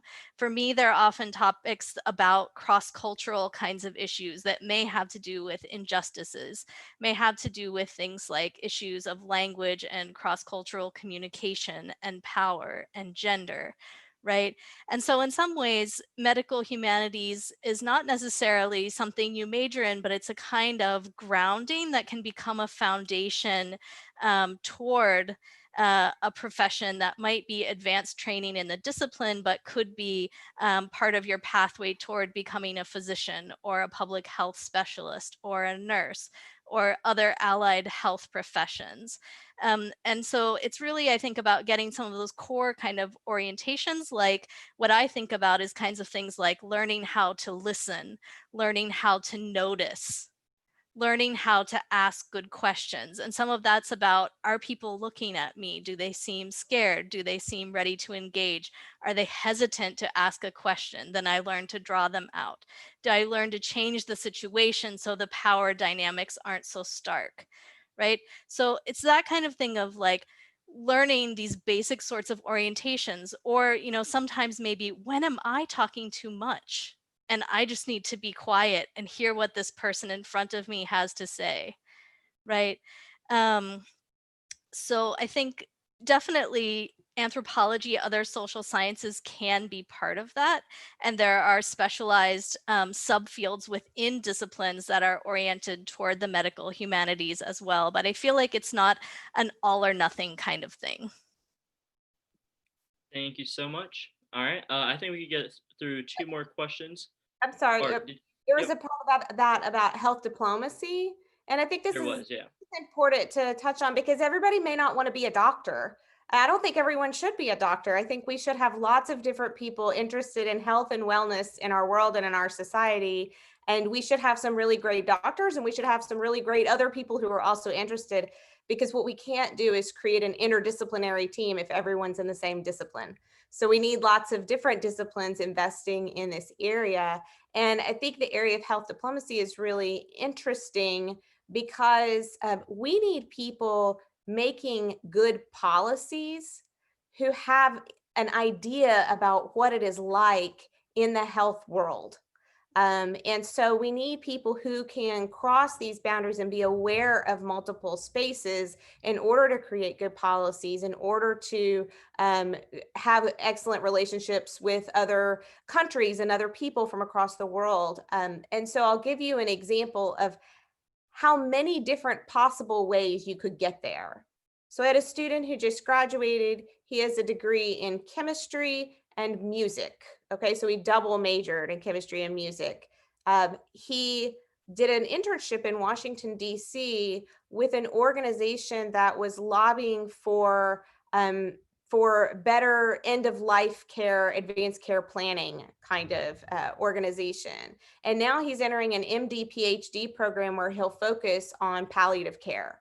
And he'll become a physician, but he'll also have a PhD. He is well suited to enter a field of health diplomacy, but he would not have to go the MD route to do that at all. He could have decided to go to law school instead. He could have decided to continue his path of music, but also, engage in some other opportunities where he makes connections and networks with people who are interested in the same kinds of things. And so there is no one path to get to these places, but I think what you do have to do is show up to these conversations, become aware of opportunities, maybe to study things as a minor or take some classes in different areas to begin to help yourself understand and see yourself as a lifelong learner, that you're not going to go to school, get this degree and then know it. You're going to continue, just like each of us, to grow and to learn and to go, oh, that's over there, I didn't even know about that as a possibility, and move in that direction. And so be encouraged. Nobody's got it figured out right now. But there are many ways you can be involved that are not locked into 4 years of medical school, followed by residency, followed by, all of that. So you have a lot of options in terms of entering this area. Think of it as like a playground, not as an assembly line. Thank you so much, Dr. Davidson. All right, and with that, I believe it is 2:51, so our session is practically done. But if any of you guys have any closing remarks or anything you would like to quickly add, feel free to do so at this time. I think I'm just going to add quickly, just add to the Dr. Davidson. Quite often that I notice that people don't become architect in general, especially in the medical field, but you live in the hospital, a lot of issues are medical, for example, burnout for the physician. If you are in a situation, what would you do? One thing you could do is you can take a pill, but also you can change the environment. And you're talking about greenery, for example, the water, color, those things affect. So you don't need to be architect, but you can incorporate into your life. So that's what this is all about. I think that's what I wanted to add to the final. Thanks.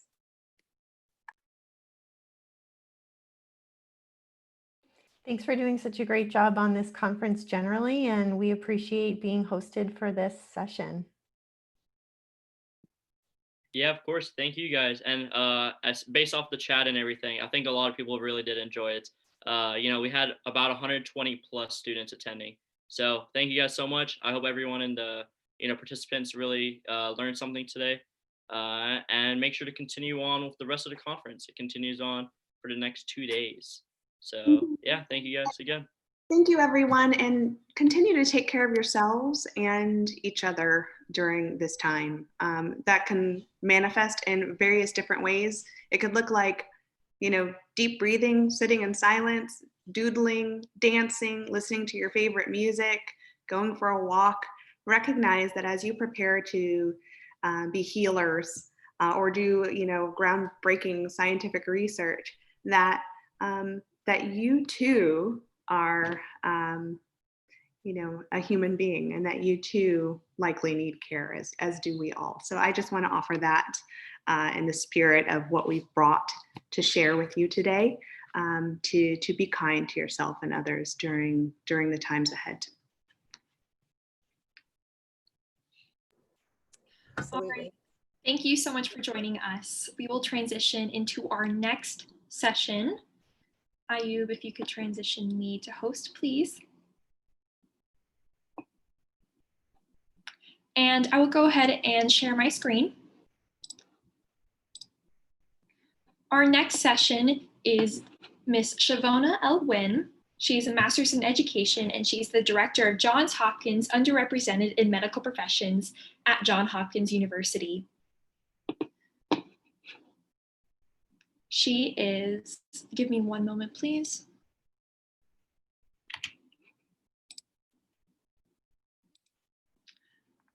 We will go ahead and introduce her in a couple of minutes. We do have about 5 minutes until 3:00 p.m. Eastern time. So stay tuned, get up, take a short break, move around, take your eyes off the screen, eat a snack. We'll be back soon.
All right, everyone, we will transition into our next session. This is one of my favorite sessions and I'm very excited to hear from Ms. Shavonia Wynn. She's the director of Johns Hopkins Underrepresented in Medical Professions at Johns Hopkins University. Ms. Wynn worked as a learning specialist for post-bac pre-med students and medical students, and also worked closely with the admissions office to deliver MCAT workshops, consult on medical student data, serve as a medical school multiple mini interviewer, and sit on the post-bac pre-med admission selection committee. She's a wonderful speaker, and I have the great honor of welcoming Ms. Shavonia Wynn as she discusses the topic, how to become a competitive MD applicant. I will go ahead and stop sharing my screen. Thank you so much for joining us today, Ms. Wynn. Hi, can you guys hear me? Yes, I can hear you. Okay, great. Let me share my screen. So thank you so much for that introduction, Alexia, and thank you to all of the members of the National Pre-Health Conference Committee for allowing me to speak today. I'm very excited about that. So let me go ahead and share my screen. Wonderful. Okay, can you guys see it? Yes, we can. See my screen? Okay, perfect. Okay, so my presentations are always pretty interactive. So I'm going to ask everyone who's listening to this presentation to go to joinpd.com. We're going to use Pear Deck for our presentation. And also if you're on the YouTube channel, go ahead and go to joinpd.com. When you get to Join PD, it's going to ask you to put in this code. The code is KPIMT. Go ahead and do that now. Now wait till we get a few students on here.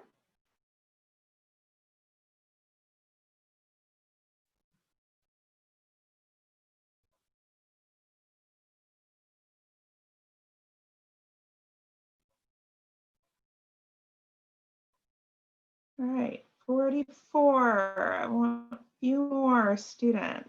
So joinpd.com if you're on the Zoom call, or if you're on YouTube, you can participate.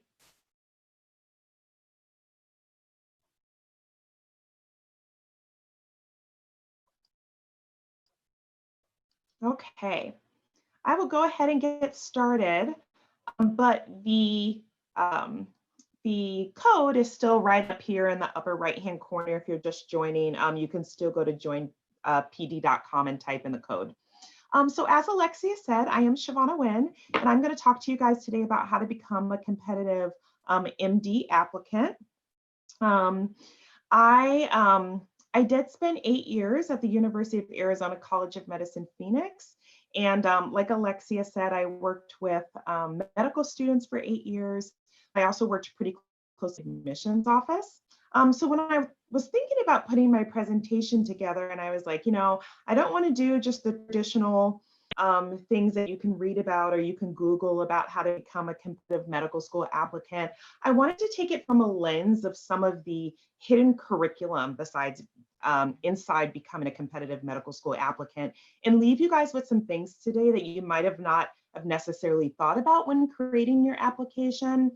And maybe some things to think about lens that people read your application with, okay? And I hope I say some things today that will help you, okay? Because I am I'm such an educator, I like to walk away with like takeaways, okay? I'm going to give you 5 takeaways today of how you can become a more competitive MD applicant. You can see they're redacted right now because they're top secret, and we're going to reveal them as we go along. So hopefully one of these will be something that you hadn't really thought about and you're looking to put into your presentation. I mean, you're looking to put into your application, okay? So the first thing, we're going to start with tip 1, okay? And sometimes I'll reveal the tip, or sometimes we'll do a little activity and then I'll reveal the tip, okay?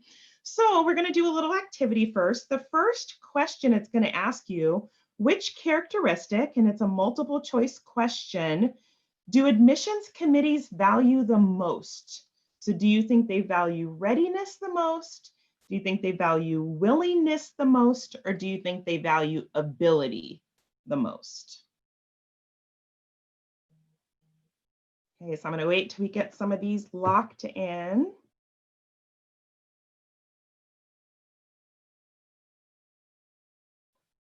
Before I reveal it, got about 75 so far, and we'll look and see what's the correct answer.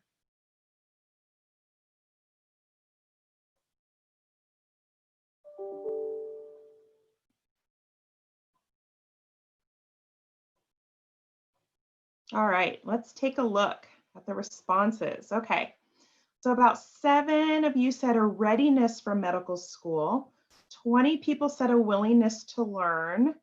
8 said the ability to handle the academic rigor. And 64 of you said all of the above. Okay, and some of those are still coming in. So the correct answer is D, all of the above. So kudos for those of you who got that. But we're going to talk about like, what do these mean and how can you actually display this within your application? Okay, so my first tip is you have to show that you are ready, that you're willing, and that you're able. Okay, very, very important to display to medical committee, to the admissions committees. So what does readiness mean? Like, what does that actually mean? It means that you have to show committees that you're ready to make a mature commitment to medicine. It can't just be a commitment. It has to be a mature commitment to medicine, right? And so you might say, well, Shavonna, how do I show that I'm mature enough to, you know, I'm ready to handle this and I'm mature enough to handle this? And the way that you do that is by showing you have diverse life experiences, right? So even though many of you are, you know, 23, 24, 22, you know, 25, you can still have really rich life experiences that lets admissions committees know that you're ready for medicine, okay? Also displaying it through the, so I'm going to show you guys the EAM model, and I'll also show you the double AMC core competency models. Let's take a look at that right now and see how, let's get some ideas about how we can show admissions committees that we're ready, okay? So on the left-hand side of the screen, you see the experience, attributes, and metrics models that a lot of medical schools use to evaluate candidates using a holistic approach, right?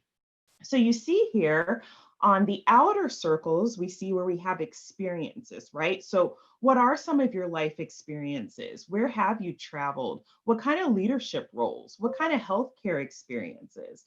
What types of community service? You know, what have you done within these experiences, okay? The attributes say, who are you and how did some of your experiences shape who you are today and where you see yourself going, right?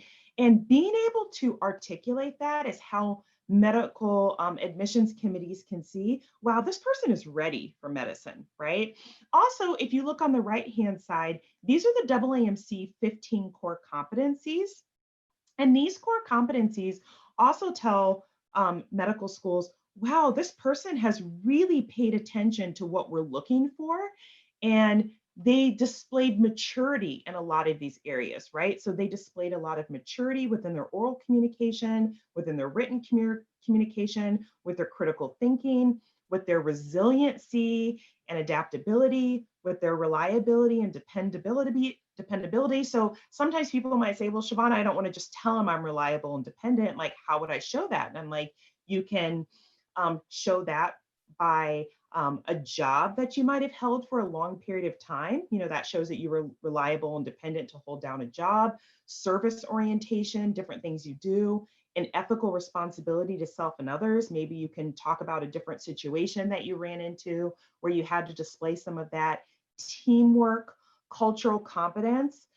Not asking you to say, hey, I took a workshop on cultural competence, but if you are really looking for diverse and meaningful experiences, they should have a lot of these things already built in, and it's up to you to properly articulate that to the admissions committee, okay? And like I said, it has to be done in a mature enough way where the reader is not having to guess. Like, you were supposed to do the work for me, right? So sometimes I'd be reading applications and I'm flipping and turning back and forth. And if you're making me work too hard to figure out, is this person mature and ready? You have not done your job properly, okay? And you've made my job really hard to try to figure out if you're ready to handle medical school, okay? Willingness. So being ready and being willing is two completely different things, right? So you have to show that you have a willingness to learn, which means you're teachable and adaptable. You have to show that you're willing to become a doctor. So you might say, well, Shavonna, of course I'm willing to become a doctor. I'm submitting an application. And I'm like, no. Some applications, we can read it and tell that the person wants to be a doctor. Now that's different. If someone came up to me today and said, hey, Shavonna, do you want to be a doctor? I'm like, sure, give me a stethoscope, give me a white coat, give me, $200,000 a year, I'll be a doctor, right? But if someone's like, do you want to become a doctor? I'm going to say, no, I really actually don't want to become a doctor. I am not interested enough in that portion of medicine to want to get involved with the patient care and want to be taught all the stuff that I need to be taught. So you have to show that you're willing to become a doctor. There was a football coach that once said, the goal is not the Super Bowl, the goal is a Super Bowl ring. Okay, so while a lot of medical pre-meds, they write their application with the goal being the Super Bowl, but they're reading your application with the goal being the Super Bowl ring. So they have to see that you have a willingness to be taught and be molded, and you have a capacity for improvement for all 4 years of your training throughout medical school, okay? So that's how sometimes there's a disconnect between how you're writing it and how it's coming off through your application, okay? Then you have to show that you have the ability, right? And this is the one where students usually, it's kind of a go-to for them because their metrics are together, right? Because of course they're gonna look at your GPA, your science GPA, and your MCAS score, right? So you wanna make sure that you're showing you have the ability to handle the rigor of medical school. And are there any sore spots, right? So what happened and what do you plan to do differently in the future? I always get a little nervous when I clearly see you have sore spots in your application, but you didn't tell me about them or what happened. So guess what? I'm just going to make something up in my mind. And I'm like, oh, maybe they just, I don't know, gave up in organic chemistry, right? And if your grade is a little bit lower, but you tell me, you know what? I figured out that office hours were the key and tutoring was the key. And I started going a little bit later, but I hung in there. I went to tutoring every day. I started going to office hours. I brought my grade up. And now I learned from that experience that it's better to ask for help earlier than waiting, to see what's going to happen. So you can change it. But sometimes there are sore spots in your applications, but you just have to address them. So I did a little visual for you because sometimes when people read your application, they can tell that you're ready and willing, but you might not be able just yet. Or you're ready and able, but you might not be willing, right? Or you're willing and able, but you might not be ready. So you really have to show that you're ready, willing, and able, okay? All right, tip number 2. So tip number 2 is, have you smelled medicine? So some of you might have heard this phrase before, that admissions committees want to know if you've smelled medicine. And what that means is you have to make a complete stranger. So I don't know you from a hole in the wall, but when I'm reading your application, you have to make me feel comfortable that you understand the good, bad, and the ugly of what you're about to get into, right? The biggest reason for that is medical schools do not want to admit students who might change their minds, right? It is a huge investment, right? And I know you guys are making a huge investment with your time to get into medical school, but admissions committees, from the first date they open until all the way through their revisit days and all that, right? It is a humongous investment to admit students. And they don't want to admit a student and then you get, halfway into your first semester and you're like, actually, I kind of think I just want to be a dentist, or, not just, actually, I think I want to be a dentist, right? Or I think I want to be a nurse, or I think I want to be, a PA, like, which are all great things and are all needed, but you took a spot from someone else that often has to go unfilled because medical school classes are only once a year. So there's a reason why medical schools have really high graduation rates, like 99 and 100%, because the selectivity is so that they're selecting students who want to be MDs and want to graduate with an MD, okay? And you show that through diverse and meaningful experiences that you've smelled medicine, like you really understand what you're getting into. Now, of course, COVID has thrown a huge monkey wrench into a lot of this for some students.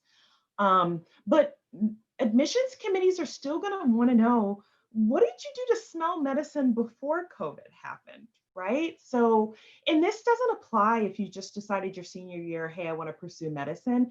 But if they're looking at an application where you've been doing stuff and on a pre-med type of a track since, your freshman year, they're going to be curious of like, why weren't you doing clinical experiences a couple years ago, right? So, and if you haven't done that, like, it's okay, but now what are you doing during COVID to try to get some additional smells in of medicine, right? And it might not be in patient care, but maybe you can say, hey, I reached out and did some telehealth shadowing appointments, right?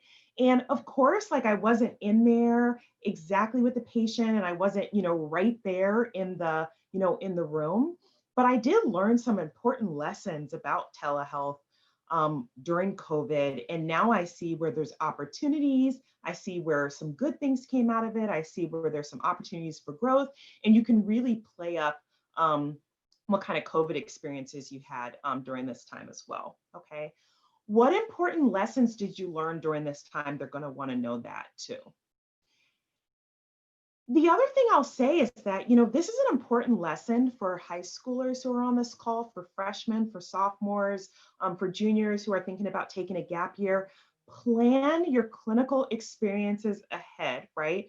Do not wait until the last minute because there's no guarantee. Like, we couldn't have foreseen what was going to happen with COVID. So there's no guarantee that when the time comes, like when you have the perfect opportunity to do your clinical experiences, that it's going to be available to you. So spreading out diverse and meaningful experiences all along the way can really be helpful and help you maybe not get into situations where then you're getting ready to apply and you haven't really smelled medicine. Okay. Tip number 3. Okay. So tip number 3, so what I want you to do before I reveal tip number 3, I want you to go ahead and drag the little star that you see on your screen, and I want you to drag it to what area you're most interested in, okay? So you can see conventional medicine is like right down the middle, to the right is more research, to the left is more public health and working with like social determinants of health and that sort of thing. But I just want you to drag where you're most interested. Now, I completely realize that all of these areas do overlap at some point, but for the sake of this presentation, we're going to kind of look at them a little individually right now, right? So this is a sliding scale, so you might end up a little bit more in the middle here or a little bit more over here. So just put wherever you feel like your interest most lies.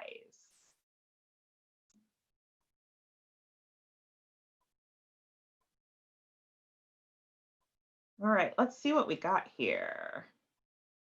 Oh, this is good. Okay, I see people still kind of moving their stars around a little bit. Okay. Nice. Okay.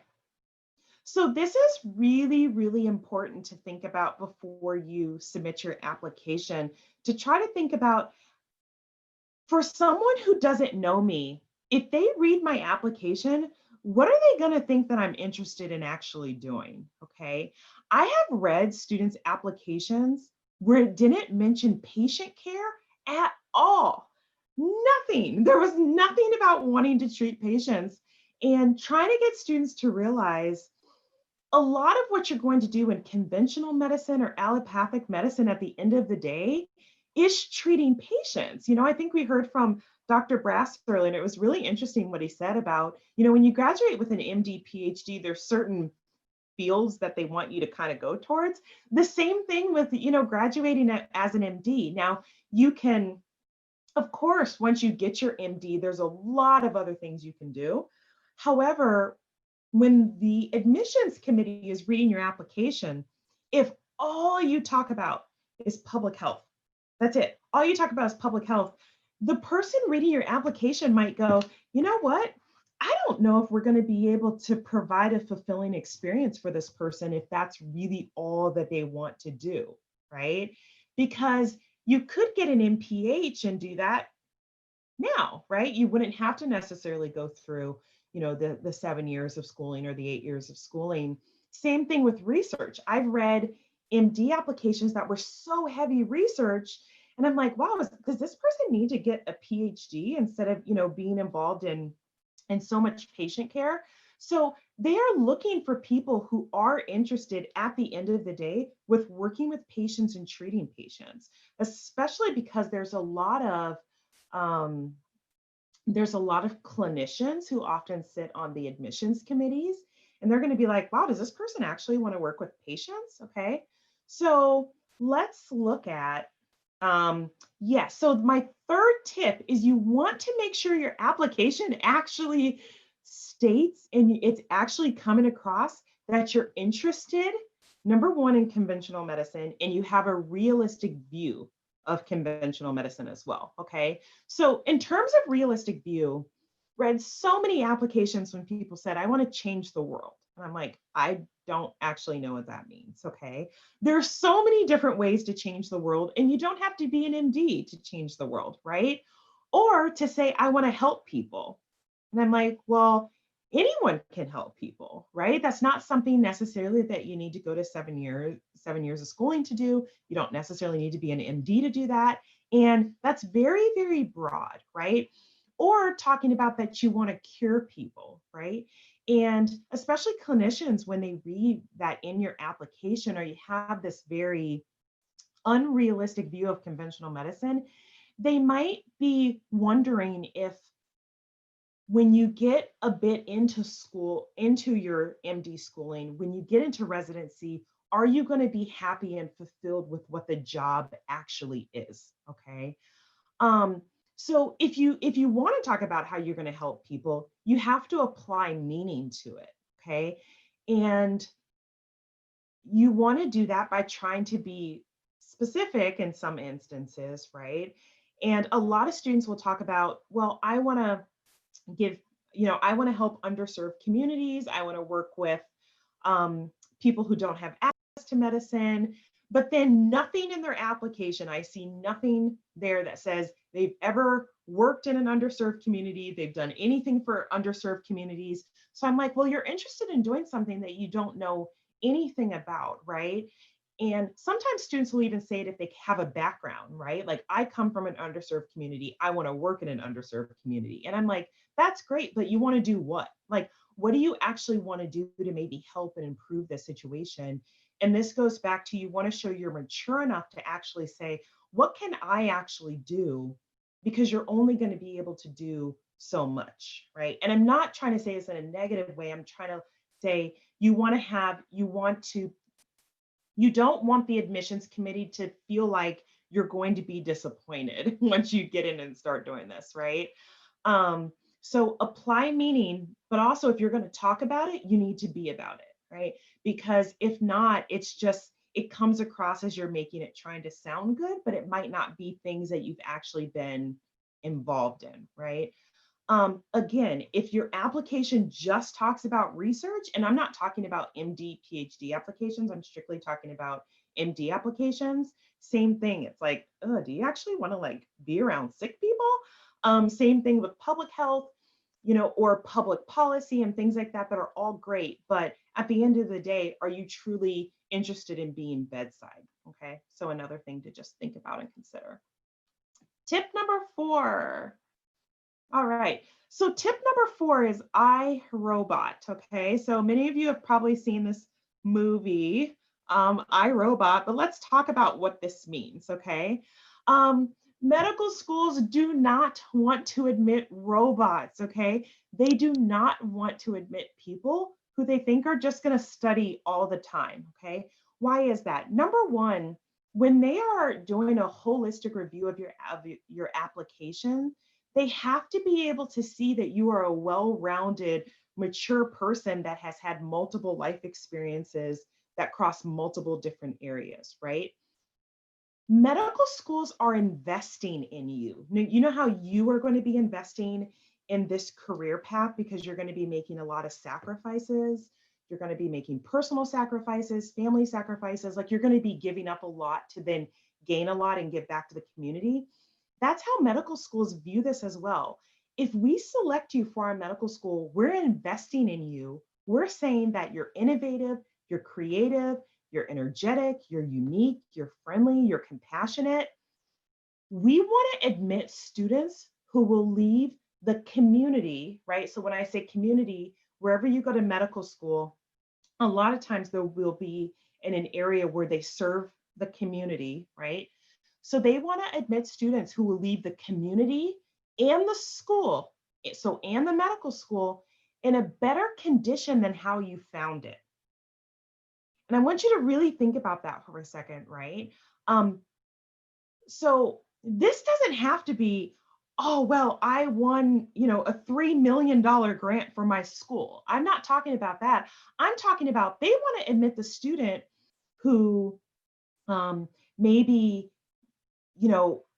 has the vision and it's displayed in your application that you have a vision. So I think about one of my previous students at the University of Arizona.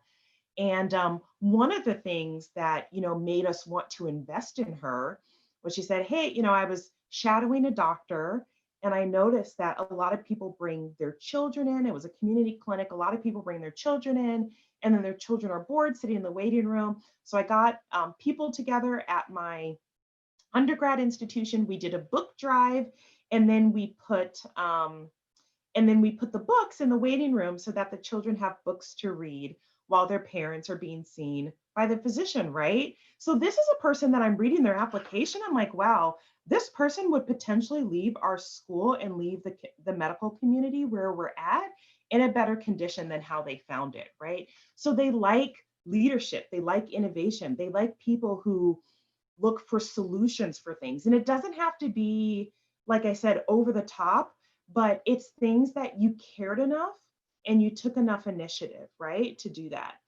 So schools get very excited when they see stuff like that. And it also shows that you're passionate about things and that you're able to execute things that you're passionate about, right?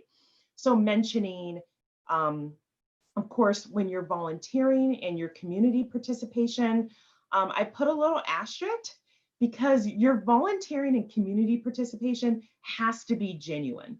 We can always tell when it's not genuine, right? Because when it's not genuine, it's like, oh, I did this for 4 hours. I'm like, okay, all righty.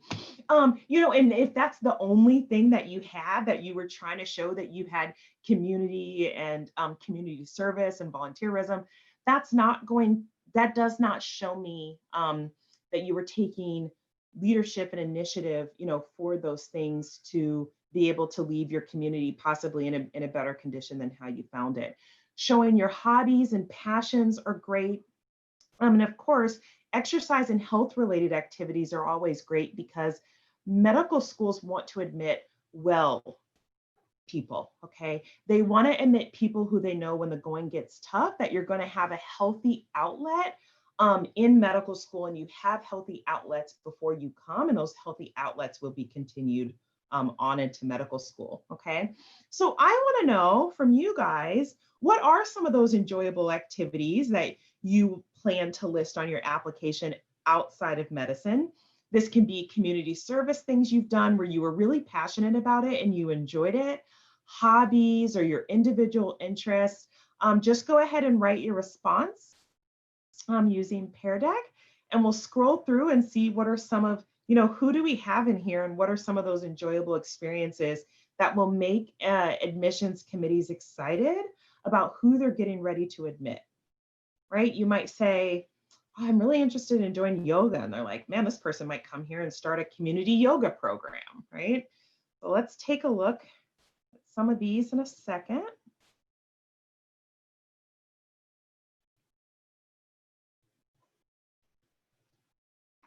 All right, let's see what we got here.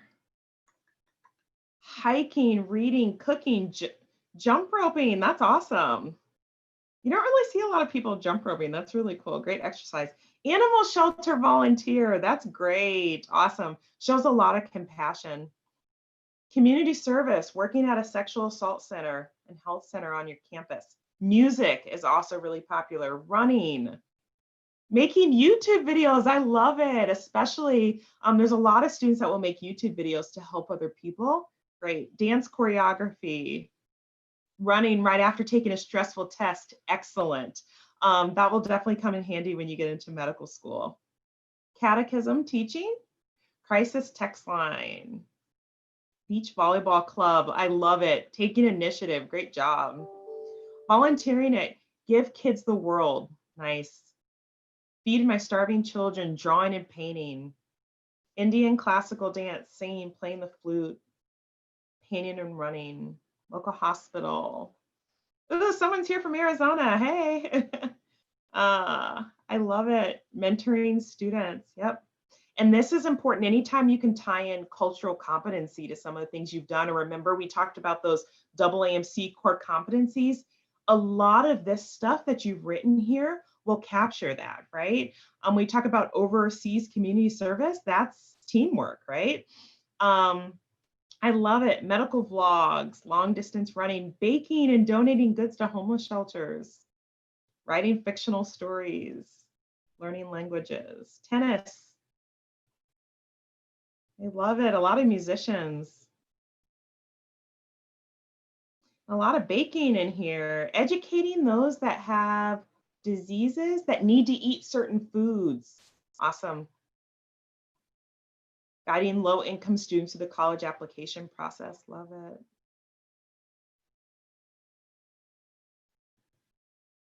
it. Ooh, beach cleanup. I love it. Bridal embroidery. Nice. Volunteering with puppies, commitment to community service. Yeah, all of these things you can turn into, like I said, individual interests that you have healthy outlets, and also binge watching shows on Netflix. I feel you. That's my release sometimes as well too. Captain the Dance Team. These are all really great ideas, you guys. I love this. Thank you for participating in this. One thing I will mention is you don't want to say anything that is dangerous or shows that you're not mature. Believe it or not, I read a post from someone, or I read in someone's application for their hobbies, they said they ghost ride cars. And I'm like, not too bright, because you might get run over, right? Do not list things that are perceived as not making good decisions in your medical school application, right? I love it. These are great, guys. Okay.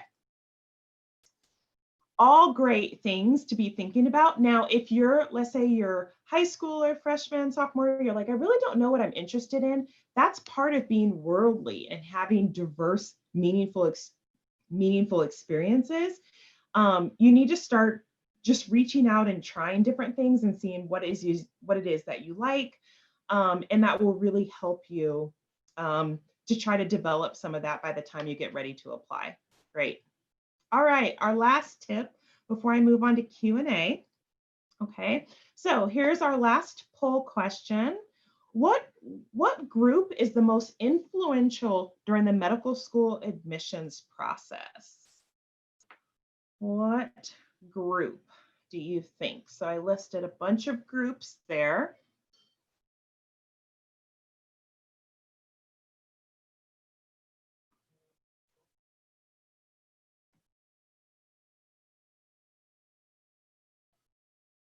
Let's see what you guys say.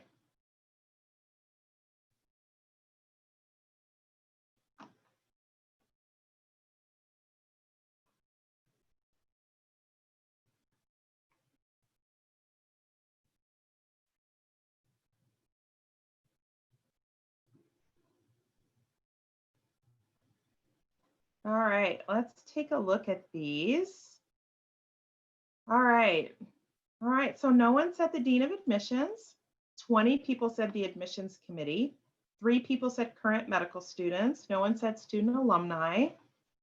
8, the interview committee. 5 said the admissions staff, and 53 said all of the above.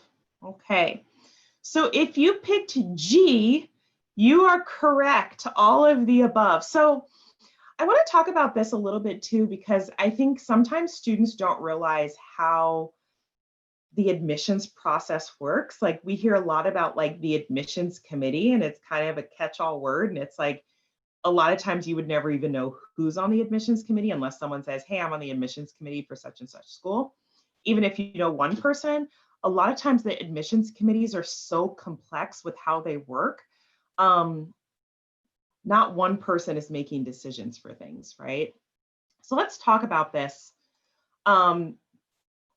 because the last tip I'm going to leave you with is, in order to be a competitive MD applicant, you have to realize every single interaction you have with every school that you're talking to or emailing is part of the interview process, okay? I would get so shocked. I'm going to tell you guys a quick story. When I was working at the University of Arizona, I was walking by the admin's desk, and I just happened, the phone was ringing, and I happened to pick it up. And we were hosting an informational session, and the student said, hey, I want to come to the informational session. I had a couple questions, and I answered his questions. And he said, I said, oh, it's on Saturday. Here's the time. Here's, and he said, well, that's great. He said, but is anyone important going to be there? And I said, well, let me tell you about important people, okay? So every single person, okay, in this entire building is important. Number one, you don't know who's on the admissions committee. Number two, you don't know who anyone in this building knows, okay? And number three, a lot of times being unprofessional, or I'll even go as far as maybe saying being rude, it can get back to people on the admissions committee or people who are involved with admissions, right? So trying to get that students to see that before you have your interview, right? So if you call, which sometimes happens, let's say you call to check on your application or what's going on, and you're kind of frustrated and you're losing patience and you're a bit rude to the person answering the phone, that can impact you from being a competitive applicant, right? You would think, well, these people get thousands of applications. They couldn't possibly remember me. And I'm like, oh no, they remember you. They will remember you, right? So you need to make sure before your interview, when you're emailing, when you're calling, that you're respectful, you're patient, and you're trying to be understanding. We're all, I mean, it's different. It's difficult for the admissions teams in general, but even with COVID now, it's increasingly difficult. So just be aware that even before every interaction you have is part of the interview. During the interview is also really important, and not just answering the questions, but all the things that happen in between. So I know at the U of A, they used to do like a mixer the night before. They might still do that when you guys are on Zoom. They might say, hey, you can meet some of the current medical students and talk to them. That's part of the interview. That's part of the interview, guys. Or let's say I had a student once, I observed a student once fall asleep during one of the presentations at during their interview day. And I'm like, you fell asleep. I'm like, this is your best foot forward. This is like the best. Like, they're gonna notice stuff like that and pick up on it. Zoom might offer a little, I think it'll be a little bit easier for that because, there'll be some breaks built in. But remember, we won't be on Zoom forever for, interviews. And so just depending on what happened with that, just remember the entire day. And then after the interview also matters. So if you call to check on something, make sure you're still respectful and understanding and patient. Make sure that you follow up and say thank you, and that every interaction you have is just very, very respectful, because every interaction is part of the interview, okay? So here's my synopsis, my 5 tips again for everybody. And here are just some of my quick references.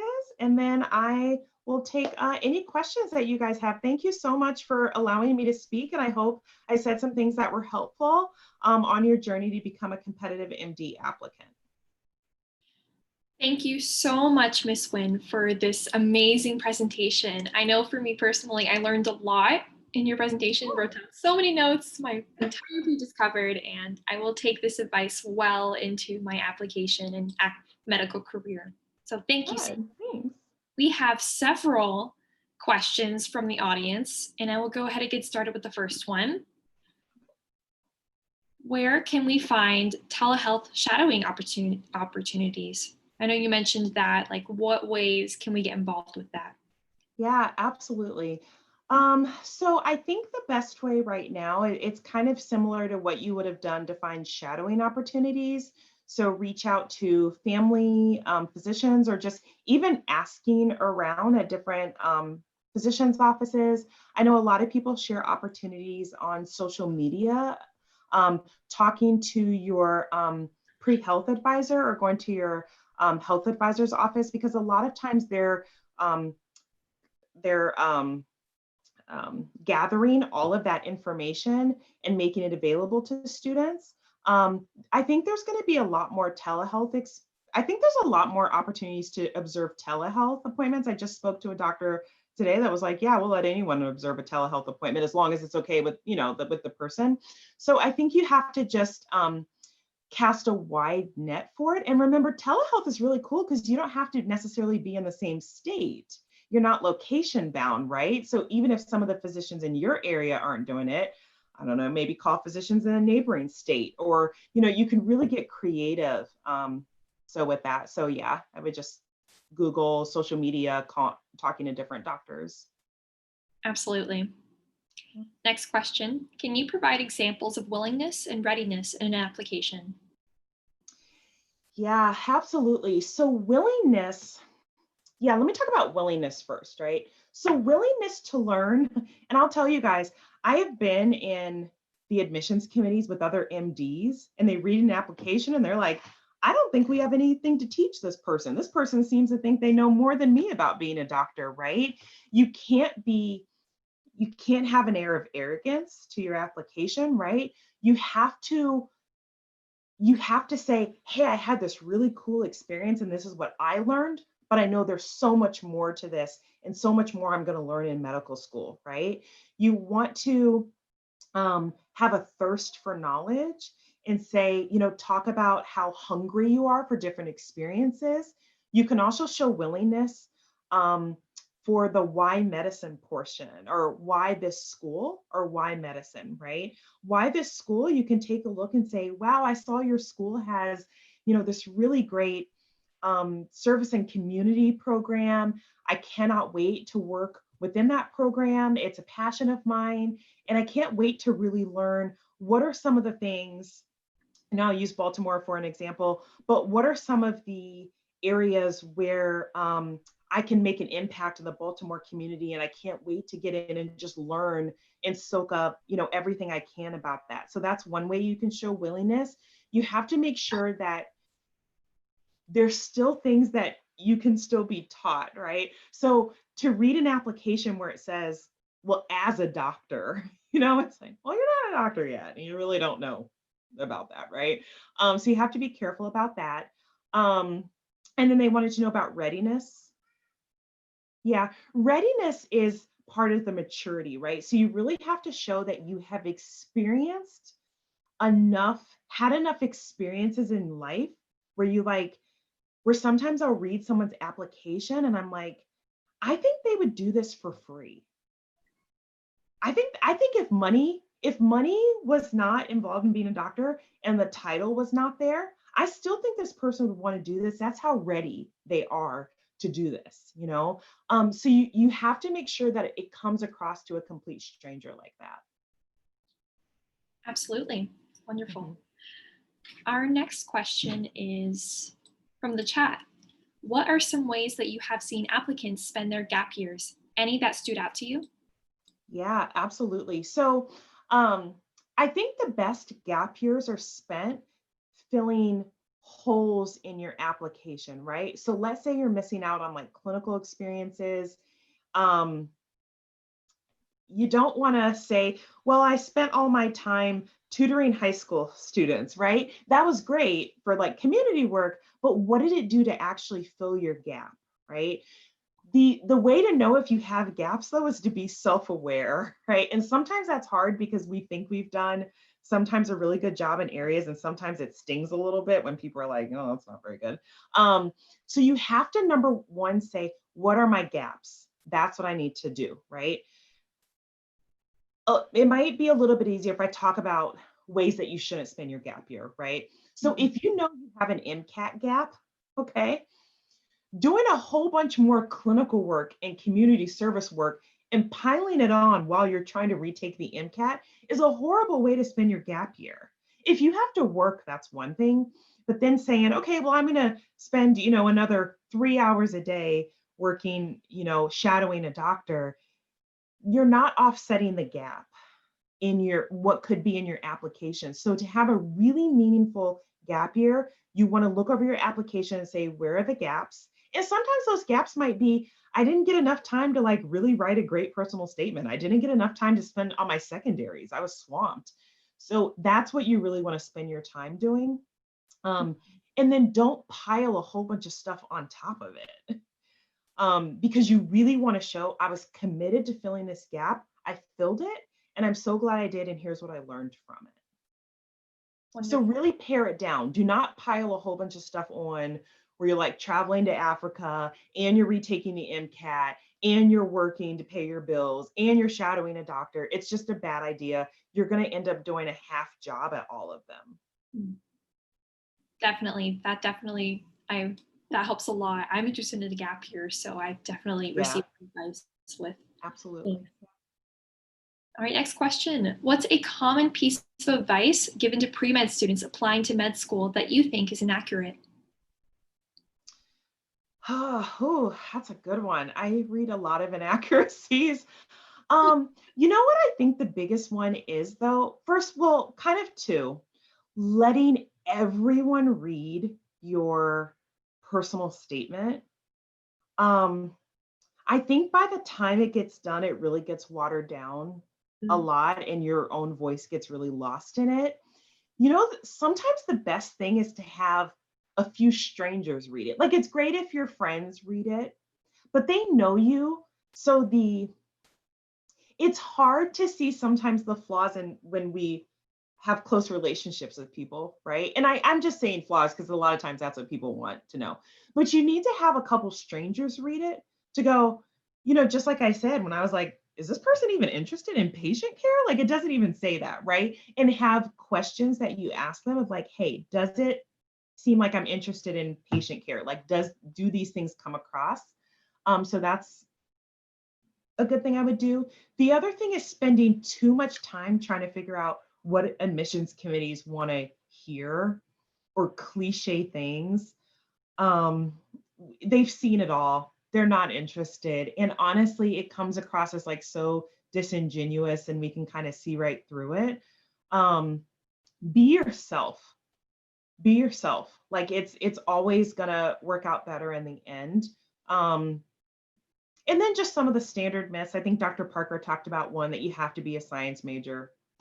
No one is going to care that much about that, right? I mean, they'll look at your science GPA, but if you want to major in English, that's fine. So yeah, I think those are some of the myths. Awesome. Next question. Would my shadowing experiences count as being exposed to smelling medicine? What are some experiences that could prove that I've been exposed to smelling medicine? Yeah, so definitely direct patient care, right? So they have to see, so number one, they're going to want to see two things. Do you actually understand how a doctor spends their day, right? Because it's not all going to be, oh, everyone get to the trauma bay. We got a 5-car, accident coming in with trauma victims. And it's also not Grey's Anatomy, right? Sometimes you do paperwork and sometimes you stay up all night. There's less glamorous parts of it. So sometimes they want to see, have you just seen some of that? Like, have you seen the the glamorous and the less glamorous parts of it. And then 2, have you actually interacted with sick people from the public, right? Because sick people are not always the happiest people, right? I know when I go to the doctor, I'm like in the worst mood ever, right? Because I don't feel good, right? Have you interacted with patients that are sometimes grumpy and not feeling well, and they want answers and they want to know why you haven't cured them? And did you like it? Did you enjoy it? Because sometimes people work with patients and they're like, I didn't actually really like that as much as I thought I was going to, right? So you have to be able to do enough. You have to be able to do enough where whoever's reading your application said, okay, they understand how a physician spends their time and they've interacted with sick people enough where you really understand what you're in for with this, right? And then maybe you just decide you want to be an anesthesiologist and they just are asleep the whole time. But still, you have to do a lot of stuff before you get there. So you want to make sure it's deep enough. It doesn't mean that takes 100 hours, but the experience needs to be meaningful enough where you can talk about it. Because if you just, if you didn't really do anything while you were there, while you were shadowing the doctor, or while you were having the clinical experience and you can't really talk about it, it probably wasn't meaningful enough. Absolutely. Awesome answer. Thank you so much. I have a couple more questions regarding research that I will just compile into one. Okay. How important is having a research experience for your application and for preparing to medical school? And to add to that, or was it? Is it bad to have little or no research experience? Okay. So let me answer that question by, it truly depends on the medical school you're applying to. If you want to apply to a research heavy institution, I'll just use like Hopkins as an example. They're going to look for research. Not all medical schools have that as a forefront or have that as like an integral part of their curriculum though. But if you're applying to a research heavy institution or like an R1 institution, they're going to be looking for that, right? Because it's important and they want to make sure they're admitting students who are going to move research forward, right? That doesn't mean you have to be published, but they just want to know that you're interested in it. I do think most medical schools do have components built in of research. So they're going to want to see something. That doesn't mean you have to be published. If you're going to a heavy research institution, they might be looking for some more of that. But I do think they want to know that you have some basic level of skills, you've been exposed to research, you've done some things, you're interested in it. I would certainly make it a point to get something in before you apply. Okay, but like I said, if you're going to be going to like a research heavy institution, they're probably going to want to see more rigorous research experiences that you have because that aligns with what their mission is. So you have to kind of know where you're applying to. Just like if you go to an institution that's really heavy on community service and you apply and you have no community service, they're going to be like, well, you might be miserable here because this is what we do here, right? Yeah. So I hope that helped as a. Yes, absolutely. I'm going to ask one more question. Okay. With your experience as a multiple mini interviewer, can you provide the types of questions that interviewers may ask? And could you also briefly describe what a multiple mini interview is? Yeah, so a multiple mini interview is where instead of having a one-on-one interview or a panel interview, you see about 10 to 12 people for 7 minutes each, okay? So usually you'll have 2 minutes before you see the interviewer to read the prompt, and then you walk in the room and you have 7 minutes to discuss the prompt. So it can be ethical situation, it could be a scenario, they can have a standardized patient in there where you have to act out a scene.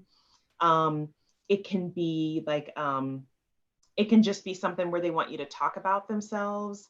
The best way to prepare for them, and what I've seen, like the people, when I think about people who have gotten really high scores from me for their multiple mini interviews, they were people who were genuine.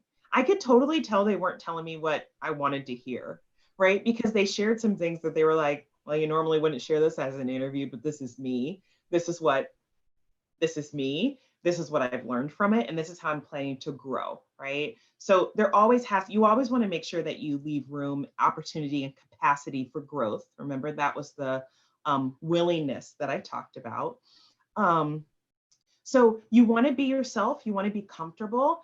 If you're someone who you tend to be a bit more introverted or a bit more shy or a bit more nervous when you have to do interviews, the best way to do it is to have some conversations with people. And you can do this with friends. You can do this with a group of people like, other students, classmates, like pre-med students, where you guys just try to rotate around. And you can definitely practice that on Zoom, or you can kind of rotate around and just kind of find, like, Google different like ethical scenarios, or sometimes they have multiple mini interview example questions that you can find online, and just do some of that. But you don't want it to be rehearsed. You just want to get comfortable having conversations with strangers, right? Is really what you want to do. And people who you wouldn't necessarily sit down and have a formal conversation with, those are the people who always get those are always the people who end up getting the best scores for me. I walk away feeling like, wow, that 7 minutes felt like 1 minute. I could have talked to that person for a half an hour, right? Because you have to remember, they're also looking to see your bedside manner, right? Because when you talk to patients, those are strangers. So how is your bedside manner? Can you strike up a conversation with people? Can you make a person feel comfortable in 7 minutes?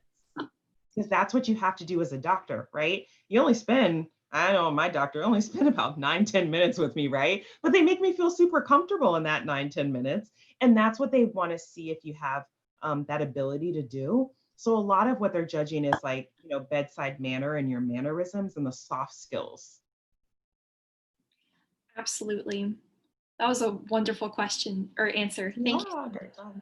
That concludes our presentation with Ms. Shavonia Wynn. We thank you so much for joining us. As I speak for the audience members, we have learned so much from your presentation, and we will use it in our academic careers for the future. So we thank you so much and are so grateful. Feel free, we have several questions remaining in the Q&A. If you are available, if not, no worries. Feel free to chat them in the Q&A section. There's an option to write a response. Oh, nice. Okay. Yeah, I can stick around and answer as many questions as I can in the Q&A. So I'll do that. Great. And now we're going to transition into our next presentation. We have about 4 minutes. Thank you, Ms. Wynn, for joining us. We will go ahead and transition. Next up, Magda will be our host. So stay tuned for 4 minutes, please.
Okay, hi everyone. So we're going to transition to the next speaker now. So just to give you a little bit of introduction, and Flo, you can go ahead and turn your camera on right now. But Florencia Martinez Addiego is our next speaker. She's a first-year doctoral student in neuroscience at Georgetown University.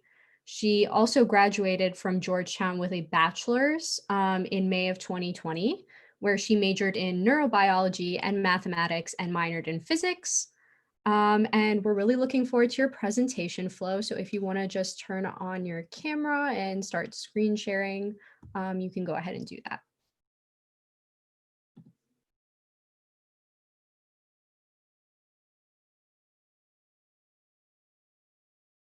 Hey everybody, just making sure you all can hear me and everything. I think it looks good. So as Magda mentioned, my name is Florencia Martinez Addiego, but please, you guys can just call me, let's see if it goes, you guys can just call me Flo. And I'm gonna talk to you all about the journey towards earning your PhD, specifically through the lens of how I decided and chose to go for a PhD. And before I get started, I'd like to thank the National Pre-Health-Conference for inviting me and all of you guys for indulging me. I know that Zoom fatigue is a real thing, so I'm going to try to make this interactive. We're having a little bit of technical difficulty with the poll function, so if you guys can drop your answers in the chat, that would be great when the time comes. So a little bit about me, it was mentioned, but I just graduated from Georgetown this past May. I double majored in neurobiology and math and minored in physics, and I completed the pre-med coursework. Right now, I'm a first-year PhD student in the IPN at Georgetown.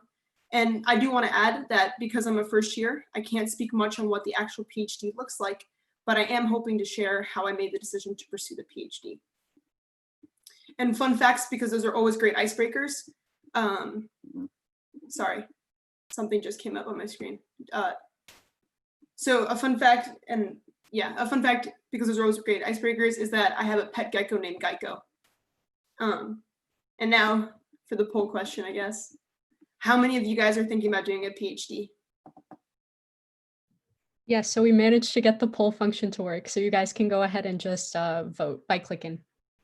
That'd be great. Thank you.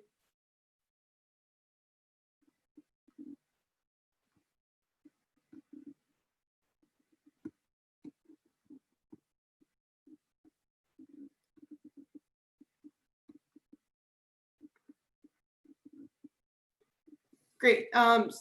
So kind of like what I expected, right? A lot of you are in the maybe zone or not right now. And I guess the next part that we're going to talk about is why you should not pursue a PhD. And as you might imagine, the first thing that when you're considering any sort of degree, right? Or yeah, is that you want to make sure that you're doing it for the right reasons. And I'm going to give credit to grad school memes with relatable themes for this awesome meme. And for any pre-professional degree, you want to make sure that you're doing it because you love it and not because of any preconceived notions or outside pressures, and definitely not because you want to keep a Spotify student discount. So why should we consider research? There are three main reasons for why someone might want to consider research. The first being it opens a lot of opportunities that are unique and diverse. Ultimately, when someone thinks of research, the first thing they think of is, okay, academia, right, or a postdoc. But what's really interesting is that research or PhD actually opens opportunities for industry and even for policy. The main two reasons, and I'm sure these are the ones you guys first thought of, are a love for research or a passion for a particular subject matter and desire to learn more. And so how did I personally make this decision, right? And one of the things that I used was a lesson from Georgetown, and that's called discernment. So Georgetown's a Jesuit Catholic university, and it, by result, has some Jesuit teachings. And one of the biggest lessons I learned from Georgetown was this idea of discernment, which is defined as the ability to show good judgment about the quality of someone or something by Oxford Dictionary. The Jesuits take this one step further. They say, in discernment, you're choosing between two goods. When you're looking at a career path that potentially might fit you, those are two good things. And they say that the best of those two for you is the one that brings you the most joy. So that's a question that I ultimately had to keep coming back to and thinking of as time went on. Okay, so when I got to college, I don't know about the rest of you, but I thought, man, I'm set. I know exactly what I'm going to major in. I know exactly what I want to do with my life. And I expected this sort of a linear progression, right? With a couple of bumps in the roads, but generally, like, I got from point A to point O, no problem. Okay, spoiler alert, this is what my college experience actually looked like. I ended up going back and changing things, making a lot of modifications to my plans, and honestly doing a whole 180 from where I started. So did I have that 2020 vision that was associated with the class of 2020? Absolutely not. I came into college completely convinced, right? I started off and I said, I'm going to major in neurobiology and I'm going to do this engineering track. I was absolutely certain.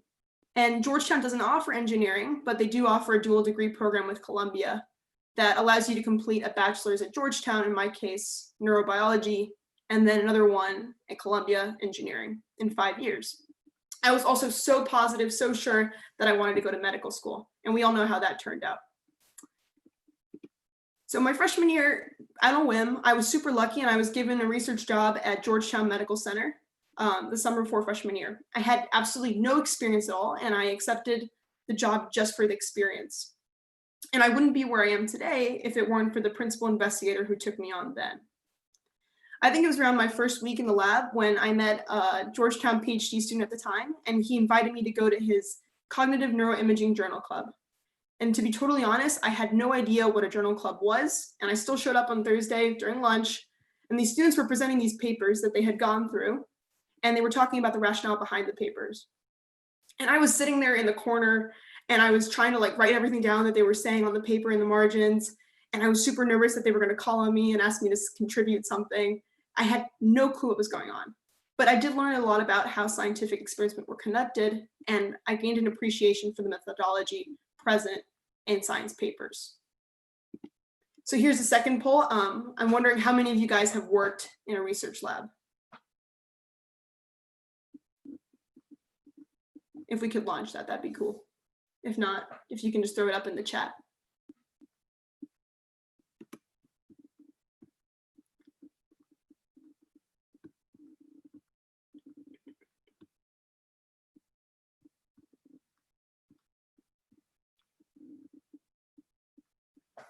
Awesome. So thanks for that. So some of you have experience and some of you don't. So again, that aligns with what I was expecting. Why get involved in research in the first place? Because it looks good on a resume or CV, right? This is an obvious answer, but no. A quick aside, right? I think that doing what you're really passionate about and what brings you the most joy, again, in light of that topic of discernment, is really what matters. And you shouldn't worry so much about what goes on your CV. I can't speak for admissions committees in general, but in my experience, they're significantly more interested in learning who you are than seeing you check off a prerequisite set of boxes.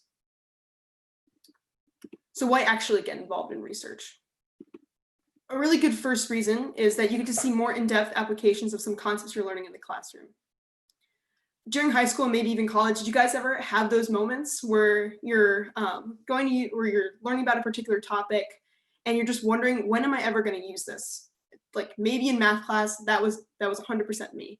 So in high school, I spent a couple weeks learning about matrix multiplication in this math class. And I was like, okay, cool, next, who cares, right? Then I get to my first lab over the summer and I'm learning how to code in MATLAB. And it's super ironic because MATLAB is literally an abbreviation for matrix laboratory. That means that it's all based on matrices and arrays. Another reason is you gain a better appreciation for science. You get to see what goes on behind the scenes when you're actually doing research and when you're reading papers and attending these journal clubs. As I mentioned before, I didn't really understand what was going on in research. So this was absolutely awesome to be able to comprehend what goes on behind the scenes. And then, so this is a pre-health conference, and I'm going to assume a lot of you want to go to medical school or be physicians or something similar. And if you participate in clinical research, the really big upshot to that is that there's a good amount of patient-subject interaction, especially with data collection. In my case, I was able to run several tests on participants, get to know them on a one-on-one level, eventually perform informed consents, etc. And then ultimately, you're going to learn if this is something that you might actually be interested in. And that's an extremely important experience and worthwhile for that regard. So the first lab that I joined the summer before my freshman year, as I mentioned, and it was the Brittane lab at the medical center. And I will point out that the principal investigator or PI of the lab is an MD and not a PhD. So there is a way to do research as an MD. And the Beranek lab, what it does is it studies two illnesses, Gulf War illness and chronic fatigue syndrome, and it's looking for objective biomarkers that can help in illness diagnoses. And as a neurobiologist or a neurobiology major, you might imagine that I was particularly interested in the brain, right? So my specific area of interest and what I ended up focusing on for research projects was an fMRI and MRI analyses. I'm going to give you guys a really quick primer on what chronic fatigue syndrome and Gulf War illness is. So chronic fatigue syndrome is this disease that affects between 836,000 to 2.5 million people in the United States. And it's characterized predominantly by exertional fatigue, a lot of pain, and this thing called brain fog, which makes it difficult to perform cognitive tasks. In addition to that, it also has symptoms of a sore throat and enlarged lymph nodes. Gulf War illness, on the other hand, affects about a third of deployed veterans that were deployed to the 1990-1991 Persian Gulf War. And these patients or people with Gulf War illness also share this fatigue, pain, and cognitive brain fog. They also have gastrointestinal, skin, and respiratory symptoms. So as we can see, we immediately notice that there are a lot of similarities between the two illnesses, but the question is to what extent, right? Where are they similar and when do they become different? How do we know that Gulf War illness is not just a subset of chronic fatigue syndrome? And because of these comorbidities, their diseases are really difficult to misdiagnose, or really easy to misdiagnose and confuse. And an underlying issue behind them is that they're both idiopathic. So that's the reason that we want to study biomarkers. Idiopathic itself means that they don't have a known cause. As I mentioned, right, I was interested in MRI and fMRI brain analyses, and so I wanted to look into precedents for brain volume differences to later study potential brain volume differences between the subjects. In a paper published by my lab colleague, Rakib Raihan, he found that there were significant differences in volumes of cortical, subcortical, and brainstem regions when compared for Gulf War illness when compared to healthy controls. In another paper published by Dr. Leighton Barnden, he found accelerated volume loss in the midbrain region of chronic fatigue syndrome patients when compared to healthy controls. So we noticed that Rakib's paper focused on Gulf War illness and healthy controls, and Dr. Barnden's focused on chronic fatigue syndrome and healthy controls. So I'm going to ask you guys right now a quick question, and if you can drop it in the chat, that'd be great. What would you guys do next? If the first study is focusing on Gulf War illness, healthy controls, and the other one, chronic fatigue syndrome, healthy controls, and we're looking for a way to differentiate the two, what do you guys think we should do next? And I'll wait a couple of seconds to give you guys some time to respond in chat.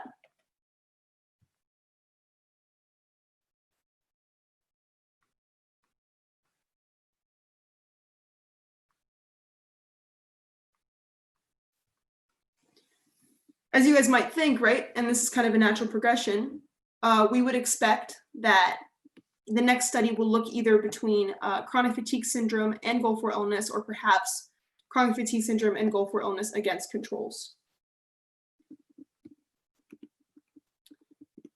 So the best made plans, right? By the end of my freshman year, I had completed these 2 semesters of biology, 2 semesters of chemistry, and I finished organic chemistry.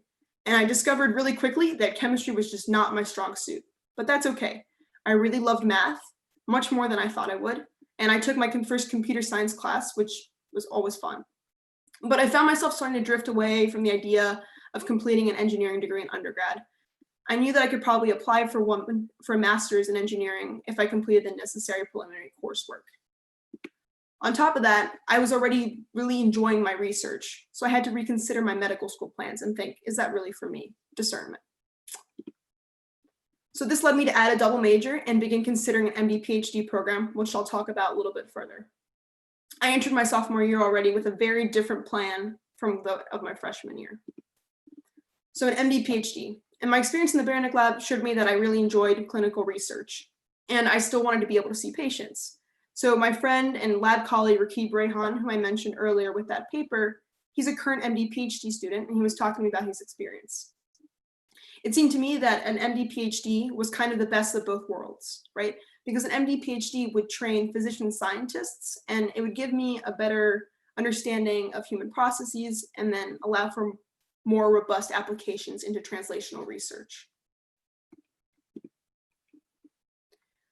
So that brings me to junior year. Junior year, I'm still completing my coursework. And then I had this amazing opportunity where I was able to travel to Australia with the Bahena Lab to present research and participate in a collaboration between Georgetown and Griffith University. And what's exceptionally cool about that is that Dr. Barton, who I mentioned earlier, the renowned chronic fatigue syndrome researcher, he actually works at Griffith University. And it's really awesome to be able to get to know somebody who you are reading all these papers that they've published and they're extremely respected in their field. And to get to meet them, I was kind of fangirling, to be totally honest. It was great.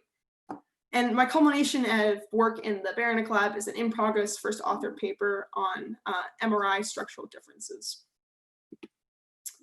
So I completed the pre-med coursework that year, taking introductory to physics classes, and I found myself extremely interested in learning more about physical applications.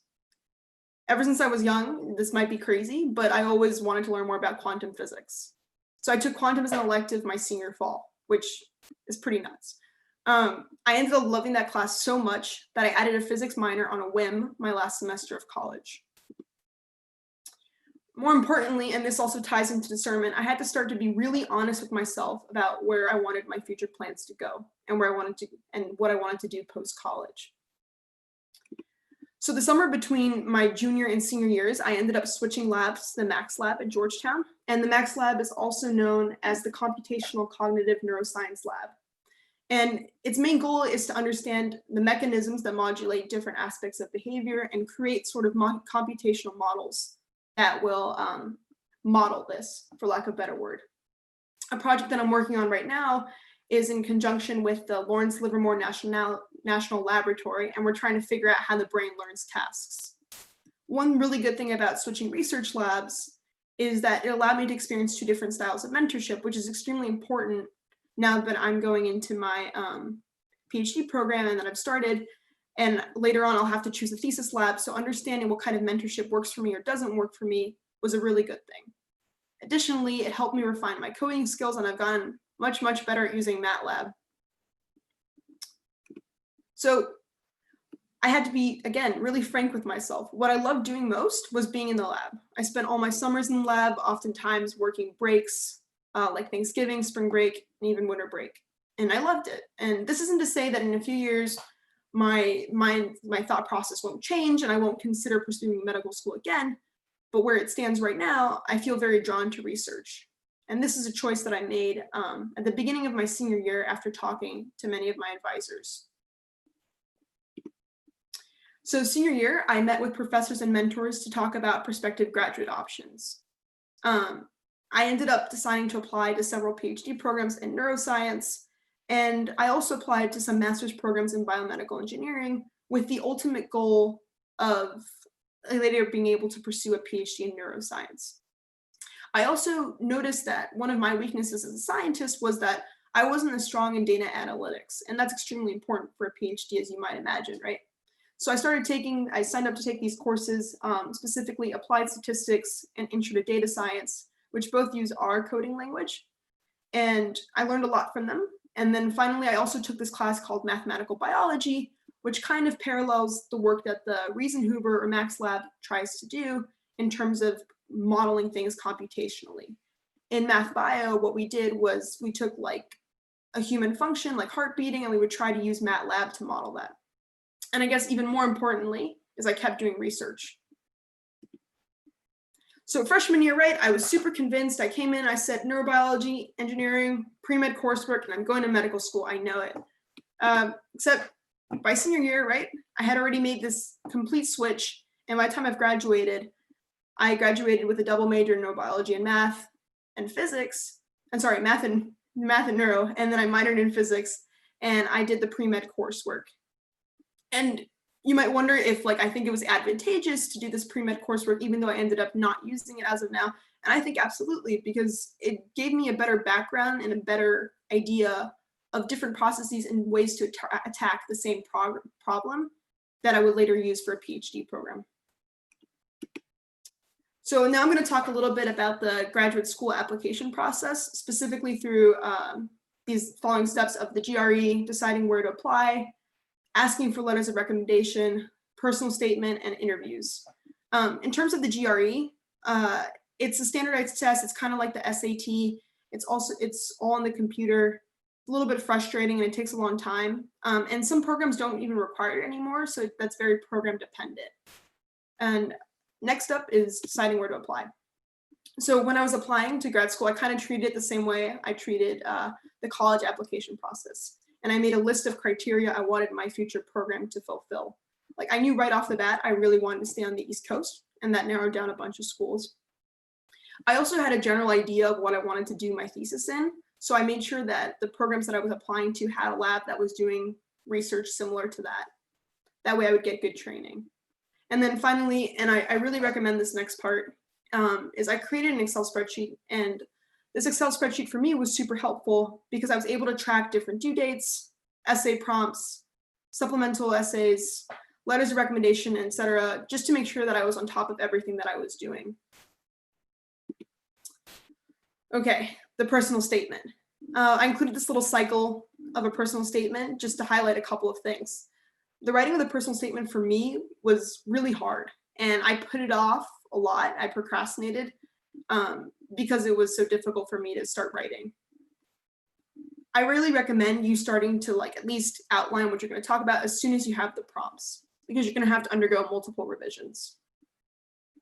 It's also really important to ask others to read your essays and get their opinions, especially professors and mentors, because a lot of these professors serve in admissions committees themselves, so they know what they're looking for in personal statements, and they can help you fine tune and fix up your writing so that it's a little bit more concise and informative. The personal statement itself serves multiple purposes, right? You're going to tell the program about yourself. Why are you a good fit?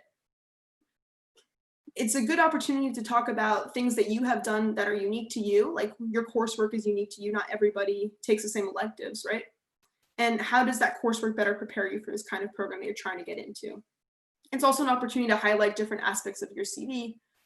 And the personal statement, at least for all programs I apply to, is not as creative of a writing as the college application admissions essay was. And then you also want to make sure you have a plan for what you want to study. Even if that changes, it doesn't really matter. They just want to know that you have an idea, that you're thinking about it, and you have a potential thesis that you're going to pursue. And on top of that, they want to know where you want to go from there. Like, why is this training essential for you? And why should they accept you so that you can have the training? And finally, you want to address the point of why are they a good fit for you? I put intentionally the writing of the personal statement before the letters of recommendation for a reason that's going to become clear in a second. So strong letters of recommendation are super important in application because it's an extra level of insight into who you are as a person. And depending on the program you're applying for, you're going to choose different people to recommend you, obviously. So for example, for a PhD program, it makes sense to ask your lab's principal investigator. It's a good idea to ask people who know you both inside and outside the classroom for letters of rec, because they'll have more to say usually.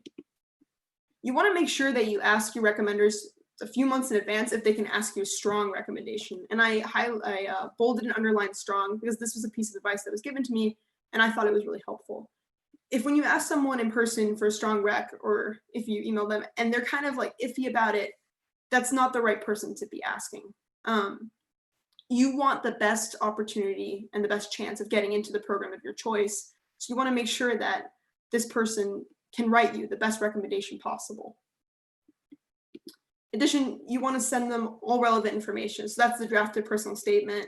It doesn't have to be the final version, but a pretty close to final version. You also want to send them your CV and your transcript. And unfortunately, one of the best pieces for asking people to write me letters of recommendation I got after applying to all my PhD programs, but before applying to the master's programs. And this advice was to send a unique email to each person. And obviously you want to thank them first for the time that they're investing in writing you this letter of recommendation. And then you want to write them a couple of paragraphs explaining specifically why they should write you a letter of recommendation. And this could be because of an experience you had in their class, something they taught you, etc. So I have a question for all of you, and you guys can drop this in the chat if you want. Why is it important and to let your recommender know why you want them specifically to write you a letter of recommendation? And you can feel free to drop it in the chat if you want.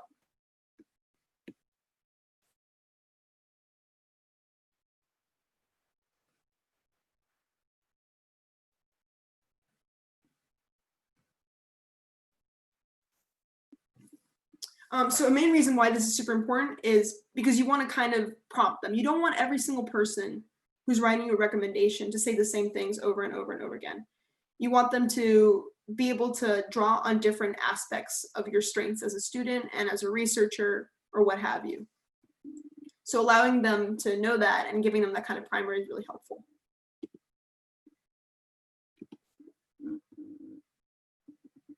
There we go. Okay, so next up is an interview. And the first step for an interview is you want to prepare and prepare a lot, right? You want to practice answering questions about what you want to study, why you want to study it. And moreover, you want to be able to talk about previous research you've been in and be able to defend it. I remember when I went in for my interview and one of the people who was interviewing me just started grilling me on my research and trying to ask me why I was doing X, Y, and Z. They wanted to make sure that I really knew what I was talking about and I wasn't just finessing it. So it's really important to understand, again, the methodology and the rationale and the motivation for doing everything that you're doing. Finally, it's also really important to read papers written by those who are interviewing you for a PhD interview, because they're going to talk to you about their research, they're going to ask you questions about yours, and then at the end, they might even, well, in the beginning, they might actually quiz you on what their research is, depending on who you get. It can be pretty nerve-wracking, but it's okay, and practice makes perfect. You want to dress the part. It's important to look and act professionally, and ask questions, because this interview is as much for you as it is for them. You want to make sure that this program that you are applying to is a good fit for you. And that's what they're there for. And remember that you're always being interviewed, even when students invite you out to dinner or hang out afterwards. I know in one of the interviews I went to that the current students will invite the interviewees out for drinks following the interview. And it's really important to just remember that even in those interactions where everything is super casual, that you're being interviewed. And finally, don't forget thank you notes. Obviously, thank you notes to the people who wrote you the recommendations, and then thank you notes to those who took the time to interview you on your day there. So you might be wondering, I did my undergraduate at Georgetown. Why did I choose to stay at Georgetown? And for me, the three main factors that I was looking for were program rigor, mentorship, and community. So Georgetown has a really strong neuroscience program, and they have a lot of great research going on. They also have this ability to apply for a cognitive science concentration, which was something I was extremely interested in. And I really like that Georgetown's program is interdisciplinary in nature. So what that means is that they have faculty that are spanning about 10 different departments. So I can cross-take courses in like pharmacology or psychology and statistics. And again, the point behind this is that it gives me a wider perspective and more comprehensive one to be able to answer questions. In terms of mentorship, given that I was also a Georgetown undergrad, I knew a good amount of the neuroscience faculty, and I really look up to them as people. And I've always felt that having a good mentor to guide me and to making future decisions was extremely essential and helpful for my own growth. And I know that the Georgetown faculty really care about their students. And finally, community. When I interviewed and got a chance to actually meet up with the students, I was impressed about how friendly everybody was, not just with the applicants because they obviously had to be, but more so how close they were with one another. I really appreciate that Georgetown's program wasn't a bad kind of competitive. Everybody was sort of motivating the other to do better and to be better, but they weren't sort of stepping on each other's toes to get to the front. I know you guys probably have some questions about financial aid, and admittedly, I don't know too much, but I do know that most science PhD programs are fully funded. And for external funding, there are lots of different opportunities, and you can reach out to different organizations like Facebook, and they offer scholarships to different eligible recipients. So obviously I wouldn't be pursuing a PhD if I thought this were true, but it did make me laugh, so I thought I'd share it with you guys. And it says, I'm becoming increasingly convinced that the best part of a PhD is the summer before you start it, when you get to tell everyone you're doing a PhD and they're like, oh my gosh, that's so cool, but you don't actually have to do any of the PhD yet. And there's a lot of like excitement that comes with like doing a PhD or starting a new program or starting graduate school, but I really do hope that the cool part is just about to start, and I think it is. So far, because of the pandemic, my program has shifted around our first year schedule quite a bit, and we've begun our coursework already. And while I can't talk to you guys about the full PhD experience, I can say that so far, my coursework has been pretty intense and extremely rewarding, and I'm really happy with the fit. One of our faculty members put this really well when they were talking to us at our orientation. They said in undergrad, you tend to focus on what you're going to be tested on and you learn material for the exam. On the other hand, in the PhD, you're expected to want to learn the information, to want to go above and beyond. And you have to fill in the necessary gaps of knowledge by yourself. So kind of in summary, as we've clearly established by now, my journey to deciding to pursue a PhD was definitely not a linear one. And I had a lot of turns and modifications to my plans. Equally important though, and even though I didn't talk about this as much, there were a lot of challenges and lows that I had to work through. And I think that those lows and challenges really prepared me to better fit into this PhD program and have a more robust experience. And I am where I am, again, because of the mentorship and support that I had. So I'm really grateful to that.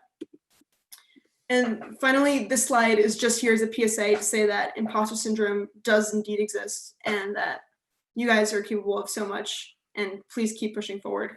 And yeah, so I want to thank all of my mentors again who've supported me, Georgetown, the National Pre-Health-Conference, and all of you guys for listening. Here's some quick references, and then I'll take questions. All right, thank you, Flo. So we're going to move into the questions right now. So to start off, one of the questions was, how did you manage to double major and minor? And I'm assuming this is kind of like in terms of like time management and not taking like 20 credits a semester. So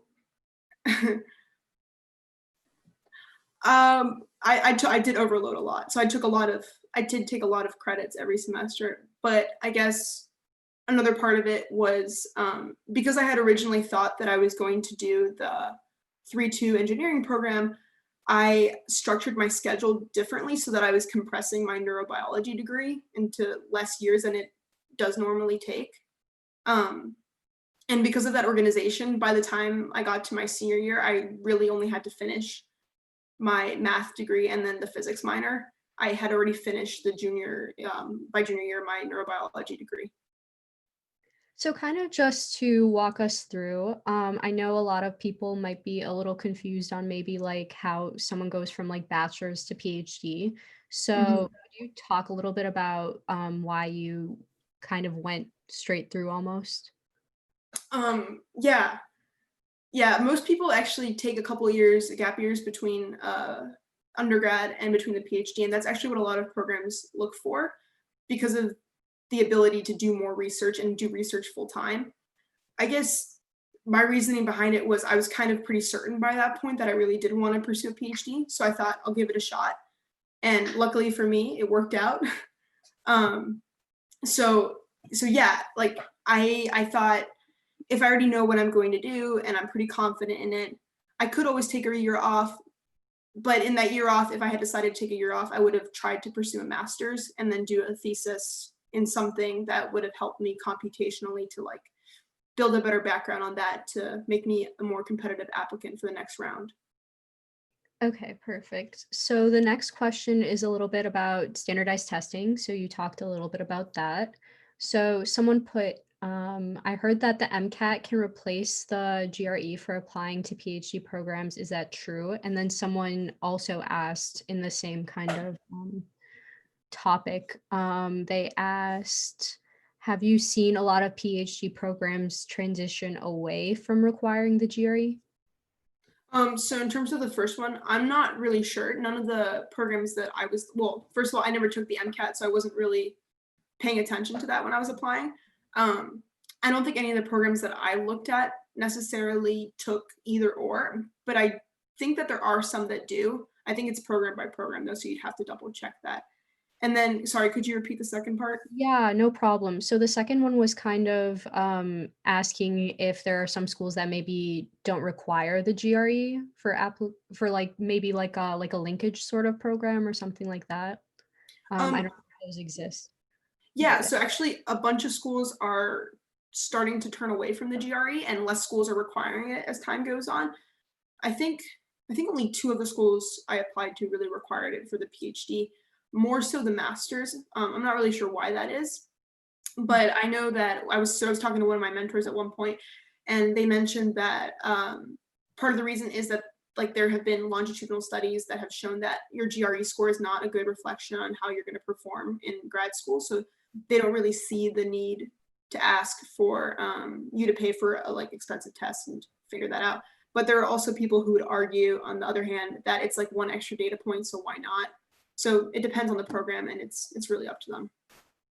Yeah, that totally makes sense. I mean, like, I think that's kind of the same thing with all standardized testing, right? Okay, so the next question is, do you think it's a good idea to work while pursuing a PhD? Or do you think that there's like time for that in like a PhD student's schedule? So I'm assuming you guys are talking about like a full-time job, or like a part-time job. I'm not sure. They didn't clarify. Okay. So, yeah. So the short answer is no, there's probably not much time. Again, because of the pandemic, my first year experience is a little bit different than most. But traditionally, what a first year experience at Georgetown, and this varies again, university to university, would look like is you would do a rotation during each like semester of the year. We actually start our academic year July 1st. So your first rotation would be that July until August, and then you'd have a fall, and then finally a spring rotation. And you're expected to, like, when you're not studying for your coursework, you're expected to be in lab, and you're expected to put in about 15 to 20 hours a week. I'm sure that if someone really wanted to do it, there could be a way. And there's probably more leniency as time goes on, and you're not so much like in the third year and beyond, usually that becomes research focused years and thesis years. So there's not as much coursework going on there. So I assume if you really, really wanted to and you had a compelling reason, there could be a way to make that work, but it would be tricky. Okay, got it. So next question is, so I guess kind of going along with how you started talking about like rotations and like starting in July and stuff like that. Could you kind of give us, I guess, a little bit of like what a day in the life kind of looks like for you? Like, obviously it's online, but like in terms of your coursework that you've already started. Yeah. So again, this summer is looking really different than it would usually look like. In my case, we have, we're taking, it's like kind of like 2.5 classes concurrently right now. And I say 2.5 because there's like a separate class that's linked to one of the classes. So it's not for credit, but it's a different class. And our first class that we take is called Core. And I think every program should have this. I think they do. And it's basically like what you, like the fundamental knowledge that you need to know that you're going to be tested on your written comprehensive exams at the end of your first year. And you have to pass your written comprehensive exams to go on to your second year. So that's like the biggest class. And that class has attached to it this other class called Critical Readings. And it's basically a journal club, and you read a paper or two, and you come in and you discuss the figures. And it's just trying to get our minds thinking more about the methodology and the reasoning and rationale behind all the experiments that the paper is talking about. In our case, the first semester of Core is molecular based, and then the second semester is cognitive based. So it has both. And then the other class that we take is this class called Survey, and it's a class that tries to teach you how to write a grant. And that class is pretty time intensive, and it's fun, but it's a lot because you read a lot of papers and you haven't really started doing research in our case yet, but you're trying to figure out how you would plan out your own research project and what kind of questions you'd want to answer. So yeah. Got it. So I'm not really that familiar with that exam that you talked about at the end of your first year. So if you could elaborate a little bit more on that, I guess the question would be, for that exam, is it more specific to, in terms of the content, is it more specific to like you're doing neuroscience? So would it be more specific to that because you're in a neuro program, or is it just kind of broad? So again, Georgetown's, this might vary program by program, but since Georgetown's program is interdisciplinary, we have different like aspects that would be tied in, right? So there would be some basic pharmacology that we would need to know, very basic. I think that there might be some basic psychology that we need to know. That's what I assume, given like the cognitive part that we're going to talk about later. But it's predominantly based on everything that we cover in Core, and that's all testable. So anything that we cover either and it's like big, broad picture questions. So it's not just what enzyme catalyzes this reaction, or how does this, like, where does this neuron synapse onto? No, it's more like, okay, you have this problem you're trying to figure out, like why, like let's say you have a mouse that has like a neuromuscular deficit. Why would they have that? What are potential things in development that could have gone wrong? And there will be like very comprehensive questions like that. That's all that I really know about it right now. Got it. Okay. Thank you for answering that. So the next question we have from someone is, do the labs you, sorry, it's a little weirdly worded. Do the labs you research at have to be at your home or undergrad institution? I think they're asking about like if there are like outside programs that you can apply to. Yeah, so I chose Georgetown because I'm in the DC DMV area, so that's why I ended up staying there for undergrad. It just was convenient. Sorry, not for undergrad, for research. It's just convenient to be there over the summer and not have to like pay for housing elsewhere. And also helped that Georgetown was my institution. But definitely, like we have in the Max lab that I'm currently in, we have several students from other universities that come and like do like sort of internships with us or just volunteer for some set of time. And it's, yeah, they do really productive things. So yeah, there's nothing stopping you from reaching out to a principal investigator from another lab and asking them if like they could take you on or something. They're really open to it usually. And I've only had positive responses. So yeah. So in terms of like for PhDs, so I know a little bit like for like med schools and stuff like that, at some schools they have these like early assurance programs. Is there something kind of relating to that for maybe people that know like early on they want to do like masters or grad school in general? I think there might be some of those for master's programs, definitely. So I don't know if there's one for neuroscience at Georgetown, but I know that they have one like an early assurance program in math. So you can do the math masters at Georgetown, which would take usually 2 years, and you can like link that with your undergrad, and so you'll end up finishing it like an undergrad and a master's in math in 5 years. So there are definitely programs like that that do like a BS MS or BS MA or BA MA. I haven't heard of a PhD program that does like early assurance, but I definitely could be wrong. I know that yeah, I'm not certain, so I don't want to say too much on that because I don't want to misspeak. Absolutely. So, okay, next question that we have is you talked a little bit about programming. Specifically, you talked about like MATLAB. I know another big one for like computational stuff are like R and like Python are those big ones too. Do you have any like resources you would recommend for picking that up for like beginners? Yeah, so when I started coding MATLAB in lab, I had no idea what MATLAB was. So I took this intro to programming course. It's free, it's on Coursera. It's like intro to programming in MATLAB or something. And it was really helpful. Ultimately, the only way to learn how to code is to actually code. So just getting started and trying to figure out how to solve different functions. What was really good about that course is that it gave you like different homework assignments, obviously not for a grade or anything. So it was super low pressure, super low stakes. And you were able to like think through the problems so that they were assigned and go from there. So I thought that was helpful. I know that Khan Academy does something similar for like C++, and I'm sure there's some like online course that you could do for R, but I don't know what it is. Right. So kind of in like the similar like realm of like the coding stuff, if someone was doing like neurosci versus like a different like science or stuff like that, I guess kind of overarchingly, what languages do you think that they should try to pick up? Like, would it be like the MATLAB for sure, and then something else? So that's really dependent on what you want to do with it. Mm-hmm. I think so. I really liked starting with MATLAB because it was a pretty easy language to pick up. Mm-hmm. It's called a high language because it's closer to like how we talk English, right? Versus being just like a low-level language. It's just coding in ones and zeros, which the computer does. Mm-hmm. But so like any high-level language, C++, like I haven't used it for anything in research, but I used another class, and that's also a good one to pick up just to start off learning. The good thing about coding is like once you've mastered one or once you've really gotten comfortable with one, it's the same logic that applies to different languages. So you can use that pretty broadly. Got it. Okay. So we have a question actually from like the live stream.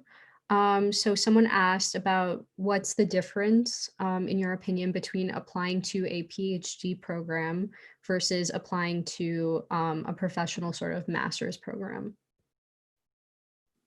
So a PhD is a research degree. That's what a PhD ultimately does. It's training research scientists. A master's program might have like as a corollary, like a thesis requirement, but the amount of research and the intensity of the research that you're doing is not the same.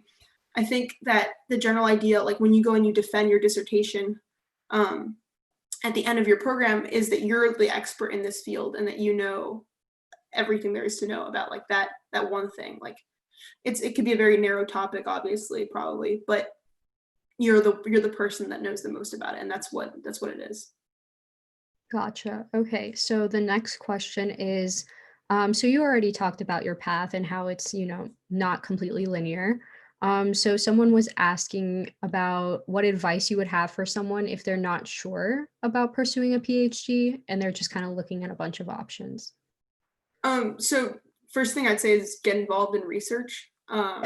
Like I mentioned earlier, there are a lot of really good reasons to be involved in research, right? Like it's never a bad idea to try something out. And ultimately, like, you can try something, you can say, oh no, this isn't for me, and you end up winning either way, right? Because you're able to distinguish what you actually like and what you don't like. And that's very helpful for discerning what you want to do as a career. So I'd say like get involved with research, and that's like the best way. Attend journal clubs. Like it's pretty intimidating when you're like not really sure what's going on, like my experience was, but it's definitely worth it, and you really learn a lot. Yeah, absolutely. And there's actually like a lot of virtual ones happening right now. Kind of like a little more on the informal side, not like from like a set lab or anything, but people can check those out for sure. In terms of talking about research a little bit more, someone was wondering about how to go about getting research experience. So obviously, like there are some programs that some schools have, but kind of elaborating on that. Yeah. So the best way to do it, I think, and this is how I ended up choosing the second lab, was I just looked at different principal investigators and what different labs were looking at Georgetown. And I found a couple that I was really interested in. And then I ended up reaching out to the principal investigator, and they emailed me back. They're usually pretty open about taking on undergraduate students. They want to, like a lot of people will want to like bring you in and talk to you for a few minutes and make sure that your skill set is where you need to be to make a productive internship. But even if it's not, like some people will still take you on and like as a project to like help you grow and help you figure out what you want to do and increase your own skills. So you would just reach out, like just reach out to people, and they're usually pretty open to taking undergrads on. And it's like, it sounds really intimidating and it's kind of scary, but it's definitely worthwhile because they're really open to it.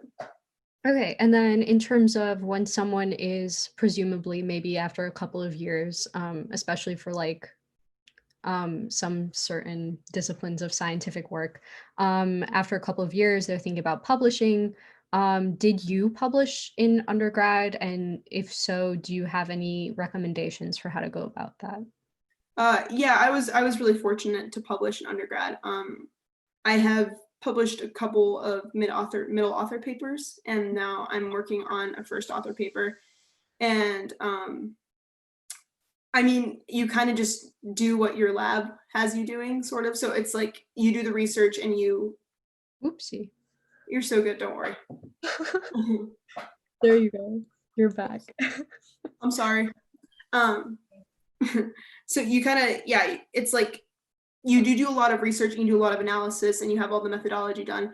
And then at the end of that, it's kind of a question of at what point it's publishable and at what point it's up to standard. And you kind of really, like, you just need mentorship to get you through that. Like the PI will be the one who will be like, okay, I think this can be a paper. And that's kind of the guidance, especially like for someone like me who's younger and who doesn't have a lot of like overarching experience on publishing, I wouldn't know when something is publishable, but you start to get the idea as you read more papers and publish. And then in terms of also kind of in the same vein, would you recommend someone trying to publish it if they were trying to kind of like do it sort of pseudo on their own, try to publish it in maybe an undergrad journal instead of like a high impact journal?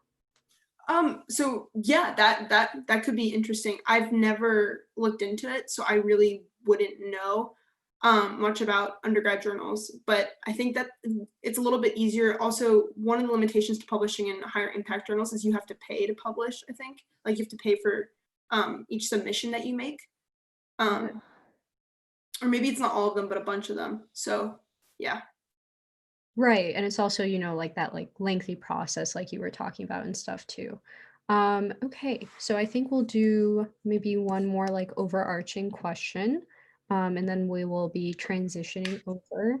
So I think at the end of your presentation, you briefly touched a little bit about imposter syndrome. Yeah. So for you personally, have you felt imposter syndrome along your journey? And if so, what did you do to overcome it? So yes, definitely. It's like, I feel it, I guess I'd say I feel it more now as a first year student than I did before. And so I haven't totally figured out how to overcome it. But I guess one of the things is like looking back at that tweet, right? Like this is like, obviously everyone who is a PhD student in whatever capacity, right? They've put in a lot of work and a lot of time into getting to where they are. And an admissions committee is not just going to admit you for any reason. So for them to admit you and them to put like invest in you, because in a PhD program, right, they're like a lot of them are fully funded. So they're really investing in your education and who you're going to become as a researcher. They have to see that, okay, this person has the potential and this person has what we're looking for. Or we think they have what they're looking for. So just thinking about that is pretty reassuring for me, honestly. But yeah. Okay, awesome. Thank you so much, Flo. Okay, so we're going to be transitioning over to our next speaker now. So I'm just going to do that. But thank you so much for coming to speak. Thank you so much, Flo, for your wonderful presentation, and Magda for moderating. Hi, everyone. My name is Alexia. Like I mentioned before, I am the co-president of the National Pre-Health Conference. We will get started with the next presentation in about 8 minutes at exactly 5 p.m. Eastern Time. So stay tuned, sit tight, get up, move around, eat a snack. We'll be back in very shortly.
All right, everybody, we'll go ahead and start our next session. So I have the great honor of introducing Dr. Nina Shapiro. She is the professor of head and neck surgery at the David Geffen School of Medicine and the director of pediatric otolaryngology and professor of head and neck surgery, like I said, at UCLA. She's one of America's leading physicians and is a sought-after media consultant to set the record straight about the latest health fads and misconceptions. Please welcome Dr. Shapiro as she discusses the road to pediatric otolaryngology. Dr. Shapiro, you are welcome to share your screen and your video. I will stop sharing. Thank you so much for joining us today. It is so great to be here. Thank you so much for having me. Let me share my screen if I could do this. I have learned so much technology in the last 5 months. It's amazing. Of course. How's that? That work? That's perfect. Thank you. Great.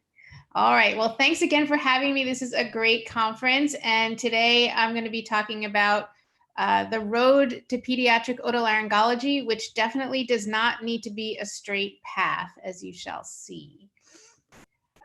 So how did I get there? And I know you've already had a lot of discussions about medical school and probably some residency questions. And I heard, there were some MD, PhD questions. So just very briefly, typically it's 4 years of university, undergraduate college, 4 years of medical school. There are some places that still have combined programs where you can do a 6 or a 7 year program, but typically it's 8 years after high school.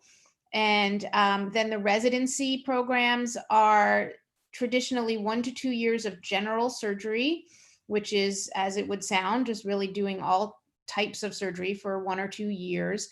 And then the residency program is a standard of 4 years of otolaryngology residency. So after that, there is what's called a fellowship, which is usually 1 to 2 years of sub-specialization. So after you're trained in otolaryngology, also known as ear, nose, and throat surgery, you go on to do 1 to 2 years of sub-specialization in pediatric otolaryngology.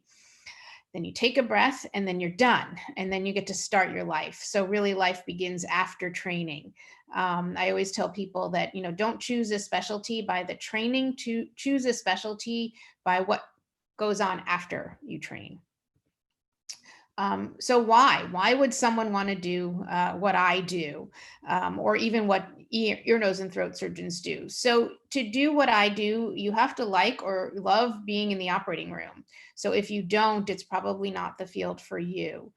You also have to love, or at least like, seeing patients in the clinic. And, for those of you who are thinking about going into medicine, to many of you, that seems obvious. Of course, you're going to want to see patients in the clinic, but a lot of people choose medicine not to see patients, if they want to do something that's not necessarily direct patient care, but be in medicine, that's still a possibility. But for our specialty, we spend about 60 to 70% of our time seeing patients in the clinic or in the office. So you do have to like that as well. It's a very interesting area from an anatomy and pathology standpoint. So you do have to love that area, the interesting anatomy of the ears, the inner ear, the middle ear, the airway. You have to really like that to want to go into the field. And then we have a lot of technology and a lot of techniques, and that evolves really every year. Now we're using a lot of robot. It's a lot of, other sorts of scopes and lasers, and, we call them toys. So we know whether it's in the office or in the operating room. So that's something that helps if you enjoy that as well, if you like to use your hands. But a lot of the stuff that we do is almost like virtual reality. So it's not necessarily digging into the patients literally. And then even though it seems like a really, really focused area, there's a huge variety of patients and a huge variety of disease entities that we see, even within pediatric ear, nose, and throat or otolaryngology. So it's really nice that we have that variety. So what is it? It is a surgical field. So there's no such thing as a medical ENT or a surgical ENT. We are all surgeons. So it is a surgical field, but there is a lot of medicine in it. So it's not as purely surgical as something like trauma surgery or general surgery or even neurosurgery. We do a lot of medical intervention as well. We have a mix of short-term and long-term care patients. So sometimes I'll see a patient once or twice, and never see them again, which is great. And sometimes I'll see them because I do kids for their entire childhood, literally from when they leave the hospital, or even while they're in the hospital as a newborn until adulthood. We get to work, and one of the best things about our specialty is that we get to work with other specialties. And it's really, I always say that medicine is really a team sport. So we get to work with radiologists, plastic surgeons, dermatologists, neurosurgeons, pediatricians, anesthesiologists. That's just part of the list. It's really nice that we don't really just work in this bubble of ourselves. We work together with other specialists on a daily basis. And then, again, I mentioned before, there are a lot of new toys in our field. So that's always fun, because if you have a certain way of doing something in your practice, and then a new gizmo or a new technology comes about, it's always fun to try something new.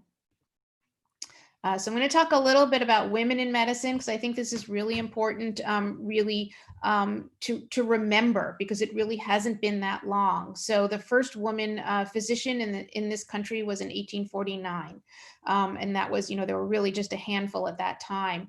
About 40 years later, about 10% of physicians were women. In the early 1900s, the American Medical Women's Association came to be. In 1945, so around World War II, Harvard Medical School admitted the first women. Title IX, for those of you who are in college or do any sort of college sports, that came to be in the 70s. In 2000, still only 25% of physicians were women. So you jump over 100 years and it's gone from 10% to 25%. So really not a big jump in those first 100 years that women were physicians. A year later, close to half of the medical school applicants were women. So then you're going to start to see a lag, but you're going to start to see some increased numbers as the years go after that.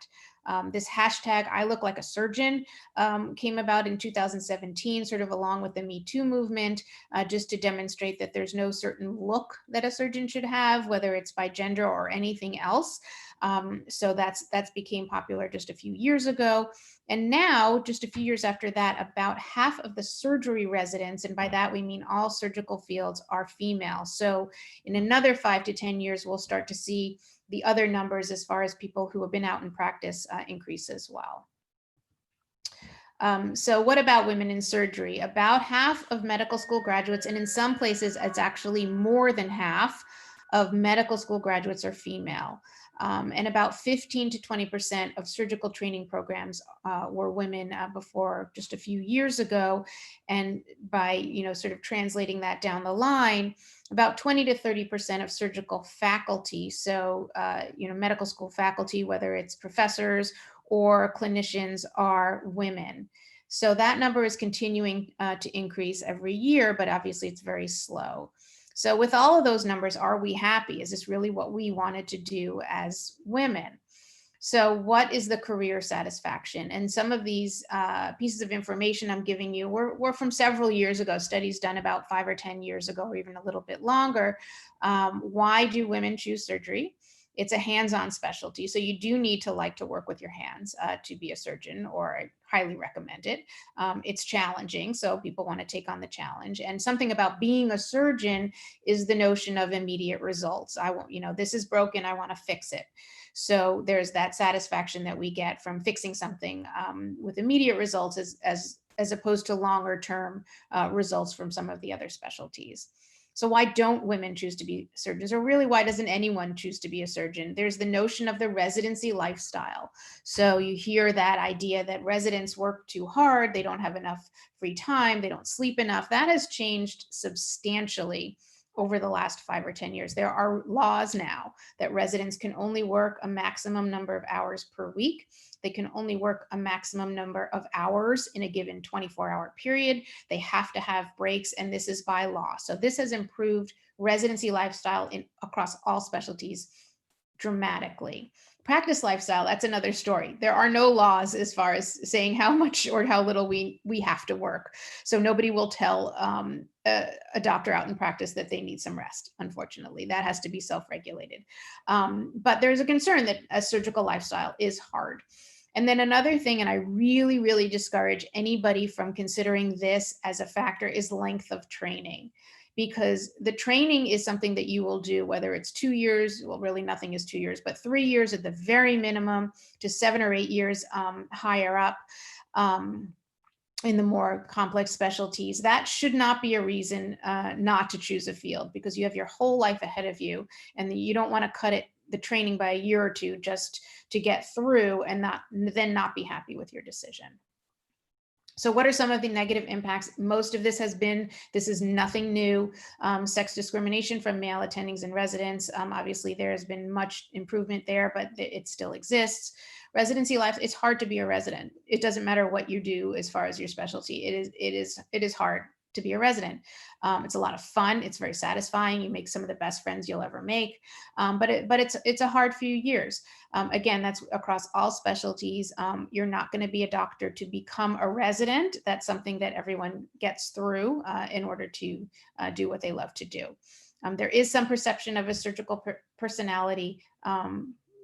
We're a little bit brash sometimes, but that's the way it is. And there's still the perception of the old boys club, certainly some parts of the country more than others, but that still does exist. So what are the positive impacts? So obviously we have to look at the good side. And really, if you have a good experience with a mentor, you will be more likely to choose that field. So if you work with women and they seem happy, which is interesting, they don't necessarily have to be happy, but if they seem happy in their life, you may be more likely to choose to be doing what they do. So if you perceive that whoever you're working with or your mentors, regardless of their field, are unhappy, then for good reason, you're unlikely to choose what they do for a career. So men and women are equally satisfied, but for different reasons. Again, this is a bit of an old study. Men are looking more at training and compensation. Women are considered more focused on support networks and professional growth. There's an interesting perception bias in gender. So if you ask men if they think that surgery is a good field for women, 4.8 out of 7 will say yes. If you ask women the same question, 6 out of 7 will say yes. So role modeling is really crucial for success in whatever you choose to do. Find somebody who you connect with, who connects with you, who you can look at and say, this is something that I would be interested in doing. Their life seems interesting. Their career seems interesting. If you don't have that, it's really hard to find something that you will enjoy. So what's important? It is important to have a work-life balance, regardless of what you do, what medicine or elsewise, otherwise. Time predictability is really important, and controllable time predictability is really important. You lose a little bit of that during training, although again, that's gotten a lot better. You have to have a life outside of medicine, or it's really unhealthy. So you want to have time for friendships, relationships, social support networks. That is really important, not only for your emotional and social success and happiness, but also for your professional success and happiness. So women in otolaryngology, we have this is a very tiny specialty. So the numbers are, different when you're compared to when you're looking at physicians as a whole. It's a very, very small. There are about 200 new otolaryngologists in the country per year. So it's a very, very small group of people. And there are, there are more and more women over the years, but again, we're still a pretty small group. So less than 10% of residents were female in the 80s, went up to 15%, and then around 20% about 20 years ago. And in the early 2000s, about a quarter of the otolaryngologists were female. It was less than 1% in the 60s. And now this is a 35%. Some programs, in my program included, we have more than 50% of our incoming residents are female. So the numbers are starting to shift slightly, that it's going to become over time probably closer to 50-50 female to male in our specialty. So the glass ceiling, you've probably heard that expression before. It's really just a question of leadership. Are there leaders in our field that are female? And the answer is yes. About 15 years ago, the first woman president of our academy, the American Academy of Otolaryngology, the first woman surgical chief at Johns Hopkins. Johns Hopkins is sort of considered the surgical mecca in many people's eyes. And so the first woman surgical chief was in 2005. And then the first woman chair of an otolaryngology department was a year later. There's been an increase in female productivity and publication over the last decades, but again, you can see the numbers from 4% to 8%. While it's doubled, those are still both some pretty low numbers. Now about 5% of department chairs are female. So I think there are about 50 departments. So it's a pretty small number as far as leadership positions that are female in our field. So what's the problem? It all sounds great. Overall, job satisfaction for females is lower than in males. There is a tendency to reduce work hours after children, and there are more responsibilities at home. And again, this is across the board for any profession. This is changing, obviously, gradually as the years go by, but this is still the case in our specialty. There has been a change in culture in surgery as well as medicine, where the hours are more flexible, allowing for more family time. And again, that's both for men and women. It shouldn't be just for women. I think men also need to have that sense of flexibility to spend time with family. So you can do it. I really think that, it's very easy to get discouraged when you hear about these sort of daunting fields ahead of you, and that there's really, something that you have to overcome. But this field especially is an evolving field. It's for men and women. It's not really a male. There really are no male fields or female fields in medicine anymore, although a lot of the stigma still applies. Residency work hours are reduced. So I really, really encourage you, if you're considering a specialty, do not focus on the residency issue, because it's really the playing field has become very equalized, and it is really, you will have a life outside of residency and after residency too. So flexible schedules have increased. And there is no one way to be any sort of specialty. So there is, I talk about these varying levels of busyness, and you don't want to get caught up in having to be the busiest. It doesn't necessarily mean that you're the happiest or the best. So the levels are endless. And I personally, I don't think a surgical personality is so bad.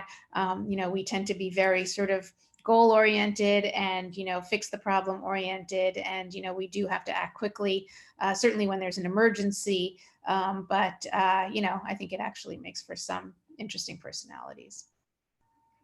So what's my schedule? This is just a rough idea. This is not, literally my schedule, but this is roughly my schedule. Just to show you that, and I've been in practice for a few decades, but again, it's been similar to this for many years, where I really do try to establish some semblance of balance in my life. So as you will see from these slides, I like to run. So there's a lot of running on my slides. So on Mondays, I run early in the morning. I try to take my kids to school or the bus. And then I go to clinic, so I see patients in the office, and then I return phone calls and do all the other things like this talk or any other sort of academic work that I have. My kids are a little bit older now, but if it's early enough, I try to pick them up from school or pick them up from their bus.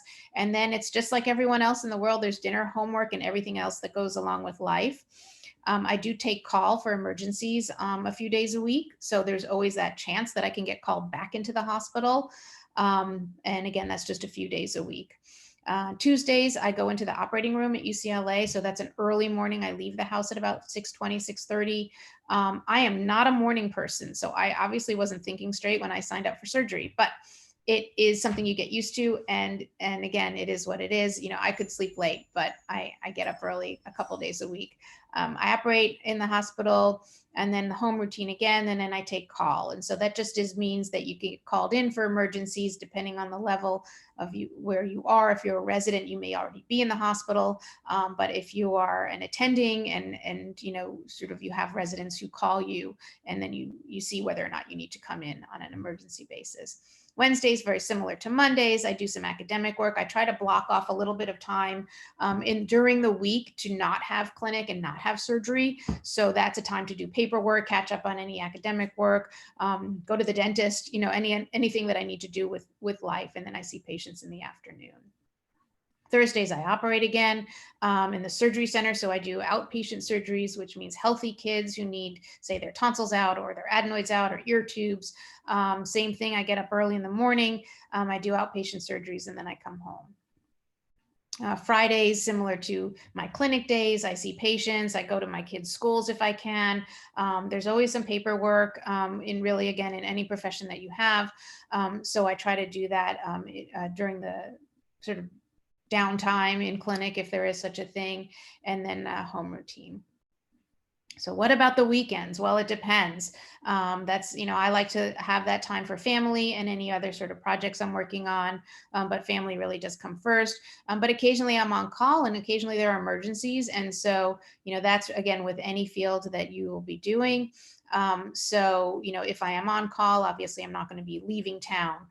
So sometimes that makes some people upset. This was an old picture in my kitchen many years ago, one of my kids. So, obviously I'm never late for the OR. I'm always there, but it is, sometimes a little bit of a balance, especially on the weekends.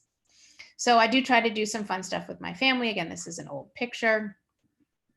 So what do I see? So what is this specialty that we're talking about? So this is a child who you can look in her mouth and you can see that she's sticking out her tongue. She looks very happy and healthy. And those two big blobs in the back, those are her tonsils. So one tonsil here, one tonsil here. She was having what's called sleep apnea. She was having trouble breathing. So this child got her tonsils out. We also took out her adenoids, which is like a third set of tonsil tissue you can't see, but it sits up behind the palate there. So this would be an outpatient surgery or an inpatient surgery, depending on how severe her breathing problem is. And remove those tonsils to and then the airway would be this big space right there. So her breathing would get much better. This is a child in the operating room, not having his tonsils out, but having vocal cord surgery. So you can see here, he's asleep. And this is what's called a laryngoscope. And this is an endotracheal tube, not in his airway. He's just getting some oxygen through this and breathing on his own. So he doesn't have a breathing tube. He's not on a ventilator, but he's completely asleep. And these are what vocal cords look like. So just some timely news, and this is public. Anthony Fauci had vocal cord surgery today for his hoarseness. So hopefully his vocal cords didn't look like this, because this child has something called papillomas.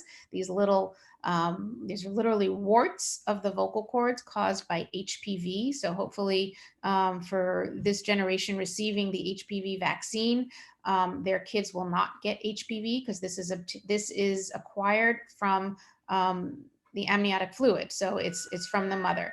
So this is, and of what we see of the vocal cords in a child with HPV. This is after the lesions have been removed.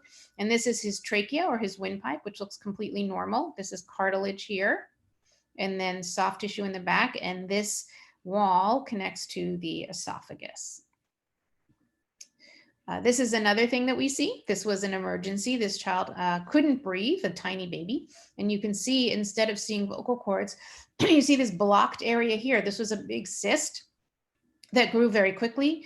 And the child presented, excuse me, to the emergency room with trouble breathing. And when we looked, we saw that this cyst was blocking the airway. Beyond the cyst, this is the windpipe, which looked pretty good. A little bit of floppiness to the trachea here and down here, but not too bad. And then we opened up the cyst, put in a breathing tube. So this is what's called the epiglottis, that little leaf that opens and closes the voice box. This is the area where the cyst was, so it's now free. We did put it in a breathing tube temporarily, so the child can breathe during the surgery. And then we took the breathing tube out afterwards. So this would be an emergency that we would see.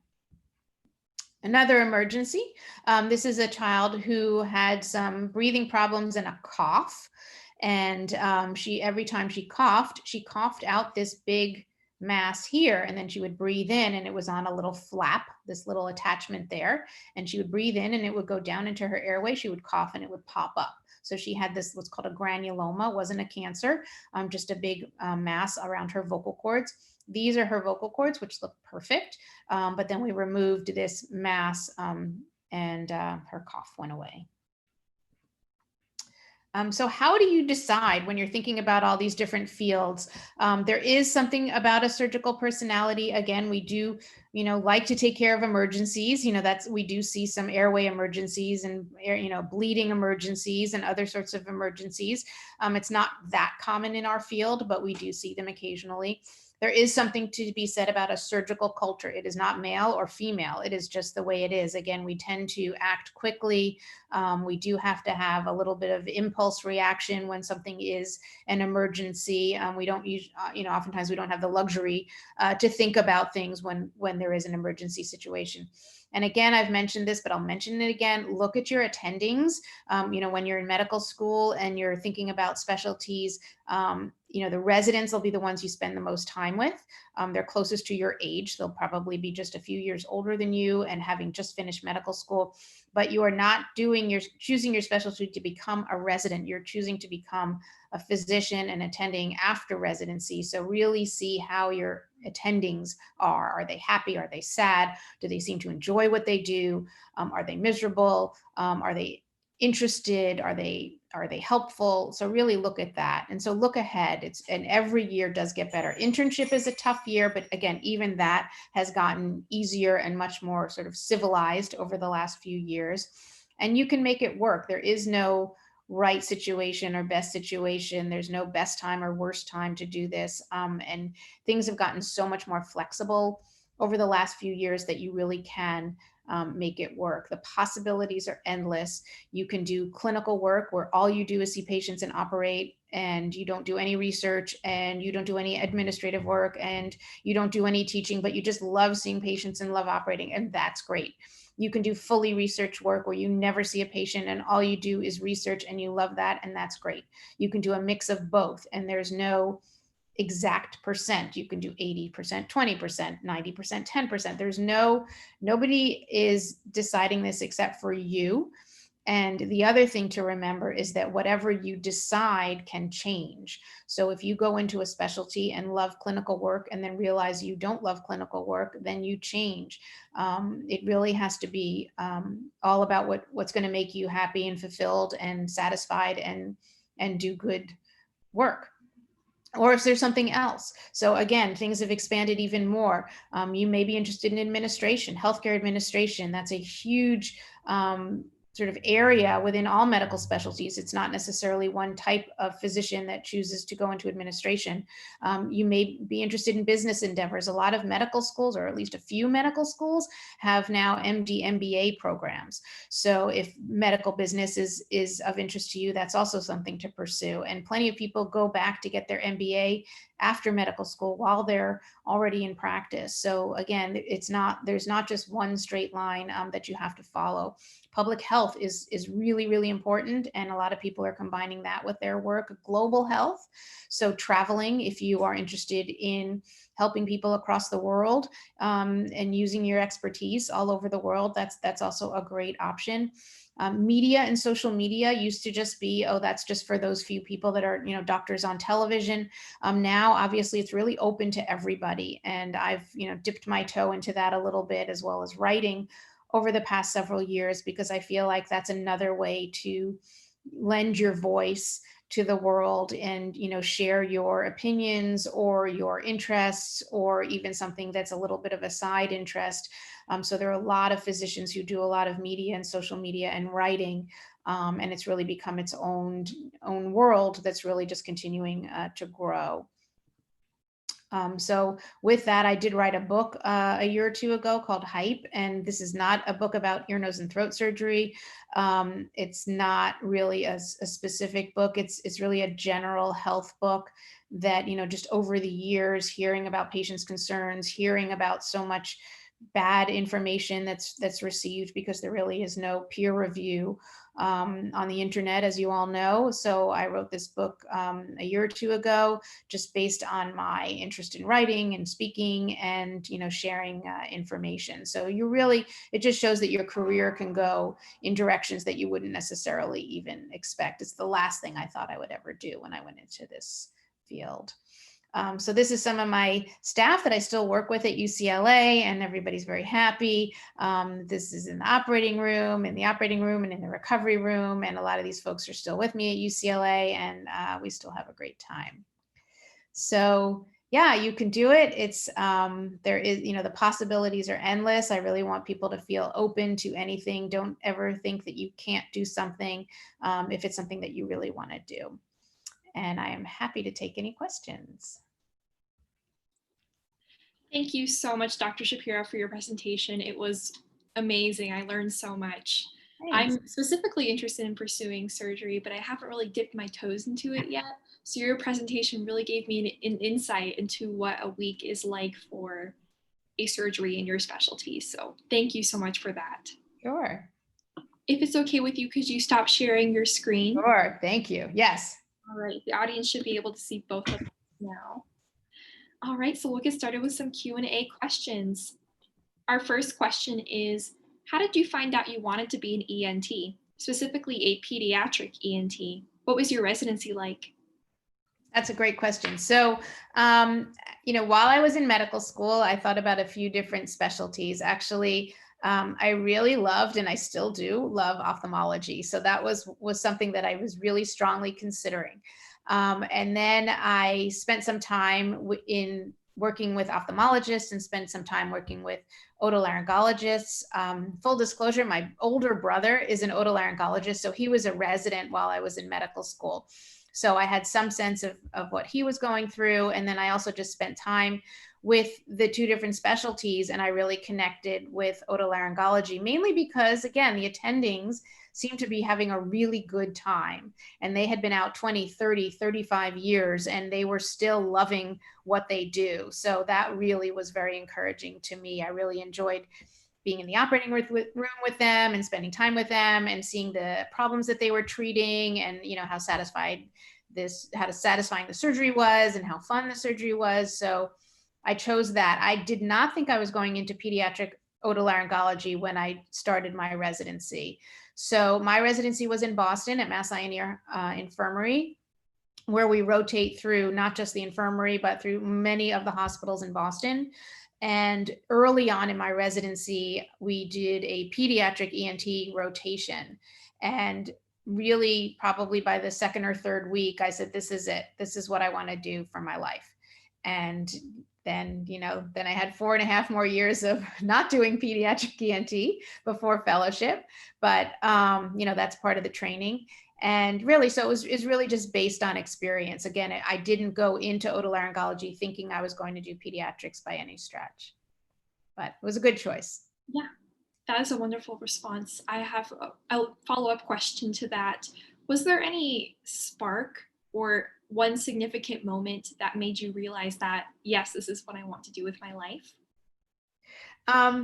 Yes. So as I said, when I was working in otolaryngology, as a medical student, and I was working with an attending, again, he was probably the most senior attending and the nicest guy, really inspiring. Everything was great. He just had one of these up personalities. And he said, hey, and again, I was like a third-year medical student, and, we were allowed to do a little bit, but really not much. And he said, hey, Nina, try this. And he, helped me sort of hold this instrument to pull out, something from somebody's nose. And he said, isn't that fun? Do you want to do that again? I said, yeah, that was actually fun. So it was really that moment and again, I don't think it was the actual procedure that he let me, help with. I think it was just the excitement that he shared that made it seem like, this is great. Isn't it great?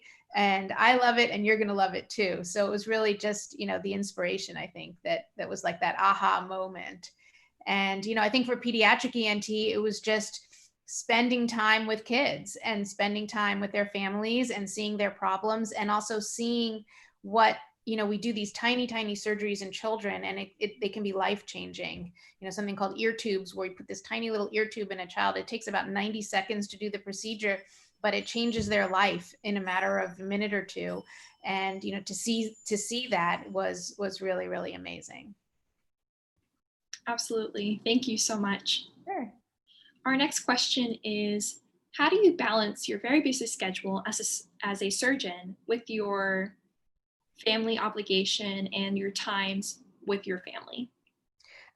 It's really hard. It's, I'm not going to say that everything is perfect. I think that, you kind of have to, there's also this expression of, can you have it all? Or, yes, you can, but not all at once. And, there'll be days where you get it and days that you don't. I think it's really important, ideally, that you have a good partner in your life that is supportive. And, if they are a busy person too, that they understand what you're going through, and you understand what they're going through, and that you are together in it. I think that is really, really critical. You have to let go of any sort of guilt. I think that, the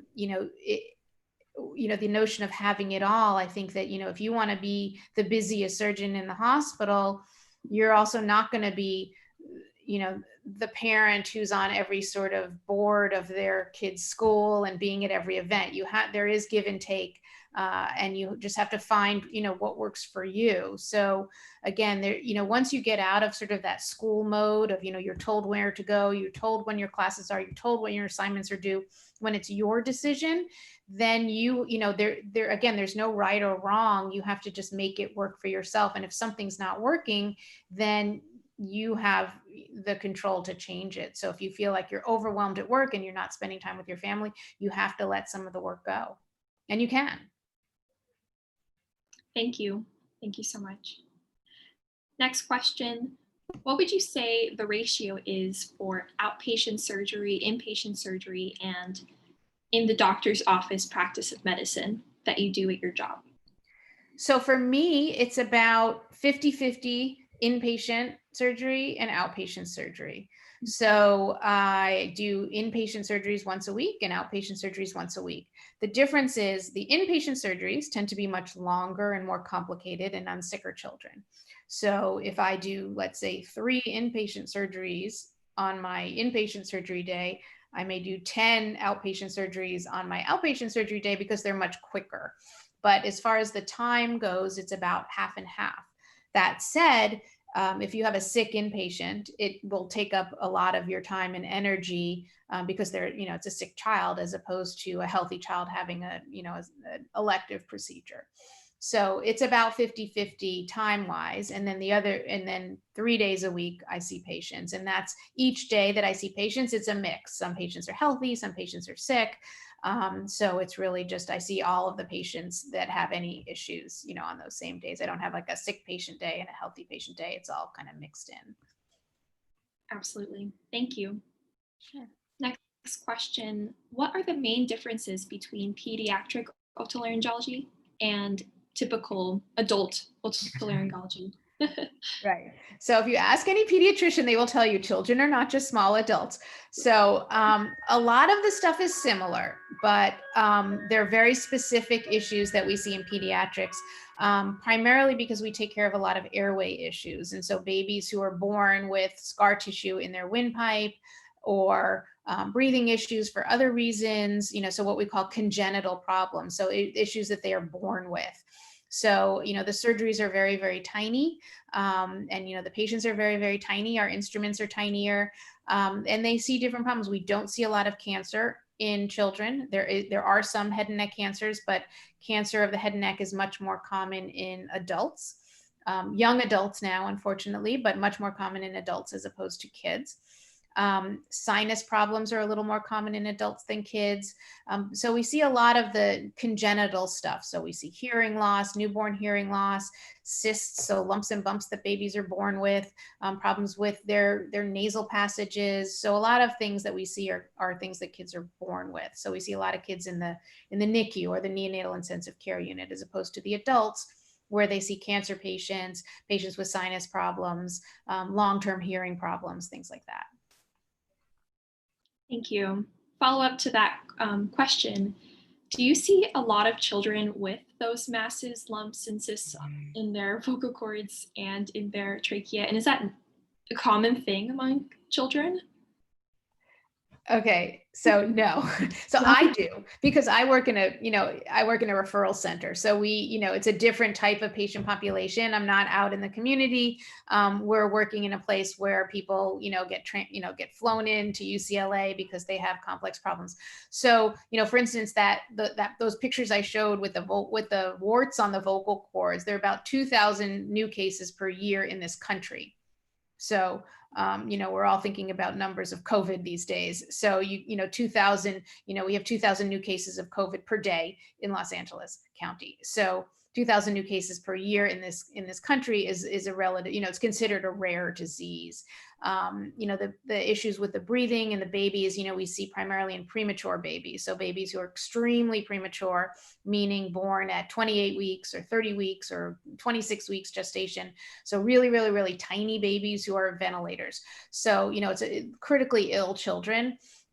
So, common, it's common in my practice, but, it's extremely rare. The little cysts that kids get, those are usually not, dangerous or life-threatening.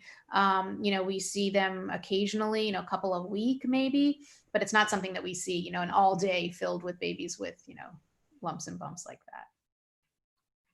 Thank you so much. It's very interesting. The next question is, what has been your most rewarding experience in your job? Oh boy. It's really, I think that, some of the, I don't think there's one day or one event. I think one of the most rewarding things about my job, and I mentioned this before, is when we do something as a team. So we really, it's not working, it's not a solo kind of experience. So if we have a complicated patient and, it requires very challenging anesthesia care and nursing care and assistant care and maybe another surgical subspecialty together, and we're working together on a very challenging situation, and the outcome is very happy and everybody, sees that the patient has done so well, those are really the most satisfying experiences that we've had. Perfect. Thank you so much. I have a few more questions. As an author to the eye-opening novel Hype, as you discussed, what is your favorite myth debunked? Oh boy, there's so many. Let's see. My favorite myth, I think, is has to do with supplements. I think that there's a notion of especially these days about immune boosting and, how, whether, vitamins and supplements are really, really necessary and will protect you. And, obviously there's certain times when we do need a supplement if you're vitamin deficient, but it's, certainly in otherwise young, healthy people, it's extremely unlikely that they'll have a vitamin deficiency or deficiency in a supplement. So the notion that taking them makes you healthier, I think, is a really interesting myth, because even doctors do that thinking that it's going to help them, but really deep down, they know that it doesn't. So the fact that doctors are engaging in these health practices that are myths, with sort of this magical thinking, I find especially interesting. Absolutely. Thank you for sharing that. I know I have experience with thinking about supplements is actually working and being right for me, but it seems more like a placebo. Not too sure, but healthy exercise and eating right and a lifestyle of balance is the way to go, as I've absolutely heard doctors. Next, our last question, actually, before we wrap up our Q&A, how did you become a prominent speaker and advocate for healthcare in the media? I know you are very prominent in TV and also news articles as well, like NPR, CNN, BBC News, the Doctors TV. So if you could speak to how you got involved with that as a healthcare professional, that would be wonderful. Yeah, it's a lot of fun. So I recommend it for anyone interested. There is no, I think that I just started writing a little bit. I think I submitted some op-eds. I started a blog. I got asked to do some, commentary on a few local news shows, and then it really just builds on itself. I think that especially if you have an area of focus or an area of passion, then you become the person, the go-to person. So, there are a lot of doctors who have, very specific areas that we see now, certainly again related to COVID, that, whether it's an emergency room physician or somebody really focused on PPE. So if you have a passion that's related to public health in any form, so mine has been vaccines, myth busting, child safety, food safety, choking risks, all those kind of things. If you really sort of find that niche that you are personally and professionally passionate about and want to share that outside of your specialty, then there are lots of, as you all know, I need not tell anyone younger than me about, the power of social media that really can create a platform for yourself. You just have to be careful, if you're going to be sort of navigating those waters, they're very deep. And, you just want to make sure that you do it safely and, protect yourself as well, actually. All right. Thank you so much, Dr. Shapiro, for joining us today as our closing speaker of the National Health Conference Day 1. So we are so grateful, and I know I learned so much from your presentation, as I'm sure many of our audience members did as well. So we thank you again for joining us, and we hope you have a great rest of your weekend. And if you have any questions after the conference about what we're doing to keep updated on all things NPHC, please reach out to me or our team. And thank you so much for joining us. Thank you. You guys are great. It's a great conference. I'm really impressed. Thanks. Thanks for having me. Thank you. Have a great day. Thanks. Bye. All right, everybody. We are going to transition into the next session of our National Pre-Health Conference Day 1. It is coming to a close, but we have an exciting special event to close this Day 1 with, our Research Expo. Yes, we are very excited, and I also wanted to thank Dr. Shapiro for her presentation. I really enjoyed being able to learn about her schedule because it's really informative as students thinking about the different careers and specialties in medicine that we want to have to know what the schedules will look like. So now, while we wait for our student presenters to join the meeting, I will share the slide with the information of our speakers, and we will be back in about 14 minutes. So please join us to start the Research Expo and take a break, stretch a little bit, maybe take some water, and we'll see you really soon.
Hello, everyone, and welcome back.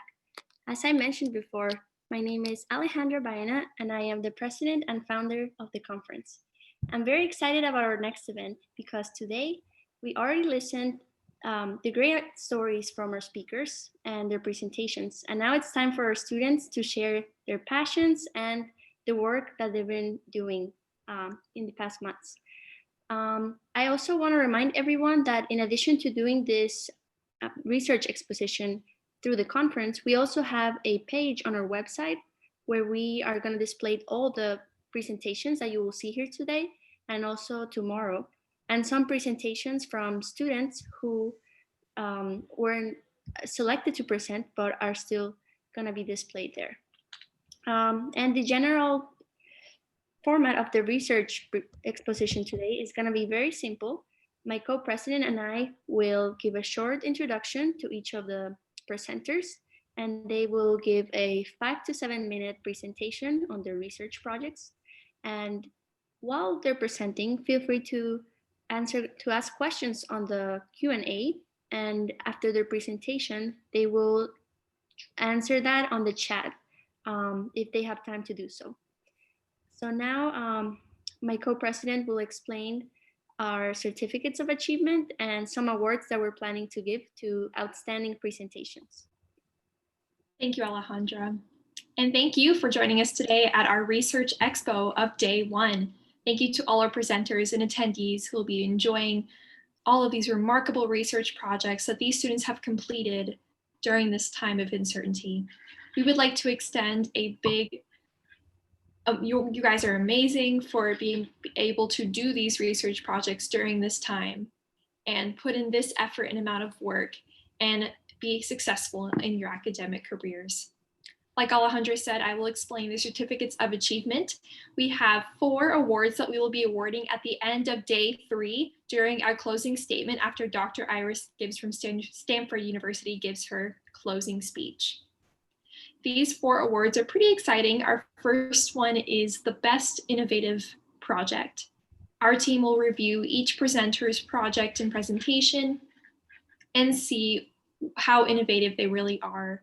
As an ASU student, we're really big on innovation, and to me, that means something that our society hasn't really seen before, something that will make a big impact on population health and will change healthcare for years to come, or will have a very impactful effect on the results of their research. So that's that award.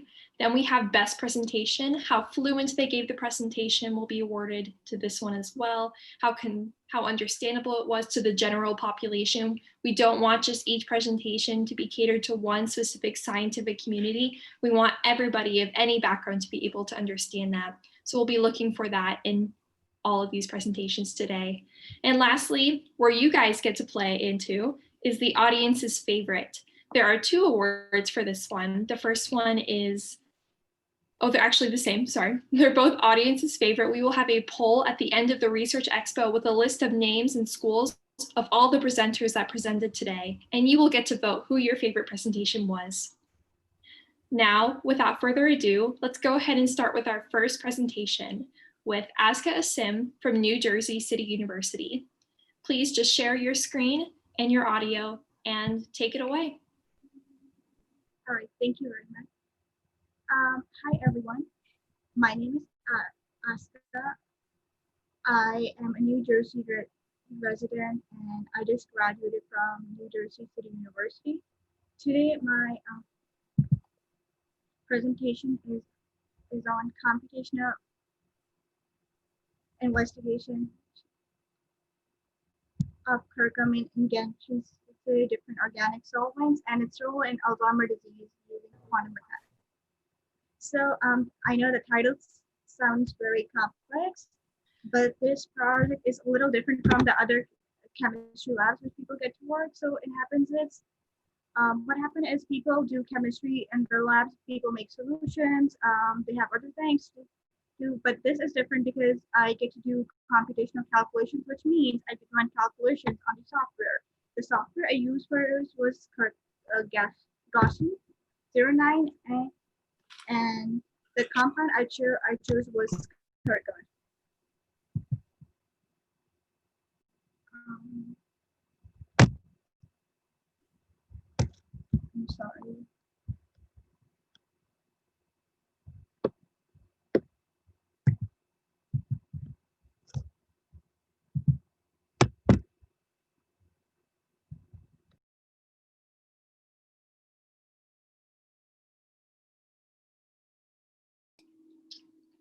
Aska, do you need any help with your presentation? You're muted. My computer just got stuck. Oh, no worries. Are you do you want us to come back to you while you fix your technical difficulties? Can you please? I'm sorry. No, it's no worries. Is Lauren Schutz here? Yes, I'm here. Hi, Lauren. Thank you so Hello. much for joining us today. We'll just transition to your presentation now, if that's okay with you. Yes, that's totally fine. I will share my screen now. All right. So Lauren Schutz is a student at Arizona State University. Take it away. All right, I am starting to share my screen now. Are you able to see my presentation? Yes. Okay, wonderful. Okay, good afternoon and thank you all for coming. My name is Lauren Schutz and today I will be talking about my recent research on the treatment of spinal cord injury by local hydrogel delivery of a virus-derived serpent. A lot of fancy words, but I'll try to break it down for everybody so we can all follow along. As many of you know, spinal cord injury is very severe and commonly leads to a loss of neurological function. With a US population of around 328 million people, a recent estimate showed that there are around 17,000 new cases per year in the United States, with a total of 291,000 people living in US with spinal cord injury as well. Unfortunately, there are no effective treatments available at the moment, and the only option is through the treatment of steroids, which has been very ineffective and has very severe side effects. As seen in this image on the slide, trauma to the spinal cord is characterized by severe inflammation and infiltration of these inflammatory cells known as macrophages, B cells, T cells, and there's also severe damage to the neurons of the spinal cord as well. As part of this inflammatory response, serine proteases play a role in activating both the clotting and acute inflammatory response. Serine protease inhibitors, otherwise known as SERPINs, regulate these complex cascades. A specific SERPIN, known as SERP1, is one that we focus on, which is actually a myxoma virus-derived SERPIN that has been tested in many models, including wound healing, and has actually passed through two phase 1 and phase 2 human trials as well.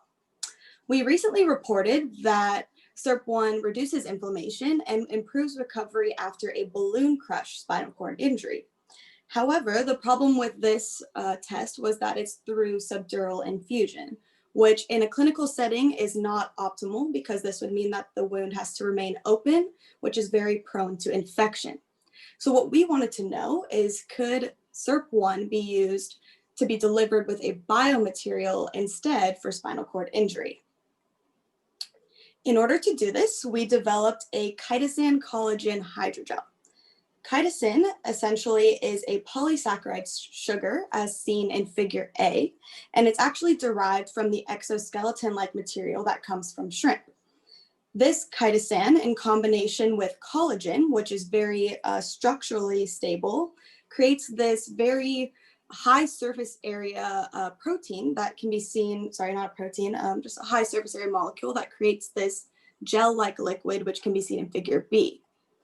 The graph in C essentially shows that administration of SERP1 through this type of gel is able to accelerate healing at the same rate as multiple doses of SERP1 in just a plain aqueous solution.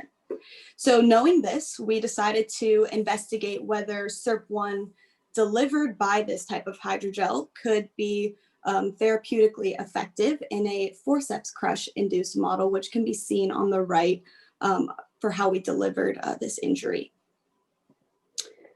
In order to compare the damage for the different treatments of spinal cord injury, we took longitudinal sections of the spinal cords for day 7 and day 28.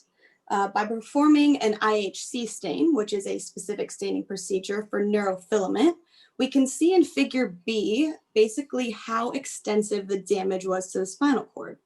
So when you're looking at these images, the area that's outlined in red is basically the size of the area of damage. So a larger area is essentially more damage and a smaller area is less damage. When we look at the graph in figure A, we can see that high dose of SERP1 at both day 7 and day 28 significantly limited the extent of damage delivered to the spinal cord. We next wanted to look at potential mechanisms by analyzing specific inflammatory markers.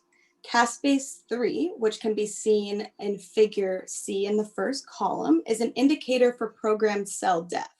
So essentially, when we're looking at this figure, when we compare the chitosan collagen hydrogel alone to the SERP1 treatment, we can see that there are significantly fewer dying cells.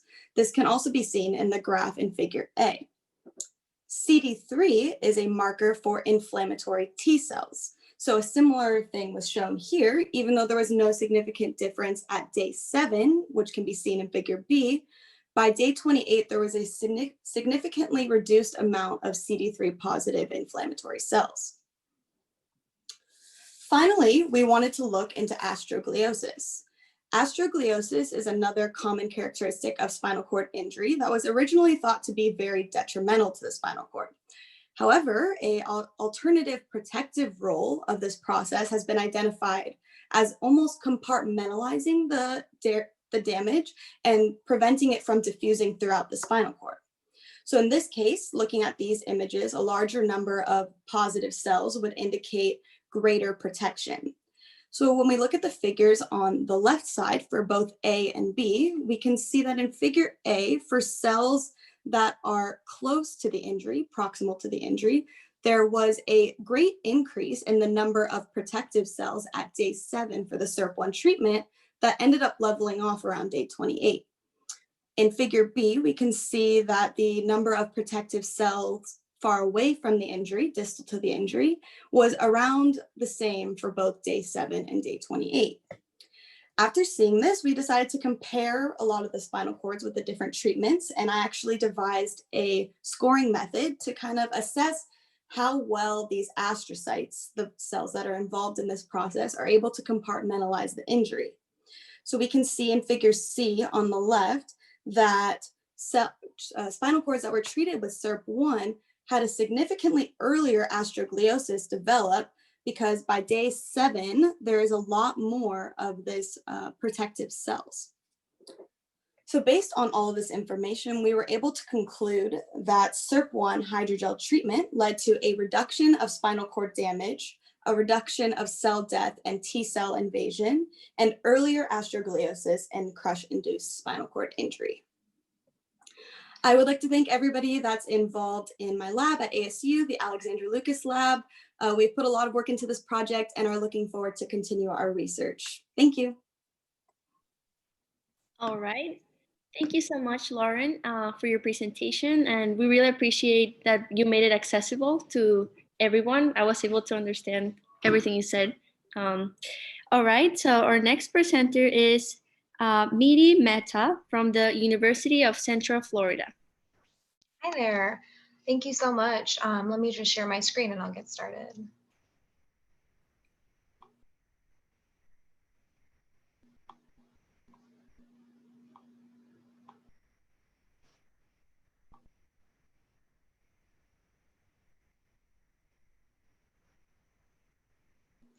Hi everyone, and happy presenting day. So my name is Miti Mehta and I am a rising senior at the University of Central Florida, and I am studying biomedical sciences with a minor in psychology.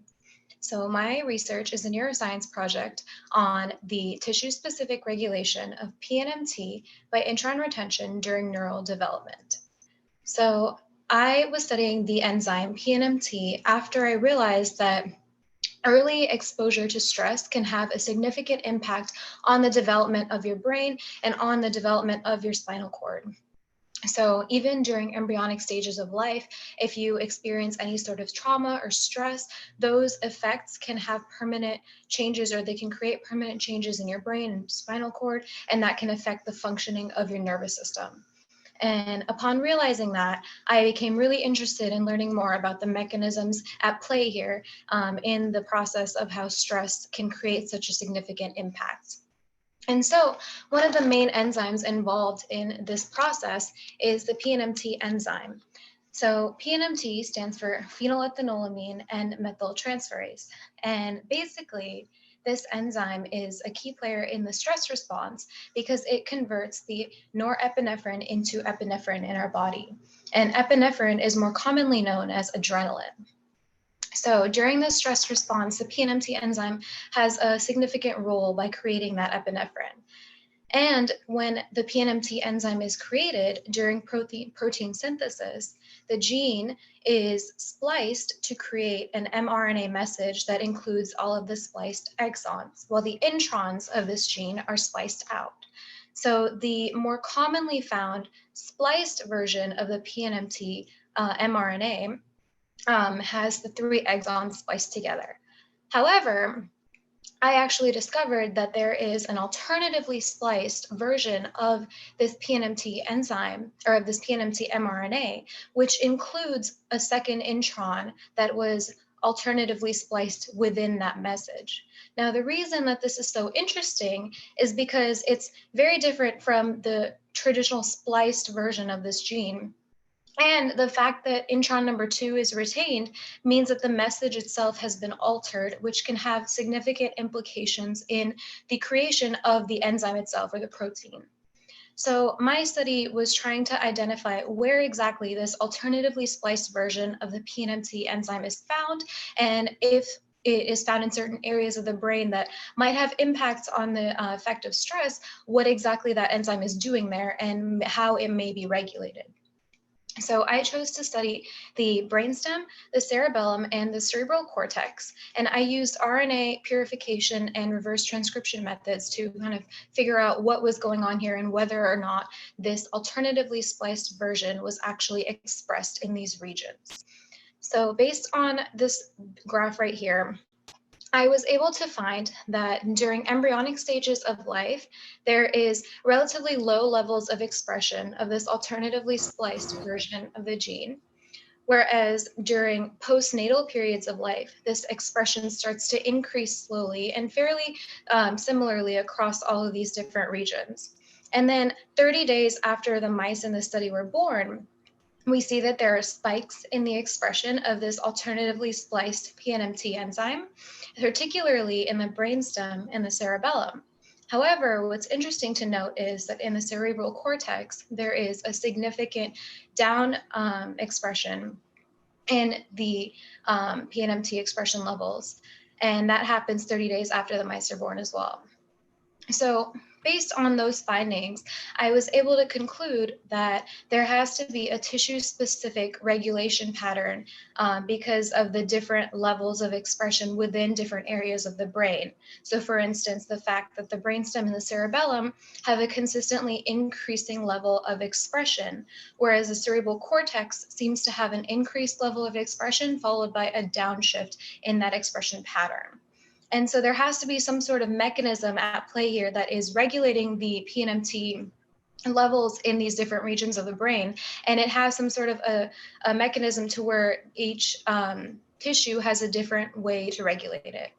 And so based on these findings, my future studies are going to take a look at trying to identify what mechanism is at play here, as well as trying to look more at the adult stages of life to see whether or not this pattern of expression continues or if there's a further shift that happens.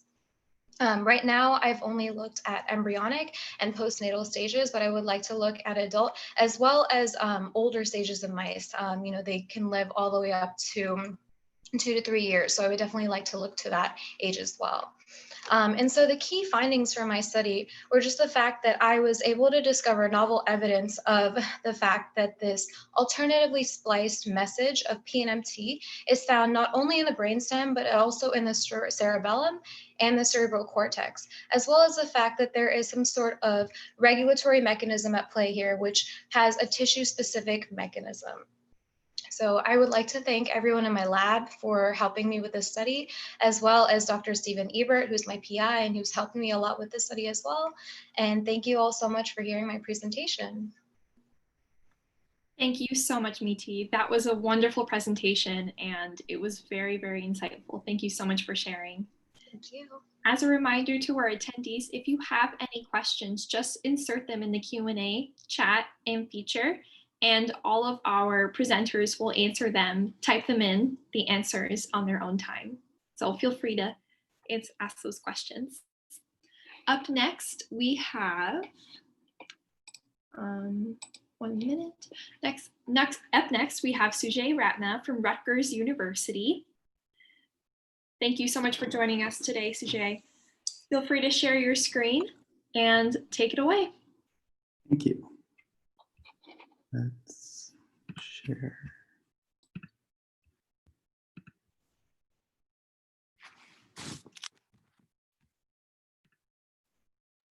All right. Can you guys hear me and see my screen?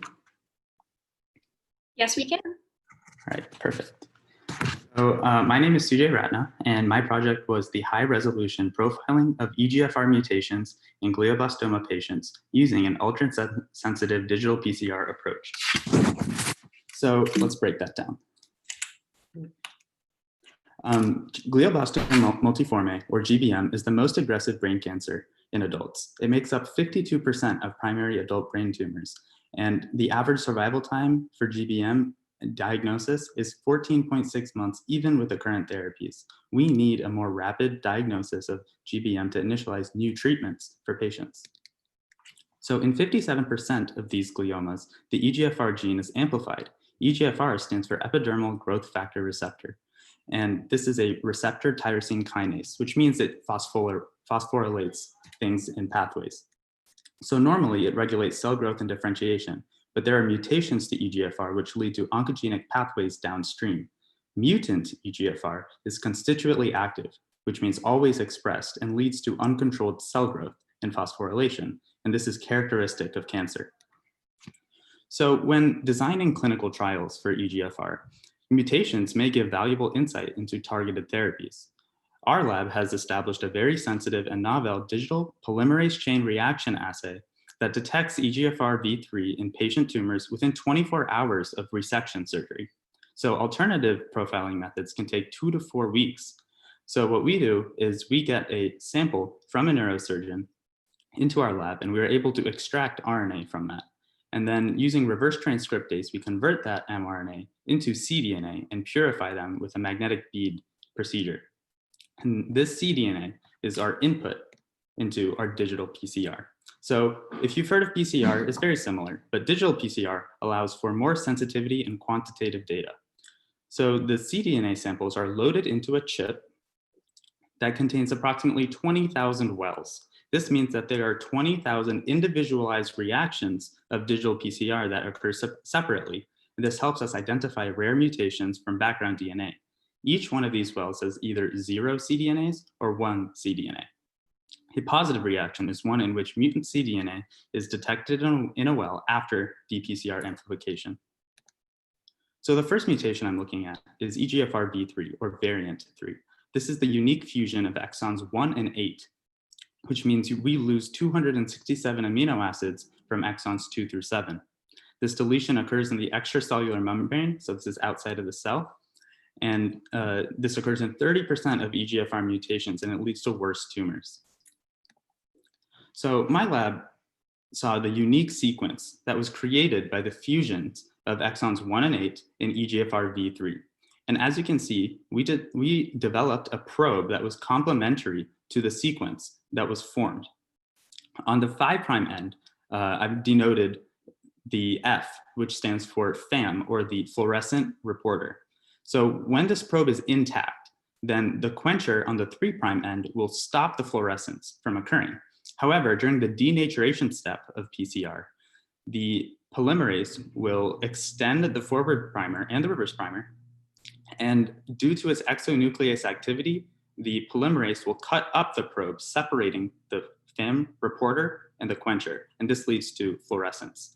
So this fluorescence is directly proportional to the concentration of our target sequence of the mutation. So now we're going to look at a little bit of my results.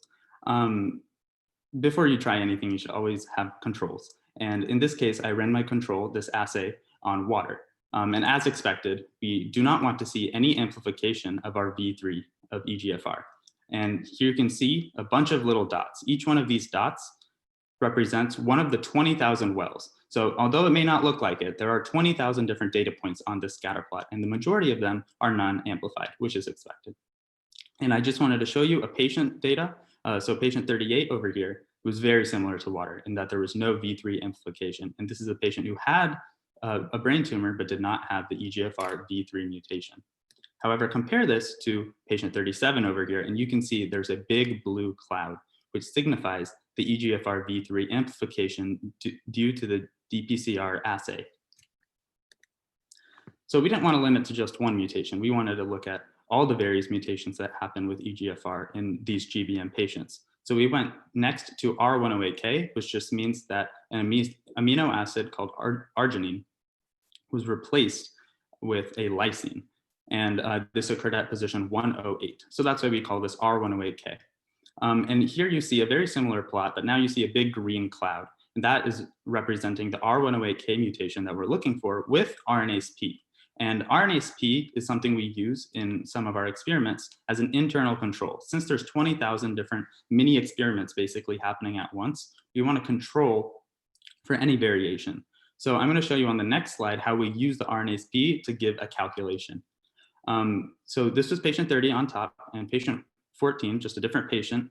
You can see there's a big red cloud, and this was a patient that did not have the R108K mutation, since the red cloud represents just our wild type internal control. So I had mentioned calculations. I know there's a lot of numbers, but I wanted to show my work. So we use the RNase P internal control to basically have a concentration or a percentage of EGFR3 that was EGFR R108K that was mutated. So the top scatter plot was patient 30, and you can see that almost half of the EGFR was mutated with this. So this is the percentage that we report back to the oncologist, and this is how we kind of tailor therapies. And finally, I want to talk about A289V. It's a similar mutation. This is one of the most aggressive mutations that leads to specific types of cancer. So something different we tried with this mutation was we grew organoids, which are basically 3D multicellular biopsies. And we get them from a patient, and we grow them in a lab, in a culture. And then basically it's like this mass that we can kind of grow without going back to a patient. And as you can see, we were able to find that mutation using our digital PCR assay. We did our calculations, and what's interesting about this result is that we didn't need RNA specifically. We could also use genomic DNA. So as you remember from the methods, we usually started with RNA and then used reverse transcriptase to get our cDNA, but our assay also works for genomic DNA. And finally, we looked at patient-derived glioma stem cell lines. So we know it's not feasible to go into a poor patient and do a resection surgery every time we want to monitor their disease. So we are working on a liquid biopsy, and the first step to doing that was getting the cells from their blood and growing stem cell lines. So we were once again able to see the V3 expression in the stem cell lines compared to wild type. So we were able to differentiate between that. So in the future, we're going to do more blood spike experiments, essentially putting the V3 mutation into healthy blood outside of a patient and extracting different microvesicles of RNA. And hopefully this has potential to go into clinical trials and detection for gliomas. And I'll take any questions. Thank you for listening. All right. Thank you so much, Sujay, for your presentation. It was very informative, and I really loved the drawings and diagrams that you included. I think they were really simple and very easy to understand. Up next, we will have Aditi Palud from Lehigh University. Hi everyone, my name is Aditi and it's really nice to be here this evening. And I'll just share my screen.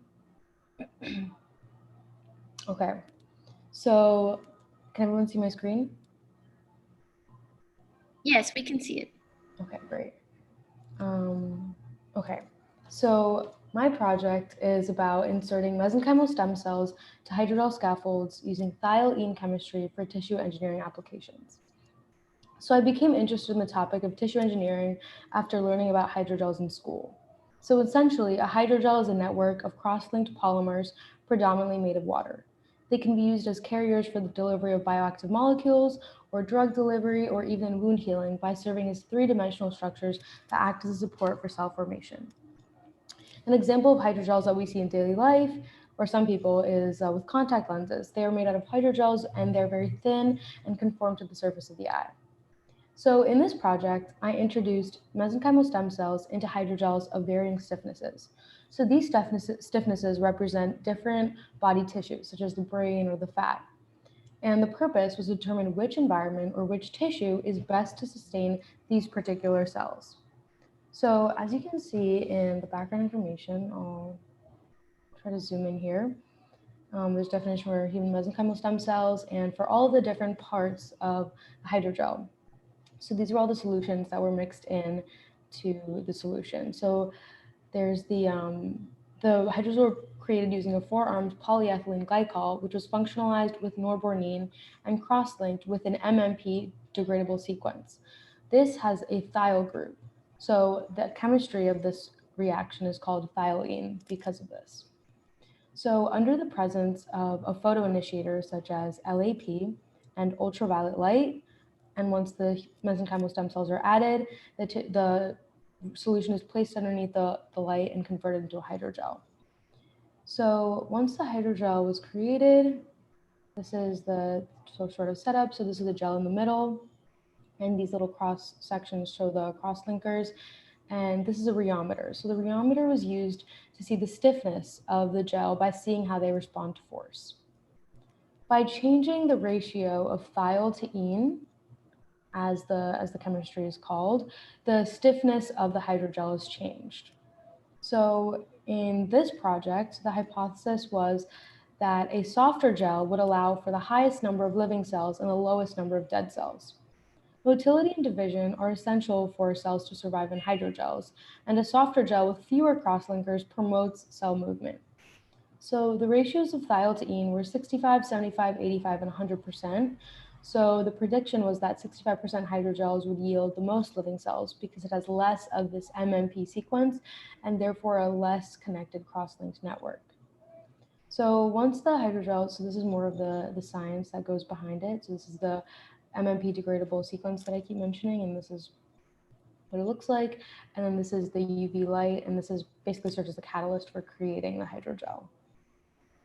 So once the hydrogels are created and the stem cells are inside of the hydrogel, they were placed underneath, they were introduced to a live dead assay. So in this assay, it uses red fluorescent protein to show dead cells and green fluorescent protein to show live cells. And this is physically observed underneath an inverted microscope that captures three-dimensional images. So as you can see here, I used ImageEye to color and MATLAB to convert the files. And this is the data that was collected. So the green shows living cells and the red shows dead cells. So what I did here is I collected data for all of the hydrogels after the 3rd day of stem cell growth and after the 14th day of stem cell growth. So here's the collection of visual data, and then here is basically the number of cells were counted using a specific technique. And you can see for the 65%, which is the softest gel, you can see on the data collection time. So there were the 4 times on this. The first one is day 3, and the last one is day 14. You can see the number of living and dead cells. So this is for the 75%, this is for the 85%, and this is for the 100%. So the analysis shows that the 65% gel did have the highest percentage of live stem cells. And the data from the rheometer, which is up here. So this is more of an analysis of the percentage of live cells and the percentage of dead cells. So as you can see, after this particular data excerpt was taken from day 3, and you can see that the 100% gel had the highest percentage of dead cells. So the rheometer data, as I mentioned earlier, was used to see the stiffness of the gels. So this was at 100%, 85%, 75%, and 65%. So the data showed that the rheometer showed that the 65% gel most closely aligns with the stiffness of brain tissue. So the implication of this is that mesenchymal stem cells would be best sustained in hydrogels that work inside of the brain. So they'd be used for brain tissue regeneration. So the next step of this project would be to use methods to control stem cell movement and migration, because this project focused on the viability of the cells. So these can include signaling pathways such as phosphoinositide phosphatase, PTEN, or tissue inhibitor of metalloproteinase, or TIMP for short. So these facilitate the activation and movement of the stem cells. And that would be the next step in the project. So this project has tremendous practical applications. In particular, the PEG-N hydrogel that was used here has no impact on the immune system, unlike other hydrogels. They can also be, so essentially they can be placed onto an injured body part where there's a fracture or amputation required. And the mesenchymal stem cells within the gel will aggressively drive themselves out, differentiate into a specific type of cell, and reach the site of the wound in order to heal it. So that's basically the conclusion of my project. Thank you. Thank you so much for sharing your presentation. It was very fascinating. Thank you so much. All right, we'll move on to our second to last presenter for the day, Kier Zhang from University of Florida. Thank you so much for meeting with us today. Kier, if you'd like to share your video and your presentation. Yes.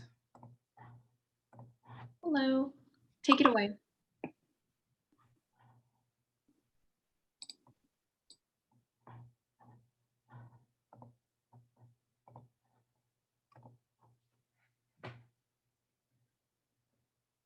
Hello, everyone. My name is Kier Zhang. I'll be talking about restless leg syndrome and its role in the mice model. So imagine it's not a virtual conference, but instead we're sitting next to each other among hundreds of people in an audience. However, out of the corner of your eyes, you're trying to pay attention to the presenter right now. But out of the corner of your eyes, you see someone constantly tapping their foot, as you can see right here. And an hour pass, that person is still tapping their foot, and it start to get a little bit annoying. However, that foot tapping is actually could be a result of restless leg syndrome. So what is restless leg syndrome? It is an uncomfortable sensation in the legs, and they get worse at night, especially affect up to 10% of the US population. However, foot tapping is only the mild case, and currently there are no cure, and the only thing you can do is voluntary movement that can relieve the pain. Also, there's also medication that comes with a lot of side effects. So past study have identified MICE1, which is a gene risk factor for restless leg syndrome, and it's also involved in sleep regulation, as well as affect both dopamine and cholinergic system. So here we'll aim to explore whether a knockout of this MICE1 gene in our mice model can lead to restless leg-like phenotypes. So we generate heterozygous MICE1 knockout mice in our lab, and we compare it to the wild type, which is the control mice model. And then we'll see whether the knockout mice have restless leg-like phenotype. So from our mice model, we conduct behavior studies, such as wheel running that measure voluntary activity, as you can see here. And just to note that in mice, it's opposite in human. In the light phase, that means they're asleep. In the dark phase, they're active. So we found that the MICE1 knockout show increased activity in the light phase, which means that they have disrupted sleep. And we'll also use continuous open field that assess the total activity levels. So here the mice are put into apparatus like this, and there are sensors that can record the measurements of their movement to the computer. So we found that the mice-1 knockout mice compared to the wild type control mice, that they have higher activity, which means they have the urge to move. And there's also increased movement time and less resting time in both phase. That also indicate they have the urge to move.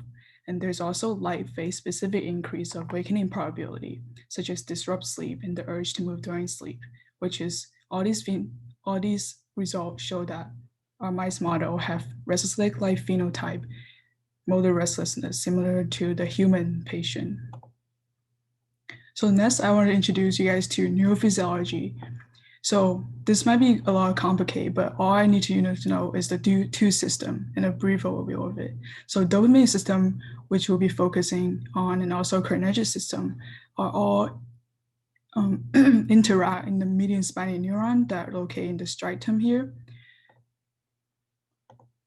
So the dopamine system have an enzyme TH that synthesizes dopamine, which binds to the median spiny neuron, is involved in motor control. And as a result, that's why dopamine agonists are one of the common restless leg syndrome drug for now. Also, cholinergic system, a chat enzyme also synthesizes acetylcholine, which also binds to the median spiny neurons. So they're also involved in sleep regulations. So this is an introduction on, because of this, we're comparing these two systems in the following method. So here we use Western blot to detect specific protein level in the tissue sample. What we do is basically a total protein mix. We put them into gel, and then we separate them by their molecular weight. So the lighter protein move faster, so it will move downward on the lower side. And then after which we label with antibody, where it helps us identify the enzyme on the two systems that we like to see. After which we use imaging system to see the amount of proteins in each gel or slide. So this is a result of Western blot. You can see this is the image that give us afterward. And I want to focus you on figure H. We can see that there is a star here, meaning that there is a significant difference in the result. So the top is dopamine and bottom is cholinergic. So the top shows that the TH protein level decrease in the knockout striatum, which is also consistent with our restless-leg human patient. However, in the cholinergic system, there are no changes in protein level. The next method we use is immunohistochemistry, which is similar to Western blot, but instead of putting in gel, we dissect the brain and then put them on microscopic slice to detect any specific protein location in the tissue sample. So this is the imaging from microscope, and we identify specific positive cells for both systems. However, we found that there are no changes in either dopamine neurons, and there's no changes in the cholinergic interneurons. So we found that the mice-1 deficiency has no effect on the number of dopamine and cholinergic neuron. So in conclusion, we found that in mice model, there's impaired sleep regulation through hyperactivity. There's also decreased TH protein levels in the dopamine system, and there's no change in the cholinergic protein levels. So overall, we measure the protein expression level of important enzyme in the two systems. And some of the specific significant things we found is that the mice-1 knockout have been used, can be a possible use as a restless leg mice model, where researcher can conduct drugs experiment to test if a certain drug will be fit or able to help relieve the symptom of restless leg syndrome. And there's also impaired sleep and abnormal TH protein level in the knockout mice indicate that the mice-1 protein has a function in regulate sleep and maintain the expression levels. So for future directions, we'll investigate the firing pattern of neurons in the striatum, such as indicate here, compare their patterns, and this will help us assess their functional changes. So lastly, I would like to thank my mentors and contributors. So we hope that through further restless leg syndrome research, you can choose to walk or not walk. Thank you for your time. Great, thank you so much, Kier. And now for our last presentation, we will have Aska Asim. Again, we're going back to you, and she's from New Jersey City University. Aska, are you ready? Yes, yes. Okay. Your audio, your video is off. Yeah, I think somebody from you did it. Okay, all right, got it. Okay. Hi everyone. My name is Aska. I apologize for the thing that happened before. So I'm a New Jersey City resident, and my project is on computational investigations of curcumin in gaseous states and different organic solvents. Could you share your screen? We're not Yes. able to. Oh, perfect. Can you see? Can everyone hear me? Yes, we can hear you and also see the. Okay. So the project, it was it's a computational chemistry project, and it is different from the other chemistry labs because usually the chemistry labs are wet labs where people go make solutions, run experiments like NMR, HI, and stuff like that. This one is a little different because what I did was I ran theoretical calculations on the computer using Gaussian as my software, and then compared those results with the experimental results. So I chose curcumin as my research compound. It's scientifically, it's also named as dipyromethane, and it's obtained from the roots of turmeric. It's yellow in color. It has a lot of anti-inflammatory roles, and it can also serve as one of the major molecules that can help to prevent Alzheimer's. So I chose curcumin because of Alzheimer's, because I have read it somewhere that people who ate curcumin has a natural tendency to produce a complex which helps to prevent Alzheimer's. What happens in Alzheimer's is it's a loss of a memory, and a lot of time people lost their memory. It's because of a lot of accumulation of aluminum in the brain. So so when I found that, I was like, let me compare curcumin with Alzheimer's. So as you guys can see, figure one. One question, can you click the present button at the top right of your screen so we can see your presentation in full? Thank you so much. Okay. So as you guys can see on figure 1.1, it's curcumin. So curcumin is an organic molecule. It has two benzene rings, two hydroxyl groups on one side and two on the other side, and two ketonic oxygen. So the main goal of my project was to get from figure 1.1 to figure 1.2. So figure 1.1 is a curcumin, and I know curcumin can react with aluminum, and it can form curcumin aluminum 3 complex, which has potential roles to prevent Alzheimer's. So when I did that, I have to investigate curcumin with different sort of calculations to get to that. So the first thing I did, so it was my hypothesis, I used computational methods. There were 4 different kinds of computational methods. HF, DF3, which are also known as quantum mechanics, and there are 2 others, semi-empirical, which just gives me an idea. So basically what I did, as you can see in this previous slide, so what I did, I draw the molecules in the computer and then run the calculations. So I chose 4 different methods, HF, DF3, AM1, and PM3. I just draw these molecules. And just to see if those structures actually exist and see if I'm getting the right results for the calculations. So this was the first part of my hypothesis. And I also know that there is an agreement between the methods, like quantum mechanics do agree with one another. Likewise, semi-empirical has, they do agree with them. And additionally, I was like, how can I go from curcumin to curcumin complex? And I, at that time when I did research, I haven't taken orgos, but I know that curcumin can react with aluminum in the form of hydroxide. So this was what I was assuming, it's going to react with hydroxyl group. So this was also the other part of my hypothesis. So like I said, I use AM1, PM3, HF, and DF3 methods, and then I run different calculations. And talking about my results, when I ran the calculation, the first thing I did was I ran the calculations for heat of formation. Heat of formation is basically, nature tends to favor a reaction. So if I'm getting a heat of formation negative, that tells me that my compound is stable. So the values I've gotten for heat of formation for PM3 and AM1, for curcumin, were 154.9 kilocalories per mole. So this tells me that the compound, that the initial point of my curcumin is stable. And then I run HF and DF3, and the values were negative again, and that tells me that the compound I'm drawing at the computer is the right one, and I can run further. So I ran the calculations for molecular energy, molecular orbitals, gap values, dipole moment of different solvents. And the interesting fact was all the calculations I got was negative, and those negative calculations do tell me that whatever the molecule I'm using is right. So my next thing was to investigate the further calculations. which was HOMO and LOMO. So HOMO is the highest occupied molecular orbital, and LOMO is the lowest unoccupied. So what HOMO and LOMO calculation does is they give me the gap values and they give me the charges in the complex. Those values, and as you can see, those lobes tells me where curcumin can react. The whole point of running those calculations was to see the reactivity of the curcumin. And when I run the calculations for HOMO and LOMO, as you can see, most of the red and the blue lobes are around ketonic oxygen, as you can see in like all the figure 3, 4, 5, 6.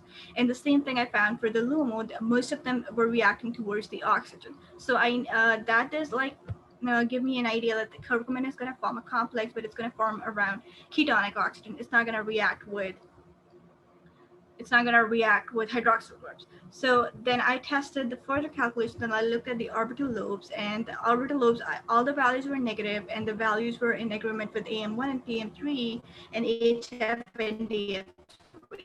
And then the Millikan charges I found were for the oxygen atom, and oxygen atom was the most negative one. So this confirms to me that the point where aluminum can react with curcumin was the ketonic oxygen. And that is how I formed that complex. If I go back to my this slide, so in figure 1.2, you guys can see, so if I talk about figure 1.1, these are the two oxygens where curcumin, based on the values where curcumin can form aluminum complex. So what I did was I used 2 molecules of curcumin, and I had 1 aluminum atom, which I placed right there, and they form like a ketonic complex. So it was the ketonic oxygen where it was forming complex. So when I draw that and I run the calculations for that, and then I found like several different values for PM3 and AM1 values were not stable, but the calculations I ran for HF and DF3 were stable. So this does give me an idea that curcumin actually can form. So the people who ate curcumin have a natural tendency that they can react with aluminum and can form the aluminum curcumin 3 complex in the body, and that can help to prevent Alzheimer's disease. Lastly, to conclude, I saw that there was an agreement between both of the methods. The heat of formation, molecular energy, dipole moment, gap values, they were very close and they were negative. And I did run spectroscopies just to see if those functional groups actually exist. And aluminum was able to form a complex ligand. And the future work is just to see if I can run the other different form magnetic resonance imaging or other spectroscopies to see if curcumin can form other complexes, or if I can react other transition metals, just to see if gallium and iron 3 and all these can react. This is pretty much it. Thank you very much. Thank you so much, Aska, for sharing your presentation. We are very happy that you were able to share your ideas and your research with our audience. Now yes. Oh, thank you so much, everyone, for participating. We really enjoyed being able to learn what all of you guys have been working on. And now it's time for the poll to vote for the audience favorite. So I will launch the poll. And remember, the results will be announced on day 3 of the conference near the end. So now I'm going to launch the poll. Please vote now for your favorite presentation.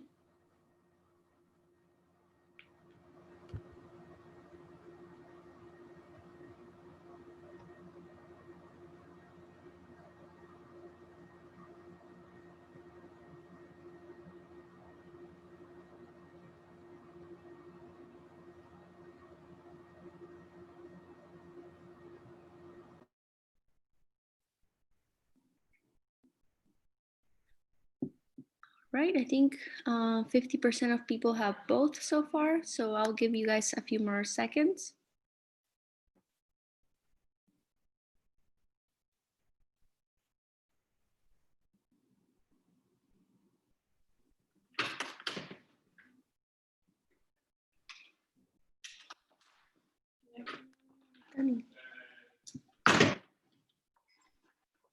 All right, and I think I'm just gonna stop it now. Give me 1 second.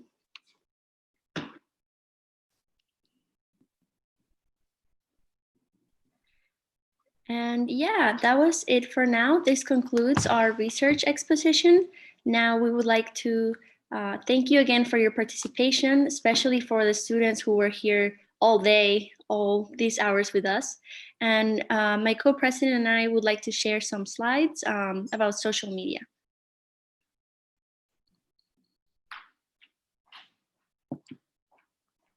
Alejandra, will you share the presentation? Oh, yes, give me 1 second. I can share it.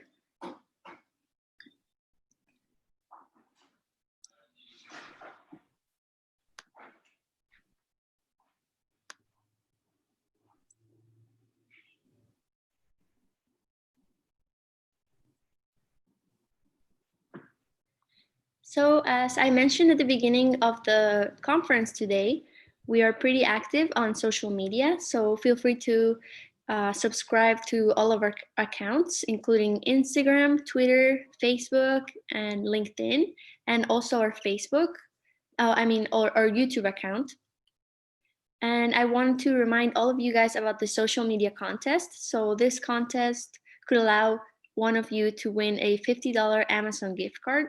And the main thing that you have to do is to post in any type, shape, or form your participation at the National Pre-Health Conference of 2020. So like we said, feel free to be creative and include photos, a blog post, video, or other media that you would like. And also make sure you're following us on any of our accounts, and also tag us using the hashtag NPHC2020. So yeah, thank you so much. Yes, we thank you so much for joining us today, and we will see you tomorrow at promptly 9 a.m. Eastern Time for National Pre-Health Conference Day 2. Have a great rest of your day, and we'll see you tomorrow. Yes, everyone, please have a lot of rest, sleep well, and be prepared for tomorrow. We will be discussing how to become a competitive candidate for medical schools and other medical related professions. So don't miss it. We'll be waiting here for you.